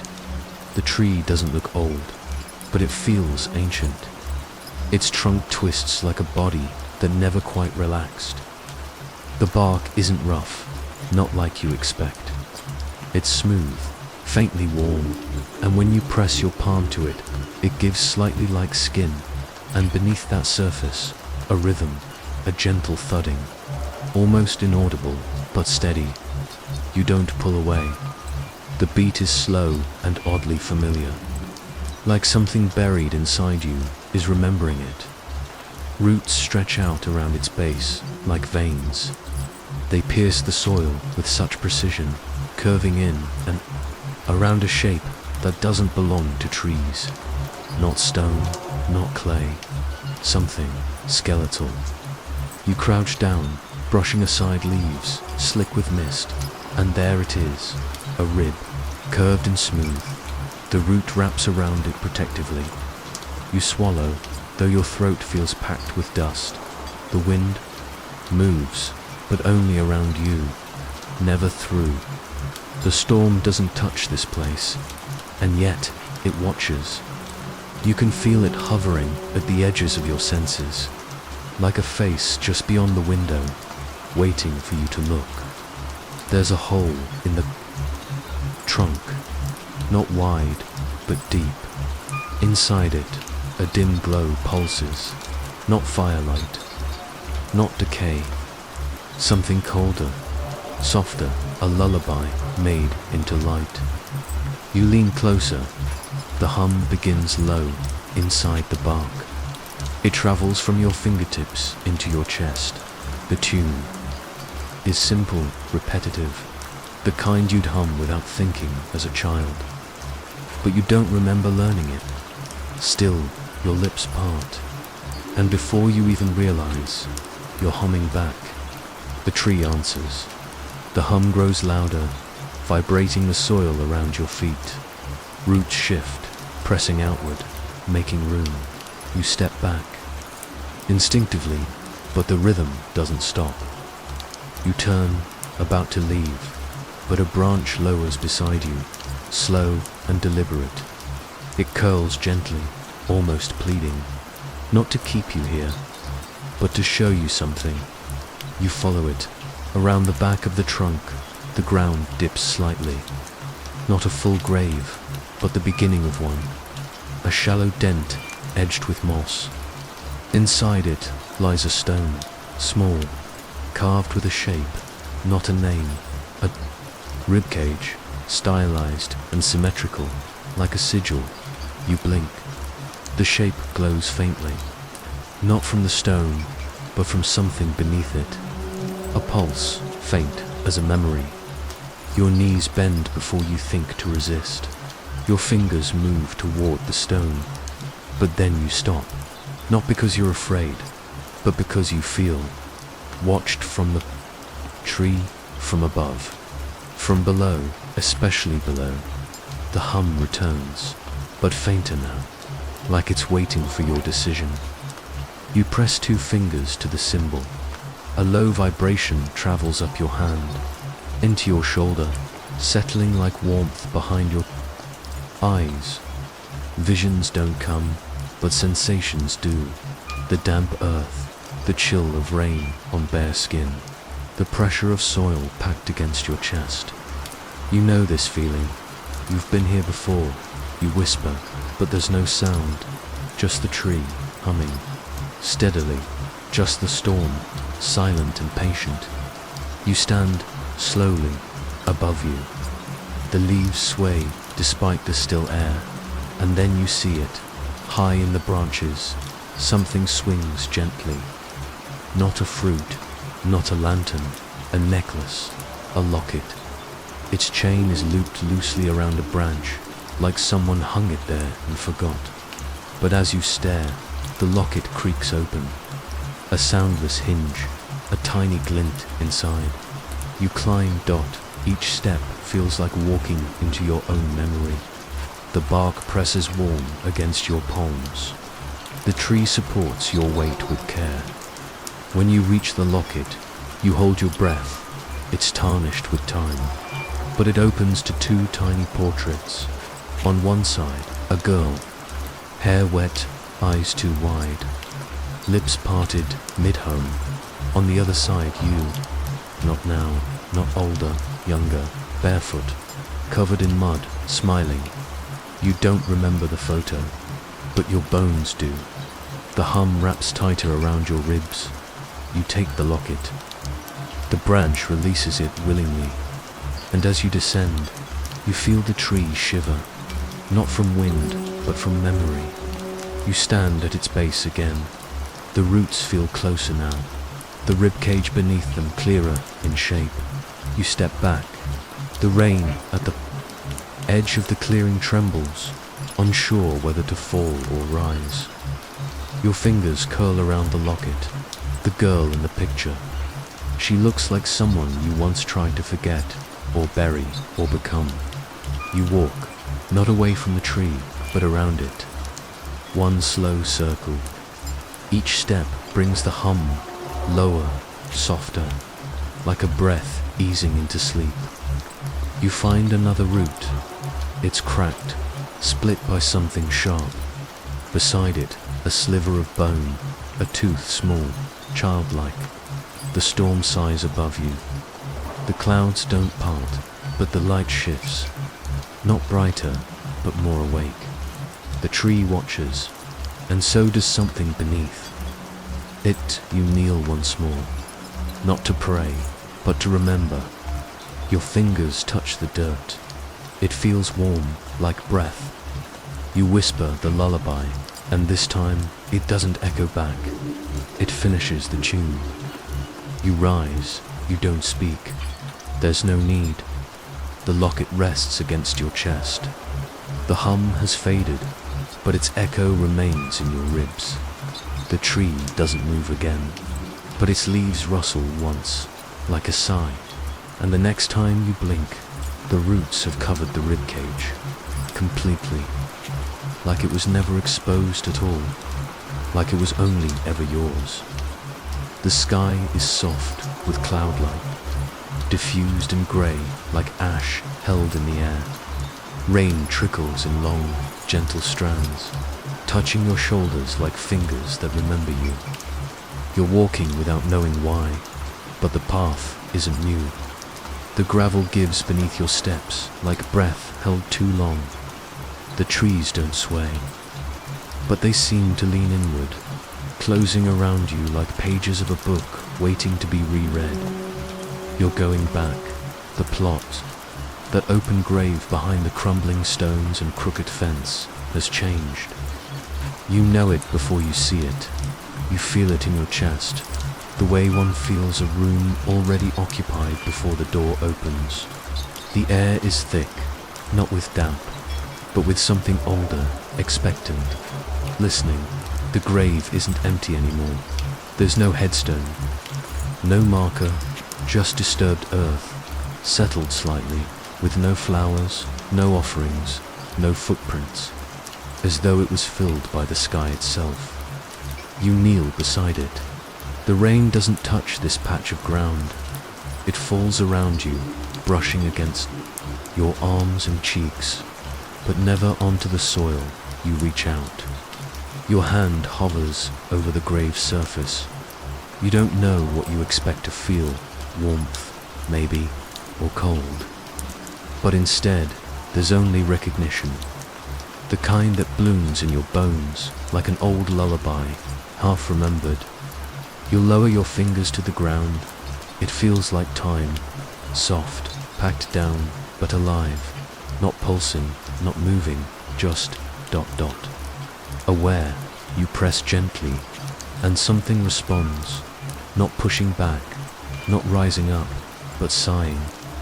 A weight shifts beneath the layers of soil and moss, like a memory adjusting itself on a shelf. You don't cry, you don't need to. The rain does. It for you, you lie down beside it. Not into it, you're not ready for that. But close enough that you can feel the shape of what's inside. Not a body, not yours, not hers, but something heavier. A collection of moments that don't belong to you, but still remember your name. You see faces when you close your eyes, blurred, soft, watching.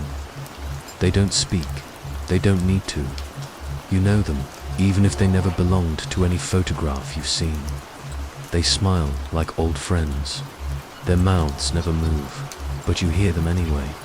One hums the same tune you've heard in dreams, the one that wraps around your ribs and quiets your breath, the one the tree sang, the one she sang. You hum back, almost afraid you won't remember how, but your throat finds it on its own, and the melody spills like light from somewhere deep inside. You feel the ground shift again, not cracking, not breaking, just breathing with you. The grave is full. You can tell now, not with soil, not really. It's full of moments you didn't live, but still feel the ache of, full of nights you never stayed awake for, and days you can't remember waking into. There are children's voices, faint and layered, laughing like they know the punchline to something you never heard. There's a woman's voice, humming, then not humming, just waiting. You sit up slowly. The trees are still. The world has gone quiet around this patch of earth. Even the rain has softened, like it doesn't want to interrupt. The hush is gentle, comforting, not because it's peaceful, but because it's known. Familiar in that aching, haunting way that old places are. You glance behind you, there's no one, but you don't feel alone. Something tugs at your memory. A night, long ago, or perhaps just yesterday, when you walked through a room and paused at a mirror, and for just a breath, the reflection didn't match your movement. It lagged, it lingered, it watched. That moment comes back now. The eyes behind the glass, they didn't belong to a stranger. They were yours, but older, or younger, or outside of time altogether. You reach into your pocket without thinking and find a slip of paper. Damp, but still legible. A journal page, a note. You don't remember writing it, but the handwriting is yours. One sentence. You've been here before. You fold it back, gently, and tuck it into the hollow of a tree nearby. Not to forget it, but to leave it where it belongs. There's no wind, no thunder, but the storm still watches. You look down at the grave one last time. It no longer feels like something waiting. It feels finished, settled, not a warning, not a threat, just an echo of everything you never quite held, but always carried. And then, faint, barely audible beneath the sound of rain, you hear it. Your name, spoken in a whisper, not by the living, not by the dead, but by the ground itself, a greeting, a farewell, or maybe neither. You stand. The trees don't part. They don't need to. You know your way back now, even if you never make it there. But as you walk, the rain begins to rise again, slowly, drifting upward like smoke, like thought, like time untangling itself. And somewhere deep in the distance behind you, a lantern flickers in the dark. The ground is damp beneath your feet, though you don't remember walking here. The path winds behind you, faint and overgrown, as if the forest tried to erase it the moment you passed. Your breath is slow, the air feels thick and calm, full of weightless mist and something quieter than silence. You know where you're going. You've always known. You reach the grave again. Your grave, no headstone, no name, just the same slight mound of earth, like the hill itself is exhaling. The fog parts gently as you approach. The air doesn't resist. It welcomes. You kneel, pressing a hand to the ground, and it hums under your palm, not in sound, in feeling, a low vibration, like a heart beating beneath layers of memory and moss. The rain touches your back softly, barely more than a whisper. It's warmer now, tired, like the storm is nearing the end of its long, watchful vigil. A shovel stands in the mud beside the plot. You didn't bring it. You didn't see it here before. It moves. The handle shifts as though held by someone you cannot see. Then it plunges into the soil, slowly, respectfully, not to dig, but to replace. The earth falls back into place in measured scoops, like it's being tucked in. You watch, unmoving. The sound is muffled, like it's happening underwater, or in a dream you're only halfway awake for. You feel no fear, just a strange kind of stillness. The air changes as the grave begins to fill. Each clump of dirt seems to carry something with it, a name you never heard, but always knew, a shadow from a memory that was never quite yours. You hear footsteps behind you, but don't turn. Whoever they are, they aren't here to stop you. They've come to witness that the soil climbs. Your fingers brush the top edge. It feels warm, and then, without needing to think, you lie down beside it. The earth doesn't resist. The grave welcomes you like a breath held for too long, finally being released. Moss gives beneath your head, and the rain hushes above, retreating into the trees. You close your eyes, not to sleep, not exactly, but to listen. And from beneath the ground, not far, not deep, you hear the world rearranging. The fog clears behind your eyelids. Faces flicker in the dark like old film left in sunlight. Some you remember, others you never met, but recognize anyway. A girl with hollow eyes and a voice like thunder. A man who walked without leaving prints. The child who kept drawing maps to places no one else could see. They're not calling to you anymore. They're welcoming you. You open your mouth to speak, but no words come out. Only warmth, like a song without melody, humming beneath your ribs. The storm above you quiets. You can still feel it, but it's drifting away, tired and slow, like it's finally allowed to sleep. You're not alone. You never were. The grave isn't a hole anymore. It's a bed, a room, a home. The dirt shifts around you as if tucking you in. Your limbs feel weightless.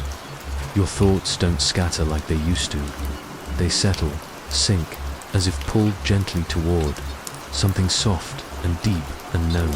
You think you feel the roots, the ones that wound around bone and stone and song, cradling you. And somewhere above, the shovel finishes. The last scoop of earth falls with a muted sound, like a page closing dot, then silence. Not the empty kind, the full kind, like a breath after a long story, like the world finally letting go of something it's been holding for too long. You feel the fog lifting, not around you, through you, and in its place. Clarity not of understanding, but of peace. The kind that doesn't ask questions, the kind that doesn't need answers. You remember something someone once said, though you don't remember who. Graves aren't meant to trap, they're meant to carry.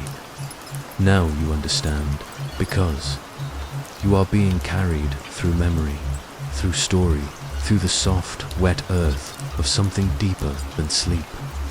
The voices fade, but not in a way that leaves you. They simply move further inward, downward, until they're part of you, or maybe you're part of them, and above the soil. The rain finally stops, not everywhere, just here, just over this patch of ground.